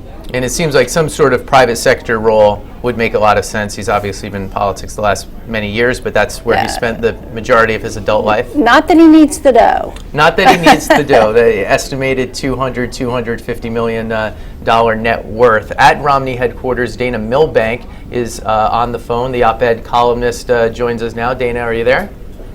I'm here. And as we said when Felicia was on the line a couple hours ago, you don't have to shout over the applause in the background. I assume it's pretty somber at this hour. No, although it's just sprung to life a little bit because Romney's expected out here in a minute or two. So there's been a bit of chanting. Now it's just sort of quiet waiting. Everybody's stirred from their slumber and are ready to hear him. When did they get the message in the hall tonight? Well, it was Gillespie came out pretty early on and said it was to be a great celebration, but it never quite happened. I think, of course, Fox News was playing in the ballroom here, and through the prism of Fox News, it didn't seem quite as bad as quickly as it was. But certainly by 10 o'clock, it looked pretty grim, and an hour later, it was over. Although they were still sort of rallying around Karl Rove's promises that it wasn't over, and we're booing any suggestion to the contrary. But it seems that that even Karl Rove has now been silent. Right. NBC called this race now almost an hour 45 minutes ago, and I know they say hope dies last, but why do we think it took so long for him to get up on the stage that he still hasn't gotten onto? Well, he's been, for at least an hour and a half, he's been holed up next door. I guess, there's always the possibility that something could be wrong, that something could change. And now they've just broken out into a difficult rendition of God Bless America in the ballrooms. There was this rumor that you may or may not have any inkling on that he possibly didn't write a concession speech. Romney has just taken the stage here, so you might want to have that. We certainly do. We're seeing what you're seeing, Dana. Okay. The end of a long campaign and a very successful political career ends tonight in Boston, it would appear. Here's Mitt Romney. Thank you so very much. Thank you.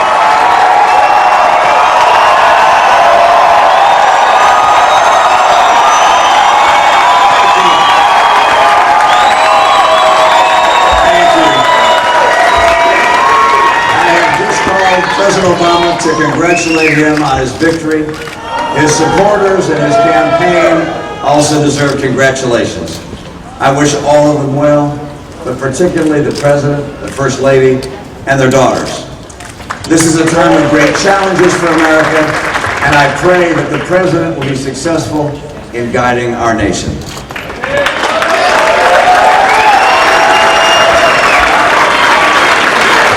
I want to thank Paul Ryan for all that he has done for our campaign.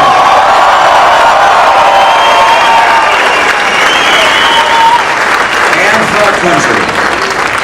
Besides my wife Ann, Paul is the best choice I've ever made. And I trust that his intellect and his hard work and his commitment to principle will continue to contribute to the good of our nation. I also want to thank Ann, the love of my life.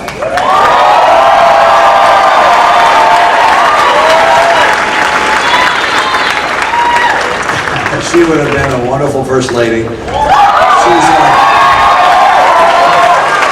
She has been that and more to me and to our family and to the many people that she has touched with her compassion and her care. I thank my sons for their tireless work in behalf of the campaign and thank their wives and children for taking up the slack as their husbands and dads have spent so many weeks away from home.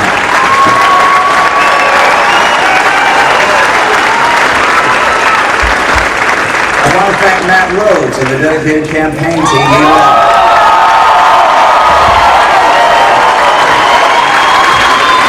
They have made an extraordinary effort, not just for me, but also for the country that we love. And to you here tonight, and to the team across the country, the volunteers, the fundraisers, the donors, the surrogates, I don't believe that there's ever been an effort in our party that can compare with what you have done over these past years. Thank you so very much. Thanks for all the hours of work, for the calls, for the speeches and appearances, for the resources, and for the prayers. You gave deeply from yourselves and performed magnificently. And you inspired us, and you humbled us. You've been the very best we could have imagined. The nation, as you know, is at a critical point. At a time like this, we can't risk partisan bickering and political posturing. Our leaders have to reach across the aisle to do the people's work. And we citizens also have to rise to the occasion. We look to our teachers and professors. We count on you not just to teach, but to inspire our children with a passion for learning and discovery. We look to our pastors and priests and rabbis and counselors of all kinds to testify of the enduring principles upon which our society is built: honesty, charity, integrity, and family. We look to our parents. For in the final analysis, everything depends on the success of our homes.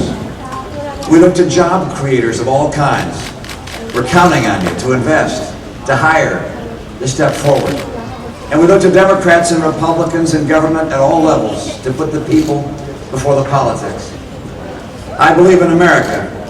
I believe in the people of America.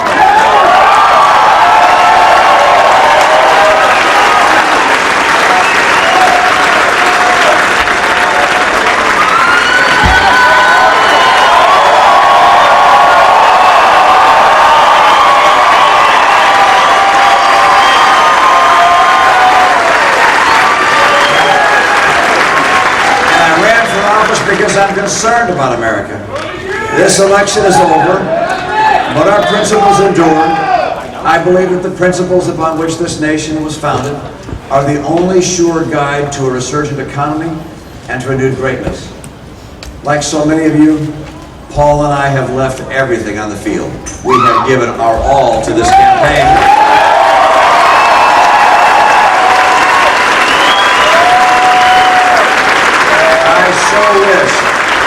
I so wish that I had been able to fulfill your hopes to lead the country in a different direction, but the nation chose another leader, and so Ann and I join with you to earnestly pray for him and for this great nation.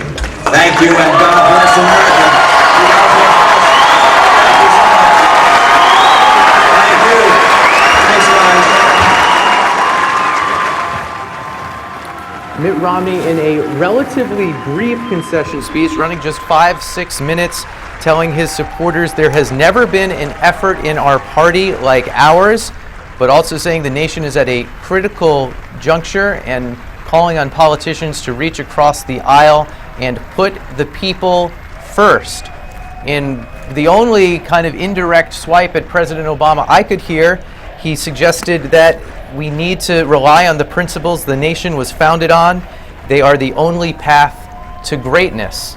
Certainly one of the complaints and one of the reasons that President Obama has been so unpopular in some quarters over the last 4 years, the perception that he's moving the country leftward, the S word, socialism, often mentioned in this campaign and among critics of the president. We see Mitt now hugging his 5 sons and daughters-in-law. Ann Romney in the red dress on the right of your screen, also on stage as well. A tough moment for them.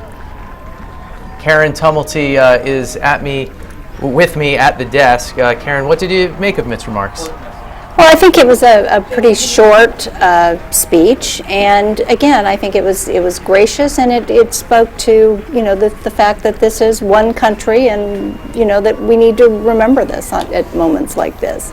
The speech 4 years ago by John McCain, some people thought it was his best moment in the campaign. It was so eloquent. That is the same thing people said about Al Gore's concession speech as well. It's just something about these guys somehow can summon something that they come from a place where they haven't been. Did Romney do that tonight? I don't know that it quite reached those kind of the kind of soaring heights that we heard from McCain, or even, like I said, from Gore. And quickly, again, the Romneys left the stage.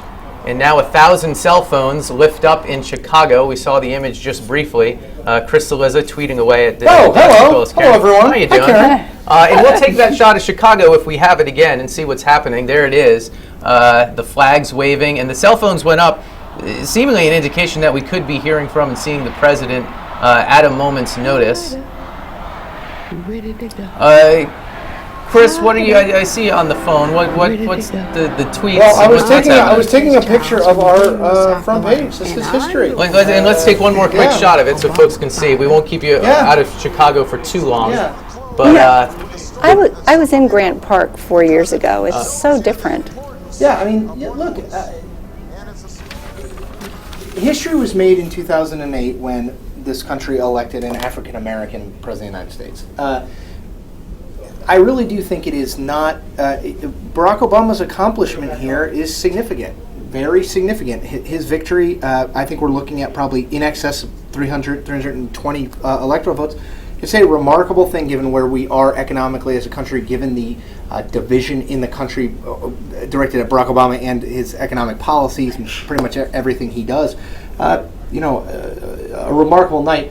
And this is interesting, Karen, I think. You should talk to it more than me. But this is, I'm sure, a very festive atmosphere, but it's much more sort of, I mean, the one thing is, he's the president of the United States. I mean, even though he's now been elected, the campaign is now over, and now he's the president of the United States for 4 more years with lots of near-term challenges, fiscal cliff, but longer-term challenges too, in terms of what is his second-term agenda. What will his legacy ultimately be? This is not kind of a party. I mean, I'm sure plenty of these people will party, but this is, the sort of red formal backdrop and the presidential podium and all those things. This is not sort of like a rock concert that 08 felt like. I don't know. You tell me. In the Grant Park, it was outdoors, and it really did. It felt almost like a street festival, and people were just weeping. And again, we're just looking at them from behind, but this does not quite look like the kind of frenzy that I recall then. And, I actually think one thing, and this has nothing to do with the visual we're looking at, but I think a lot of people, even in the Obama world, not necessarily the strategy types, but people who were very ardently for Barack Obama, there was a sense of nervousness about this election. In 2008, we knew what was going to happen. We may not have known he was going to win 365 electoral votes, he was going to win the popular vote by 7%, but we knew the general direction of this. While we thought that this looked like Barack Obama had more paths to 270 electoral votes, the ease with which he got there, I think, surprised probably some people in this room, too. I was listening on television to somebody who was at this, and they said, to be honest, a lot of people in the room were caught by surprise when the network started calling it. It was called at 11:15 p.m. I will tell you, my bet, if I had made one, was that this election would not be called before midnight. It was called at 11:15. That is not a nail-biter election. And for some of it was called by Tim Kaine, who is in his acceptance speech referenced that NBC had just made the call. Over at the politics desk, Emi Kolawole is joined by Bob Barnes. We want to check in with them, keeping in mind that we'll go to Obama as soon as he takes that stage. Over to you, Emi.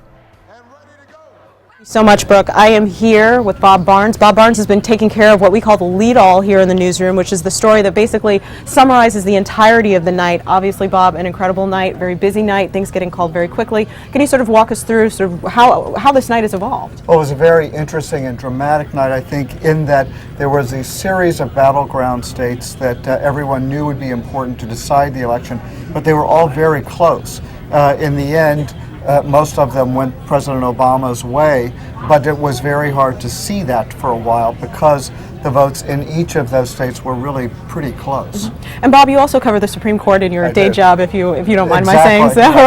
Can you talk a little bit about how the court may or may not have factored into voters' choice? Well, it was interesting. I think that with the court's decision on the health care law, upholding it, in a way that took the Supreme Court out of the election conversation this year.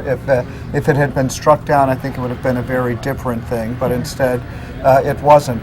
Now what happens, of course, is that there are inevitable thoughts about who might be new on the court. 4 of the justices are in their mid to late 70s, and so Obama will have a chance. I've got to interrupt you. I'm going to toss back to Brooke. Brooke, back to you. Okay, thanks, Emi. I think it's that picture in Chicago that makes us want to check back in.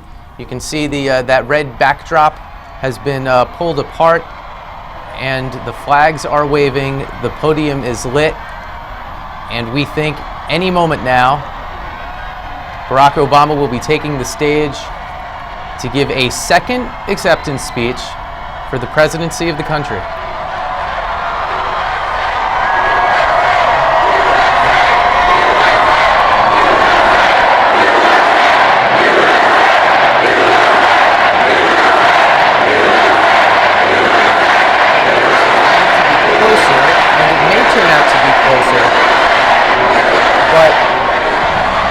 Was still a highly decisive victory. As Chris Alyssa said a moment ago, we got the call much earlier than we thought we might.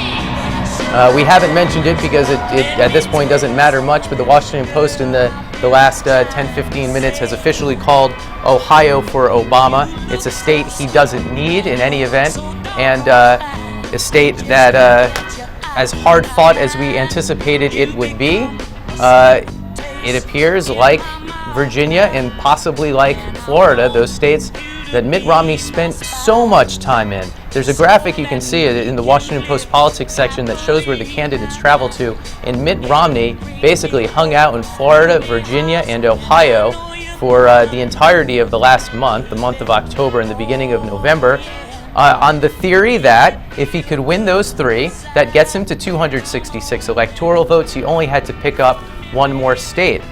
As it turned out, the path wasn't anywhere near that, because Obama was able to pick off many of those states, in addition to most of the other states that Romney was hoping he'd be able to add to that total in order to get to that magic 270 number. Another group vindicated tonight, the pollsters in this newsroom and others, that said, don't look at the national polls, although they're close. Look at the state polls, where Obama was up by 2, perhaps 2.5 points in Ohio, where he held a nearly neck-and-neck race in Florida, a state that almost all observers thought Romney needed to win and should win more easily than a state like Ohio or Virginia. Karen Tumulty is with me at the desk. What do? You borrowed my computer. I'm sorry, now I'm looking at my Twitter feed and my email. Well, we've imposed on you much. Can you type and talk? I can do that. I'll even close out. How's that? Well, keep it open if you like. Maybe I'll read your email. Get a scoop later. What do you expect from President Obama? We mentioned before that there was at least rumors that Romney hadn't pre-written a concession speech, and then from what we heard, he certainly hadn't written that much. It was a brief speech. Obama, when Romney said he hadn't written a concession speech, said, well, I have written a concession speech. Certainly he wrote a victory speech. And the beginning of his political career was marked by truly impressive oratorical moments that maybe haven't been matched in recent months and years. So this may be another moment like that. You know, these speeches, unlike an inaugural address where you are really laying out kind of what the broad principles are that are going to, and themes that are going to guide your presidency, or a State of the Union address, these are really sort of something on I think a much higher altitude. And I think that he is going to be aiming for reconciliation and for, he has run an awfully negative and divisive campaign. Sure. And I think he is going to try to be maybe reaching back for the kind of candidate of hope and change and optimism that he was 4 years ago. We'll see. That it may be a little late for that, but it gets to the question we've been trying to answer over the last hour or so: is does he become a different president in this second term? And maybe one of the signs of that is what we hear from him tonight. I think it will be a good indication. You're seeing the same picture we are, which is, do you notice that the folks in the video screen are waving a little more enthusiastically at this juncture than the actual human beings in the foreground, who, after whipping out their cell phones and taking pictures of an empty stage, have now become a little more subdued, shall we say, just a flag or two waving, while the folks in the background, I can't tell on this screen who they are. They look like the folks that populated the stands during like Major League 2, just like some people waving flags in an audience. The stagecraft, though, is obviously very different. It's what we were just talking about with Chris a moment ago. It's very strange because, again, 4 years ago, he was kind of out on his own, joined by his family.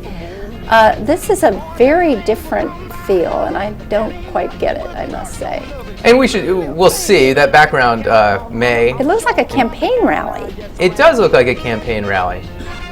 A politician can't give a speech these days without people looking at the back of their head.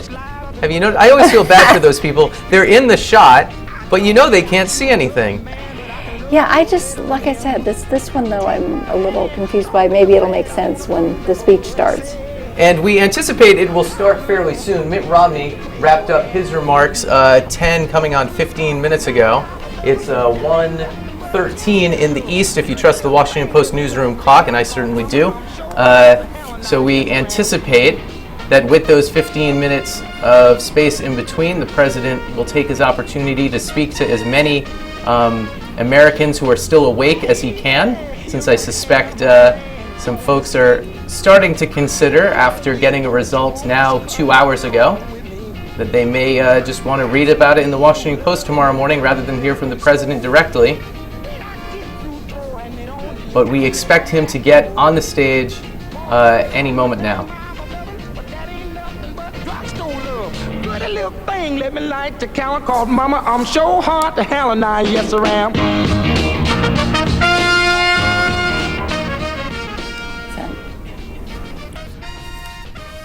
We earlier heard a second time around coming from the Obama party when we took a break, and it looked like at that moment we're just starting to get the calls. At this point, we're not sure what the theme music will be as he takes the stage.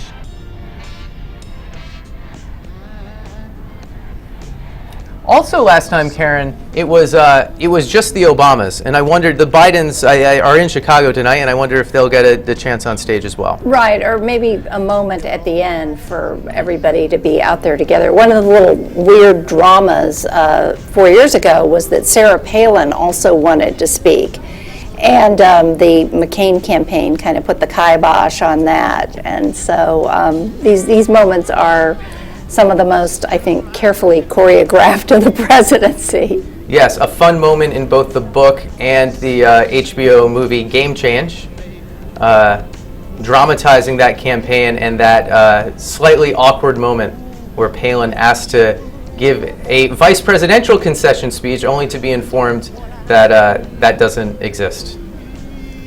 Okay, so here, now I see what the animatronic guys are doing. They're waving back and forth, and a few of the more devoted follow the leader types in the crowd are doing the same thing with the flags. It's been a long night for these guys who have been waiting for hours to get a space close to the stage. It was a bit of one of the themes that the Obama campaign seemed to be playing up intentionally was, this is the president's last campaign, a nostalgic trip to Iowa as his last campaign stop, bringing out some of the staff onto the trail at the end to try and gin up this spirit of '08 that maybe wasn't as organic this time around. Yeah, and but again, picking an indoor venue to do it, and boy, did those people look crowded in there. I mean, the typical election night party, it's been going on for many, many hours. Usually the room is too hot, and the lines at the bar are too long. And it sounds a bit like the newsroom tonight, except we didn't have drinks, I'm afraid, but we did have food with a line that was too long. And so these people have been enduring quite a bit this evening. Wait a minute, I take that back. Those are real people back there. Yes. Wow, they're just way more into it in the background. On my monitor here, and probably for most of you at home watching on WashingtonPost.com, it's not the biggest screen unless you have a 50-inch projection computer monitor. I thought, just because they were so more animated in the background, that they were not really there. They are really there. Okay, who do you think the guy right behind the podium is? Who do you have to bribe? Right. I'm sure this is a big payoff for a lot of very hard-working campaign volunteers. This morning at Obama headquarters in Chicago, the president dropped by and made 3 calls to supporters throughout the country, one to a woman in Wisconsin who didn't recognize him when he said, "This is Barack Obama." Not that she didn't believe who he was, didn't recognize the name. "You know, the president," he said. And then once she knew who he was, Obama reported she was very nice. Wisconsin, one of the many states Obama was able to carry tonight in what was a bigger than expected victory, certainly electorally, and from what results we have so far, also in the popular vote, which we thought could be a legit toss-up, which we thought potentially could be a split result, with Mitt Romney having an advantage in the popular vote tabulations and Obama seemingly to have the most paths to 270 electoral votes. It's a clean win for Obama tonight. And I wonder, Karen Tumulty, if it's a mandate for the president. You know, I don't think it necessarily is, in part because neither of these candidates really ran on a positive agenda. They mostly ran... They both had 5-point plans, didn't you? They had 5-point plans, and they spent a lot of time talking about each other's deficiencies. And, you know, John Boehner got up tonight and argued that he had a mandate because, in fact, I saw some estimates that, in fact, the Republicans may have picked up seats in the House. I don't know if that is where things ended up. But, so I guess there's a lot of mandate claiming going on tonight. If there was one tangible policy proposal that perhaps Obama takes a mandate out of tonight on, because it was one of the centerpieces, was, in his words, to have the rich pay a bit more. It was a major theme. He wins a decisive win. Does that maybe force the Republicans' hand to concede, okay, maybe we make a deal? Yeah, I think, although, again, just as recently as tonight, John Boehner was saying that their mandate is not to raise taxes. So this will be interesting to watch going forward. And it gets back to the civil war you mentioned before within the Republican Party, and whether they decide to play ball in some way, or whether they decide that they have, as you describe, a mandate. And it certainly is a mandate in scores, if not hundreds, of congressional districts around the country that are concerned about the president's policies, that think taxes are high enough, if not too high, and the last thing they want is them to be raised, to think that growth and getting out of this stagnant or tepid recovery does not require more taxes, but requires unshackling business. Those are the themes that Mitt Romney unsuccessfully ran for president on, but as John Boehner points out, more than 200 Republican congressmen, for the most part, ran on and won tonight. So what we have here, I think this is them getting the word that... We've been taking your questions at the Twitter hashtag AskWaPo, and I think as we come into the studio here in a moment, what we're going to see is a twit pic, it's been a long night, of the president, the vice president, the first lady, and the second lady. There they are embracing after they've been validated ultimately by the American people. It was a tough 4 years for these four people, especially the two on the left. The photo snapped by official White House photographer Pete Souza tonight. Yeah, you can imagine they probably went for a still photo because they didn't want to catch Joe Biden on the microphone saying what he has been known to say on the microphone at big moments such as this. Yes, a big bleeping deal perhaps, as it was the afternoon they passed health care reform.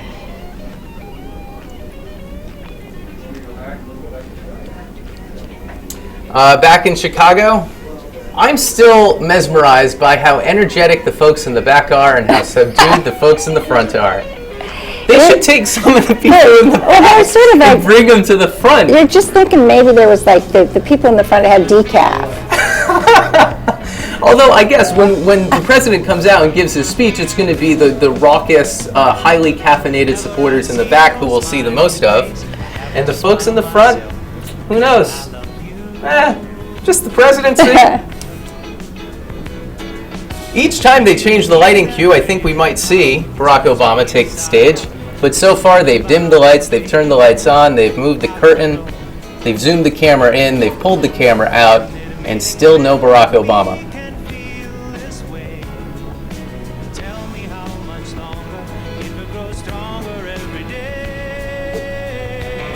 I'm sure you have, Karen. Have you been in person to these acceptance speeches? Who have you heard, and what's it like when you're on the scene? Well, 4 years ago, I was in Grant Park, and it was, like I said, it was just a moment of such great history and such great sweep. And where were you? I was standing probably about where you would feel like if you were at the back of this crowd. Okay. And but there was. I don't think there was a person in the crowd who wasn't crying. You would also watch the TV camera would pan, and you would see all these. Particularly, I was struck by some of the great figures of the civil rights movement were even still around there. And well, maybe not exactly a civil rights figure, but Jesse Jackson most famously tearing up that night. Oprah Winfrey in one of the front row spots as well. It's an unfair comparison, as Nia Malika Henderson made the point earlier tonight, because that was one of the most, a historic moment in the history of the country. This couldn't be that moment again. But what's interesting is that it looks like in a lot of places, African American turnout was actually higher this year than it was 4 years ago. I think it was also important to a lot of African Americans that the first African American president not be thrown out after one term.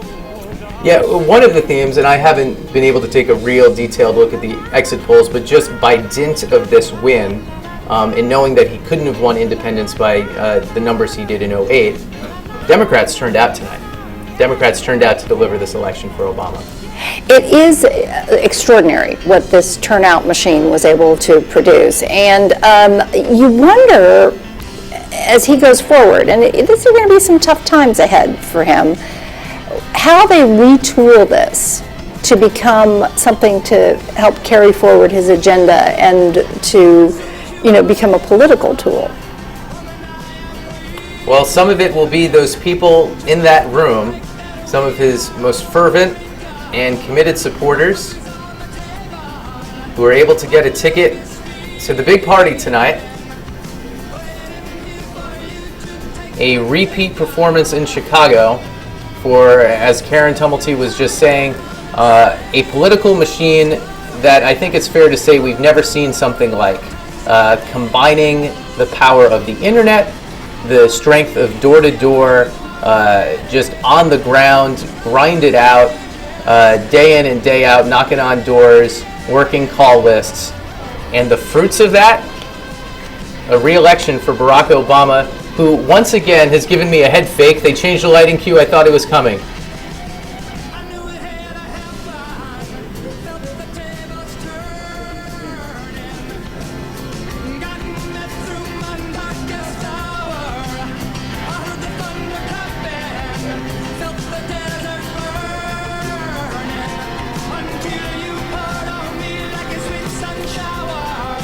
We've talked all night about the demographic advantages the Democrats have and the advantages the Democrats have, the challenges the Republicans have. The Democrats also have had a really tremendous campaigner, a great personality, someone that motivated not just the people in this room, but people all around the country. And I wonder how transferable to the party and whoever it should be its standard bearer in 2016 this support is. It's not just the machine, it's also a sense of that's my guy. And we found out in the 2010 elections that, these people didn't turn out for congressional candidates. But you just don't know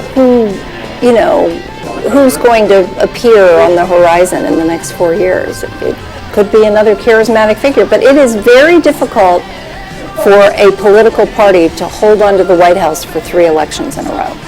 Right, obviously George H.W. Bush, the last to do it in 1988, after 8 overall quite successful years for Ronald Reagan, especially in the second term where the economy picked up. We saw George W. Bush, the latter, win a very difficult re-election in 2004. Perhaps those folks that voted for him in 2000, like Obama supporters tonight, said, he's my guy, I'm going to give him another chance. But then when 2008 came around, that loyalty, not only was that loyalty not there for John McCain, but there was a feeling we really want to try something new. So in no small measure, how the next 4 years go will have a lot to do with how much of a chance whoever the Democrats nominate in 2016 has a chance to continue on this momentum that Obama's had. Yeah, I think a real fatigue does tend to set in after a certain number of years.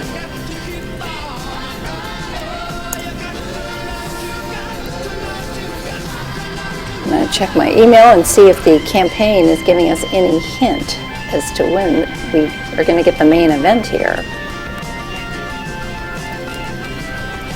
As Karen borrows my laptop. Pardon me. Yeah, no, please do. I mean, let's be honest. What are we doing here? We're waiting to hear the man talk. And what are we doing while he doesn't talk? We're seeing what we have to say. Right. We've said much, if not most, if perhaps not all, of what we have to say. I think, what's the quote from Winston Churchill? I have nothing else to say that is either relevant or true. Well, I can read you the poll report. Hopefully we haven't reached that point. Okay, we can use someone else's words. Karen, give us the latest. At 12:09, which would have been 10 minutes ago. 12:09 Central. Yes, he was on his way to McCormick Place, and so I don't even know if he's in the building yet. Okay. And it looks like he may have just left his hotel then. That was the photo we showed you maybe 5 minutes ago of the President, Vice President, First Lady, and Second Lady embracing in their hotel, which we have now learned from Karen Tumulty they left maybe 18 minutes ago.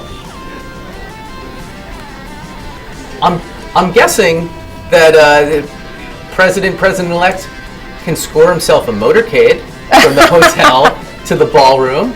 How long can it take to be whisked through the streets of Chicago? I don't know exactly where he was staying, so but he will, I'm sure, get there eventually. And there are going to be some people with some very tired arms up there on stage. Oh, that is true. Yeah, maybe the folks in the foreground did their waving earlier in the night. They're a little arm weary, and they're waiting for the big moment. I mean, so look at the guy in the blue shirt in the foreground. He looks like he just saw a sad movie. Also, no one with a cup in their hand either. I feel like they're underserved. I'm never going to get over how enthusiastic the people in the back are and how subdued our friends in the foreground are.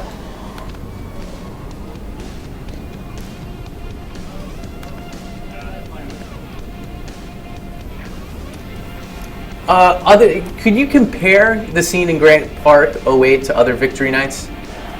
Well, it was, I've never been at one that had quite the sweep of history that one did. I think perhaps no one had.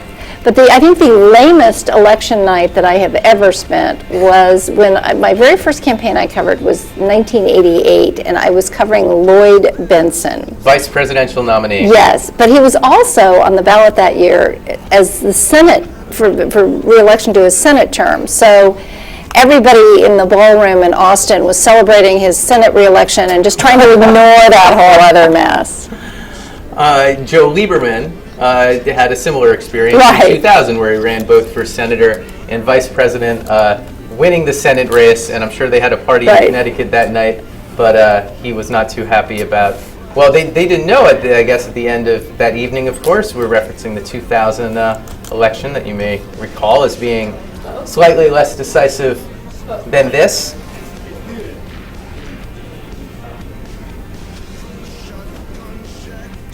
Our friend Dan Balls is working his way onto the set.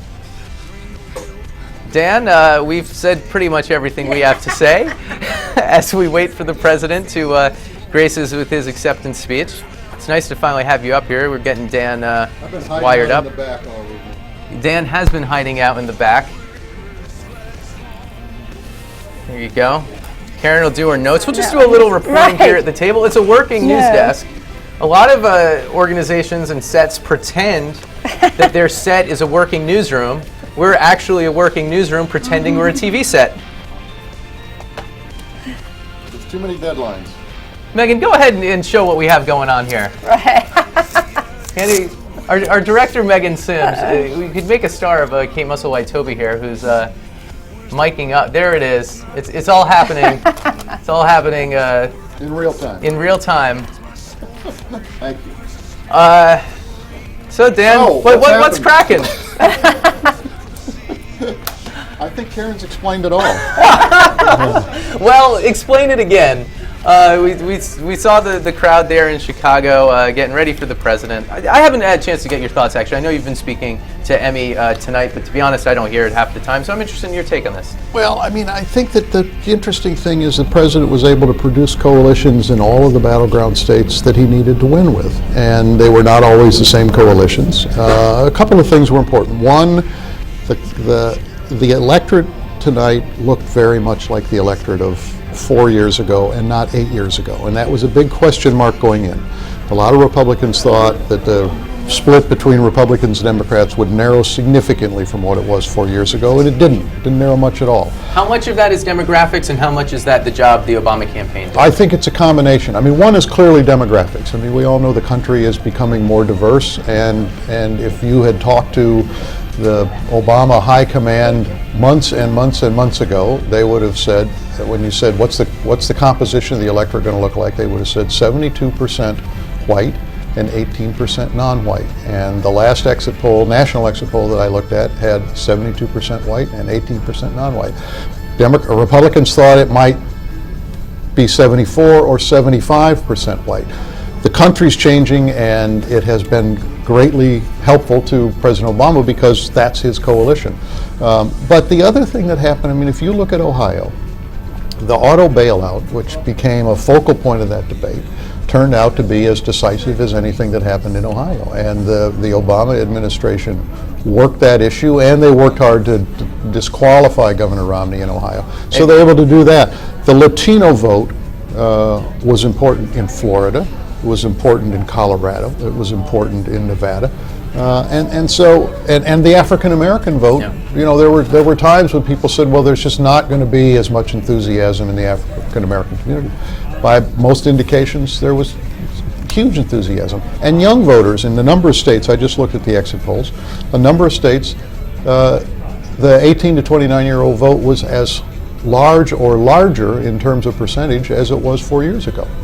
And you mentioned that auto bailout. We were discussing one of the exit polls earlier tonight, where in Ohio, something like 64% of voters approved of the bailout, and then of those voters, 3/4 of them voted for Obama. So, and that's just didn't happen by accident. They worked that issue very, very hard. Right. Yeah, absolutely. Your thoughts on a second Obama term? What do you expect? Well, you know, the president has always believed that if he could get reelected under pretty significant odds, and I think we shouldn't forget that these were daunting odds that he faced because of the economy and because of the polarization around him as president. He's always thought that if he would win that, it would show the Republicans the error of their ways, if you will, that their uniform opposition to his policies would not be rewarded by the voters. Now, John Boehner may have a different view of that, since he's going to still be Speaker of the House, and the Republicans are still in power there. But two things. One, the president is going to want to do big things. We know that's what the president is about. The big things sitting out there are, you know, the fiscal cliff issues, not just the fiscal cliff, but the whole deficit reduction. Issues. Yeah. He has said very little about this. Dan, I'm going to stop you. Here it is. Sasha, Malia, Mr. and Mrs. Obama take the stage. Not in the red dresses they wore 4 years ago. Tonight it's blue. Barack Obama re-elected as the 44th President of the United States. He soaks it in.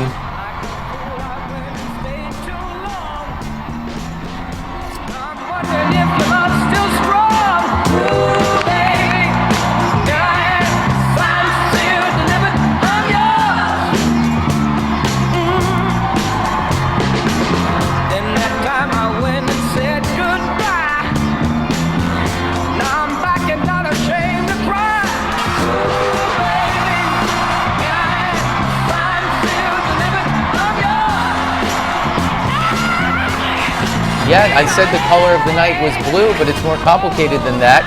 Teal, blue, some red. They aren't as coordinated as they were 4 years ago.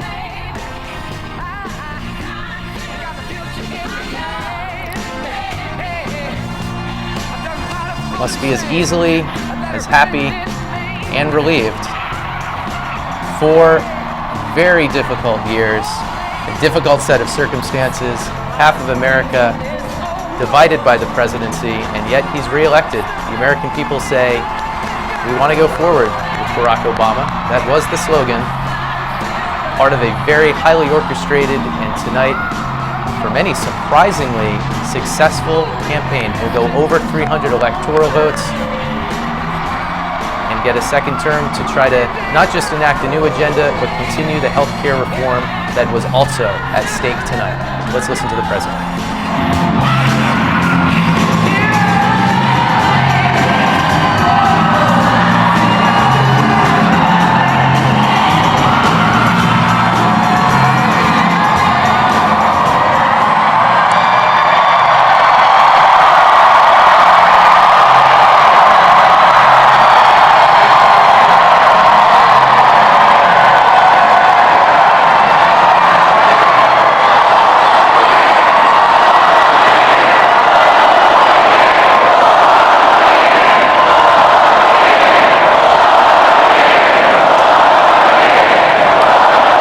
Thank you. Thank you. Thank you so much. Tonight, more than 200 years after a former colony won the right to determine its own destiny, the task of perfecting our union moves forward.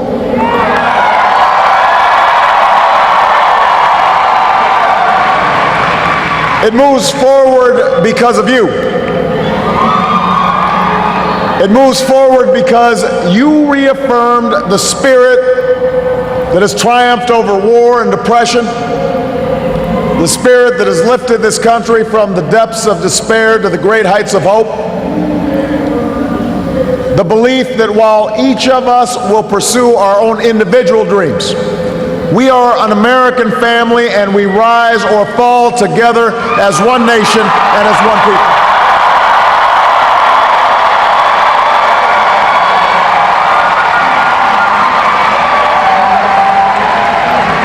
Tonight, in this election, you, the American people, reminded us that while our road has been hard, while our journey has been long, we have picked ourselves up.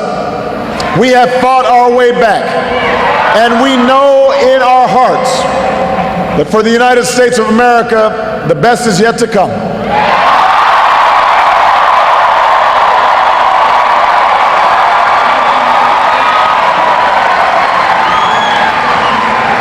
I want to thank every American who participated in this election.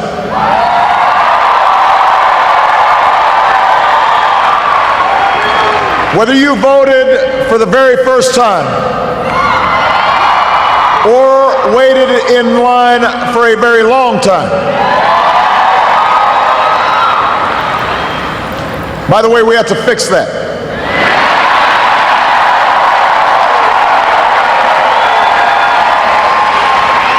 Whether you pounded the pavement or picked up the phone.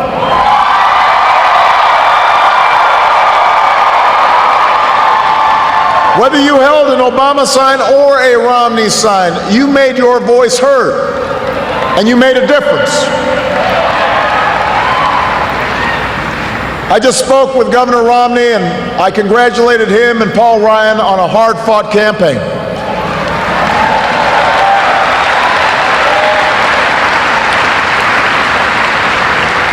We may have battled fiercely, but it's only because we love this country deeply. And we care so strongly about its future.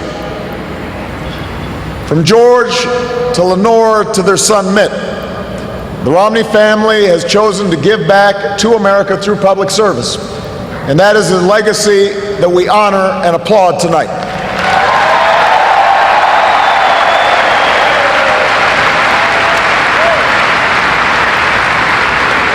In the weeks ahead, I also look forward to sitting down with Governor Romney to talk about where we can work together to move this country forward.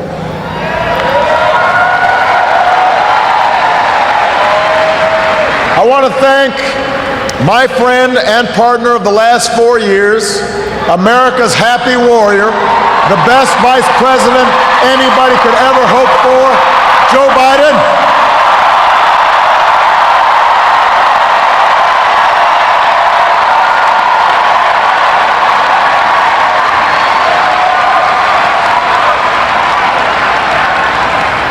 And I wouldn't be the man I am today without the woman who agreed to marry me 20 years ago.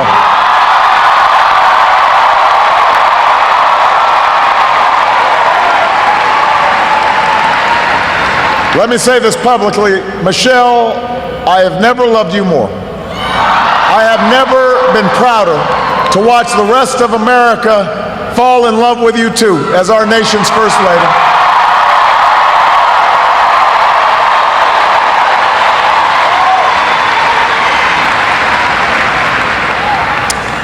Sasha and Malia, before our very eyes, you're growing up to become two strong, smart, beautiful young women, just like your mom. And I'm so proud of you guys. But I will say that for now, one dog's probably enough.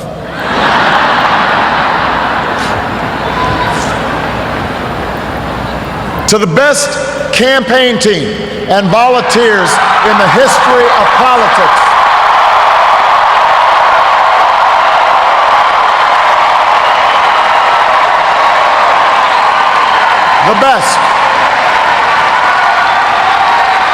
the best ever.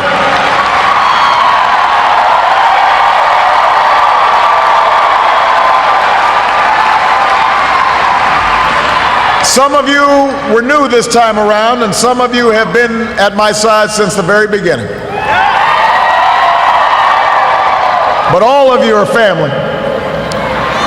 No matter what you do or where you go from here, you will carry the memory of the history we made together. And you will have the lifelong appreciation of a grateful president. Thank you for believing all the way, through every hill, through every valley.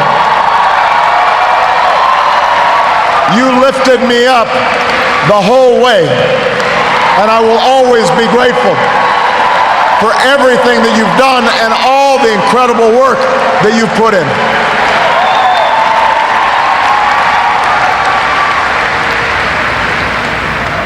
I know that political campaigns can sometimes seem small, even silly.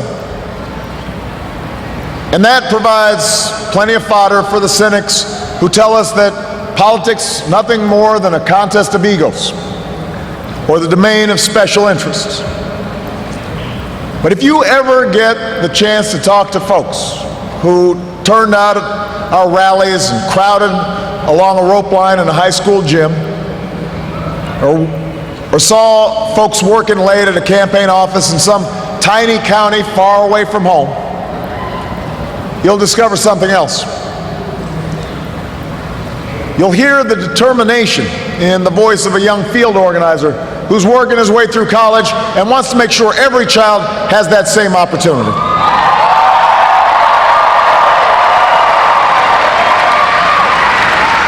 You'll hear the pride in the voice of a volunteer who's going door to door because her brother was finally hired when the local auto plant added another shift.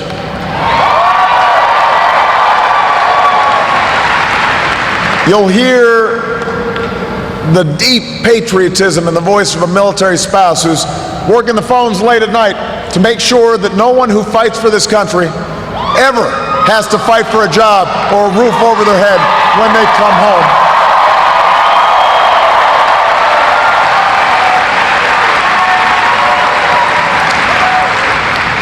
That's why we do this. That's what politics can be. That's why elections matter. It's not small, it's big. It's important. Democracy in a nation of 300 million can be noisy and messy and complicated. We have our own opinions. Each of us has deeply held beliefs.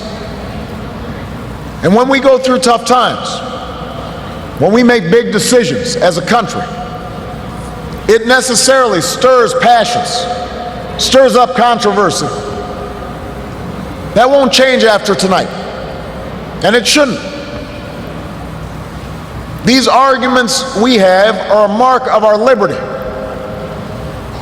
And we can never forget that as we speak, people in distant nations are risking their lives right now just for a chance to argue about the issues that matter, the chance to cast their ballots like we did today.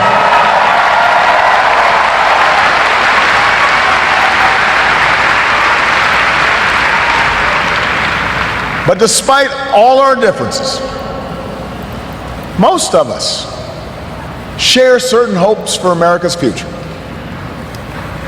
We want our kids to grow up in a country where they have access to the best schools and the best teachers.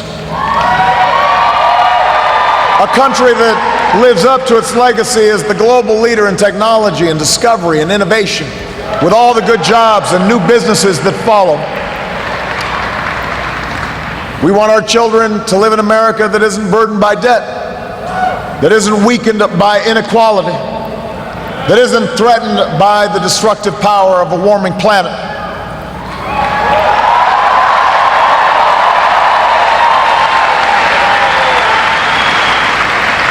We want to pass on a country that's safe and respected and admired around the world. A nation that is defended by the strongest military on earth and the best troops this world has ever known.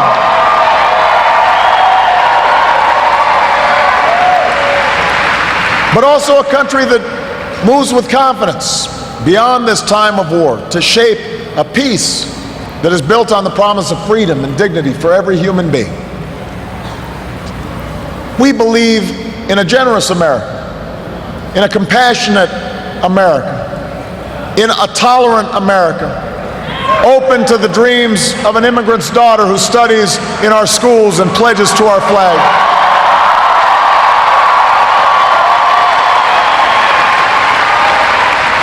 To the young boy on the south side of Chicago who sees a life beyond the nearest street corner.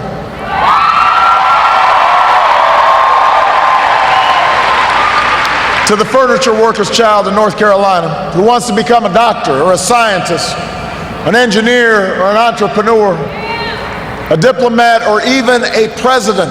That's the future we hope for. That's the vision we share. That's where we need to go. Forward. That's where we need to go.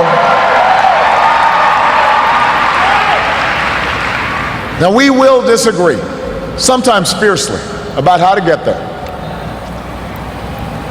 As it has for more than 2 centuries, progress will come in fits and starts. It's not always a straight line. It's not always a smooth path. By itself, the recognition that we have common hopes and dreams won't end all the gridlock or solve all our problems or substitute for the painstaking work of building consensus and making the difficult compromises needed to move this country forward. But that common bond is where we must begin. Our economy is recovering. A decade of war is ending. A long campaign is now over.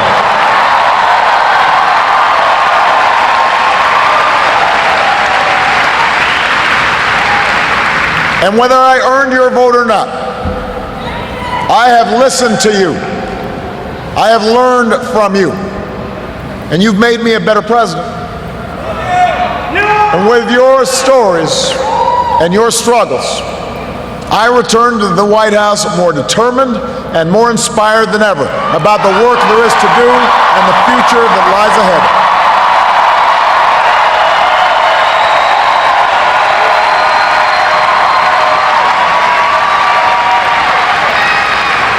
Tonight, you voted for action, not politics as usual.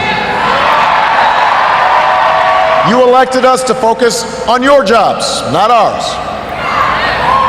And in the coming weeks and months, I am looking forward to reaching out and working with leaders of both parties to meet the challenges we can only solve together.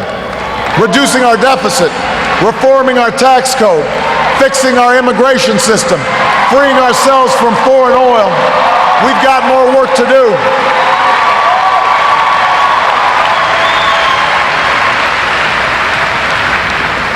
But that doesn't mean your work is done. The role of citizen in our democracy does not end with your vote. America's never been about what can be done for us. It's about what can be done by us together through the hard and frustrating but necessary work of self-government. That's the principle we were founded on. This country has more wealth than any nation, but that's not what makes us rich. We have the most powerful military in history, but that's not what makes us strong. Our university, our culture, are all the envy of the world, but that's not what keeps the world coming to our shores. What makes America exceptional are the bonds that hold together the most diverse nation on earth. The belief that our destiny is shared, that this country only works when we accept certain obligations to one another and to future generations, so that the freedom which so many Americans have fought for and died for comes with responsibilities as well as rights, and among those are love and charity and duty and patriotism. That's what makes America great.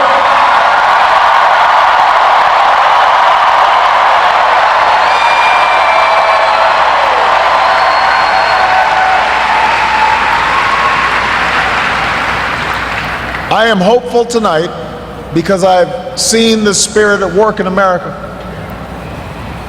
I've seen it in the family business whose owners would rather cut their own pay than lay off their neighbors, and in the workers who would rather cut back their hours than see a friend lose a job.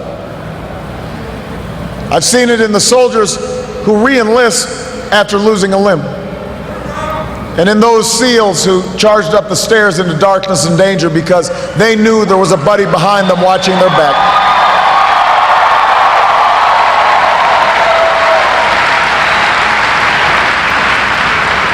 I've seen it on the shores of New Jersey and New York, where leaders from every party and level of government have swept aside their differences to help a community rebuild from the wreckage of a terrible storm.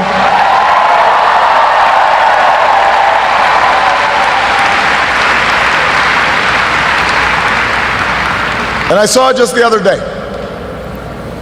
in Menor, Ohio, where a father told the story of his 8-year-old daughter whose long battle with leukemia nearly cost their family everything. Had it not been for health care reform passing just a few months before the insurance company was about to stop paying for her care.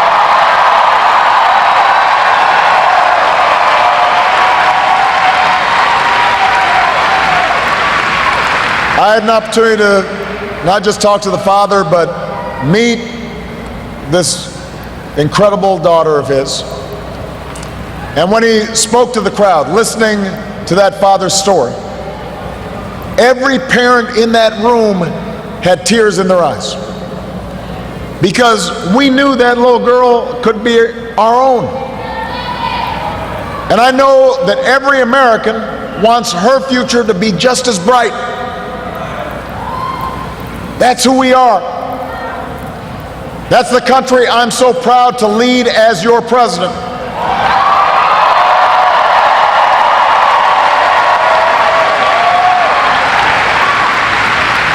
And tonight, despite all the hardship we've been through, despite all the frustrations of Washington, I've never been more hopeful about our future. I have never been more hopeful about America. And I ask you to sustain that hope.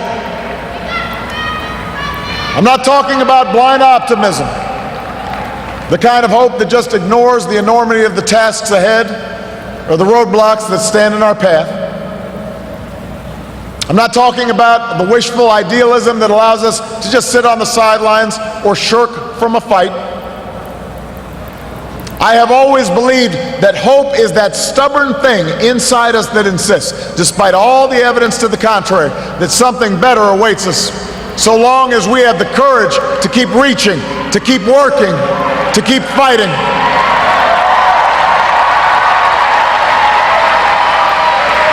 America, I believe we can build on the progress we've made and continue to fight for new jobs and new opportunity and new security for the middle class. I believe we can keep the promise of our founding.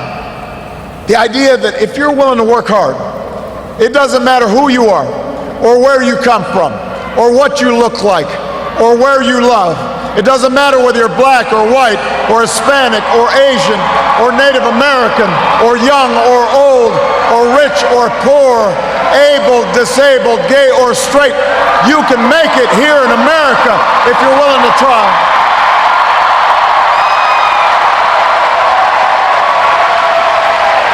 I believe we can seize this future together because we are not as divided as our politics suggests.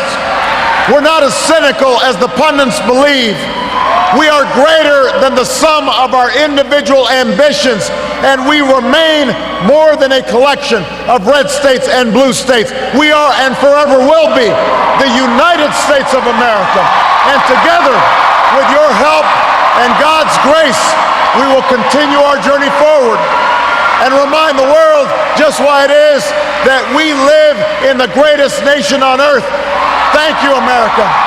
God bless you. God bless these United States.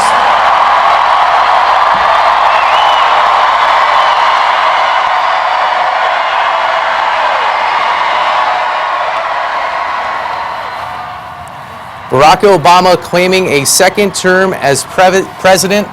He references the preamble to the Constitution, his acceptance speech 4 years ago, and his current campaign slogan, all in one phrase, saying the task of perfecting our union moves forward. With an indirect argument for the type of collectivism his critics sometimes pilloried him for, he said, "We rise or fall together." He said we need to fix long lines at polling sites. There were plenty of them around the country. But Sasha and Malia, who joined him there on stage, will not get a second dog, he says. Democracy in a nation of more than 300 million is noisy, messy, complicated. Each of us have deeply held beliefs, but the arguments we have are a mark of our liberty. And hearkening back to 2008, he asked Americans to sustain their hope. And then finally, at the end of his 22-minute speech, he reminded us of the moment that made most of us know who Barack Obama even was. At the 2004 Democratic National Convention, he said tonight, "We are not a nation of red states and blue states. We are the United States of America." It's a theme that now has won Barack Obama 2 terms as our 44th president. We're joined in the studio by our political all-stars. Put that laptop away, Chris Cillizza. Been tweeting as we listen. Dan Balls and Karen Tumulty join us here as well. It could be 332 electoral votes for Obama when all's said and done. How in the world did he do it, Dan?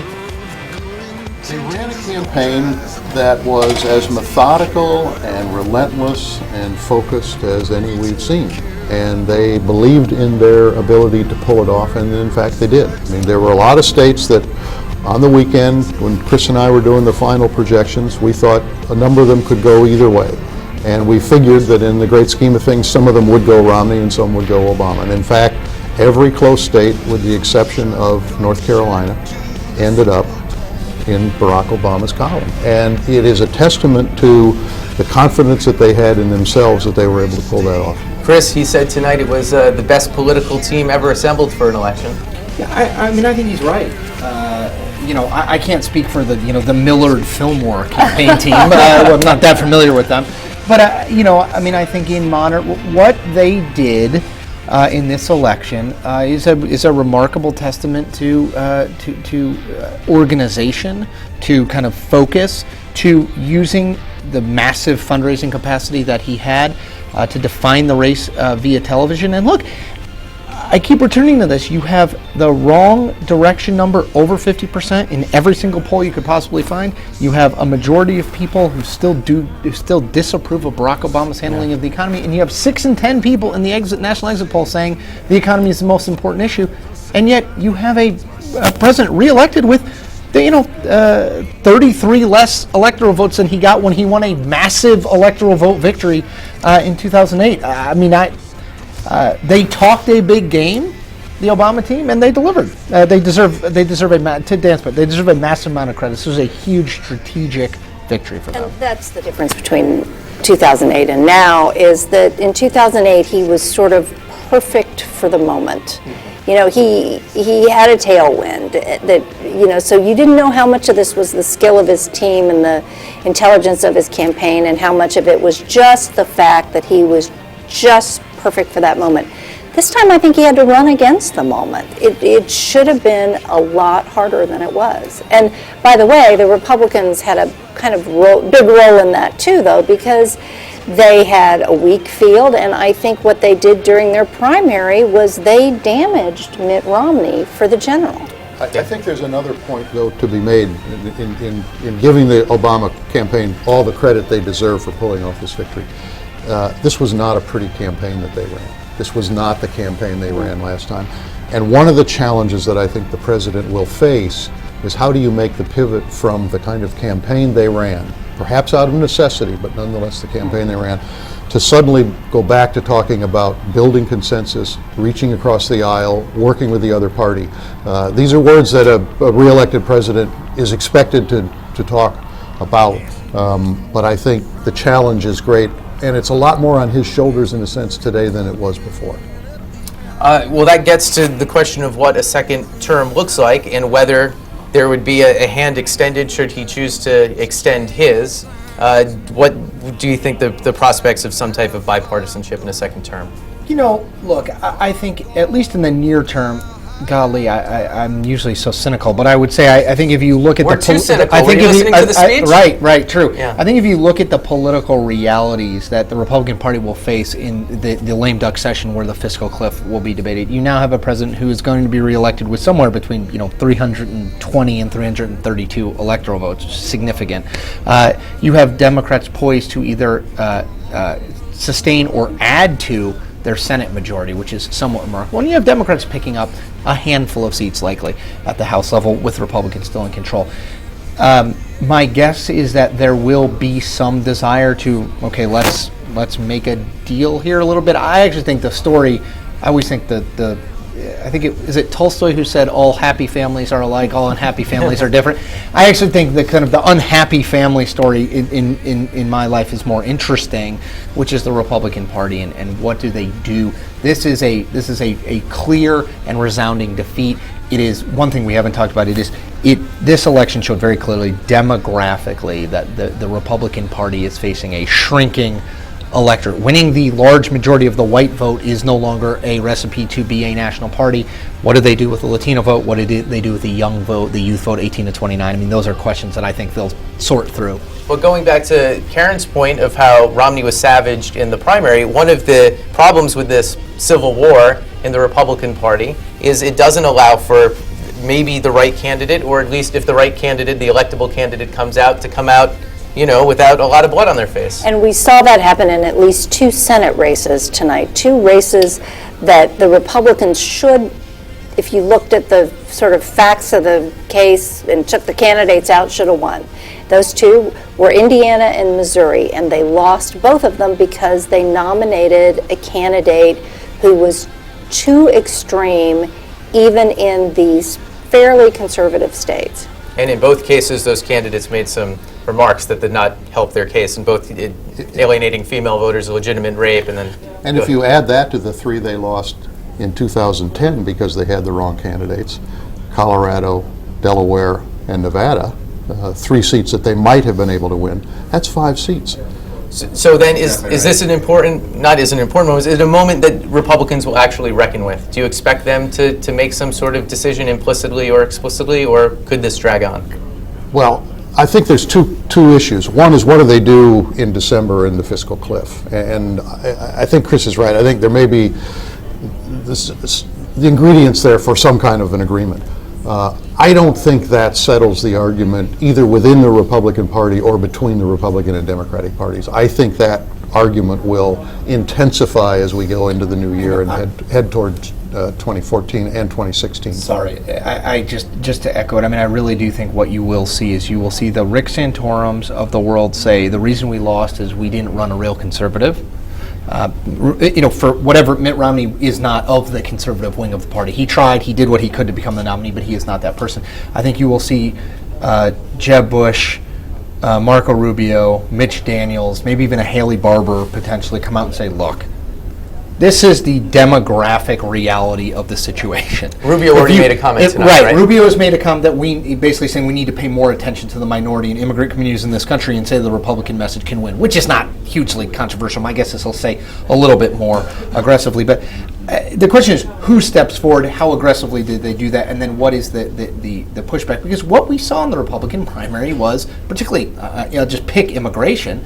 Mitt Romney, his policy on immigration was self-deportation. I mean, that is not a policy that is going to win a majority or even a third of the Hispanic vote, and you just cannot, they cannot in 2016 or 2020, and I would say this regardless of what happened tonight in 2012. In 2016 or 2020, if the demographic trends continue in terms of where the growth is in this country, which they will, and they will, the Republican Party cannot win national elections while they lose the Hispanic vote. I believe the last number I saw was 71-29 nationally. Barack Obama 71, Mitt Romney 20. It is not, and that's not Mitt Romney's fault. Anyone they would have nominated, I think, would have probably gotten around that number of the candidates running.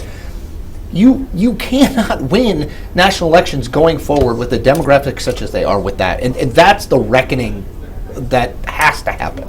One more future-looking thing around the table before we wrap it up on what's been a very long night. What do you expect? We know the fiscal cliff that has to be dealt with. What's the first thing or two you expect the president to make a priority in a second term, Dan? Well, he said two things in this remarkable off-the-record and later on-the-record interview that he did with the editors of the Des Moines Register. He said the first is dealing with the deficit and comprehensive tax reform. Interestingly, he mentioned both of those tonight. He's rarely talked about comprehensive tax reform in the campaign, and what he said about the deficit has been so unspecific as to give nobody a clue as to where he's really prepared to make some serious bids to the Republicans in order to try to get them to accept revenues. He has said a second priority is immigration reform. He mentioned that again tonight. He made that promise 4 years ago. He did not do anything to act on it. Question will be, will he try to do that, and will he be able to do something, and what will Republicans do in return when he starts to push on that issue? I'll forward that to you then, Karen. Do you think Republicans take away from tonight that they have to do something about the Latino vote and by association immigration? Well, I talked to a White House official today who told me that their belief is that the Republicans are going to be ready to deal on immigration reform. They are far less optimistic that that is the case with any kind of sort of overarching tax reform. Chris, you've had the first word all night. I'll give you the last word of the evening. Surprised at how big the win was? I'm surprised by how big the win was. I think I'll start. I defer to Dan in all things political because he's right all the time. I think that what Dan said at the start of this is the right thing, is that when we went through this weekend, there were 4 or 5 or 6 of the 7 swing states where you literally could, if you look at the polling, we argued back, you could flip a coin and say it's this way, or flip a coin and say it's this way. All of them but North Carolina went for Barack Obama. And I would say even in North Carolina, and this is another thing about the changing demographics of this country, neither Al Gore in 2000 nor John Kerry in 2004 broke 44% of the vote in North Carolina. Barack Obama got 49.7 in 2008. He got 48.4 this time around. Now he lost, but it just shows you that's a 5. North Carolina is now a swing state. I mean, I think this is reach on our map. Again, that's what elections are for. I mean, I'm more excited, to be honest, about the next couple days and weeks where we can actually sort through all this stuff. This is chaos at the moment. It'll be nice to take a slight step backward. And we'll do that tomorrow. Thank you all. Thank you.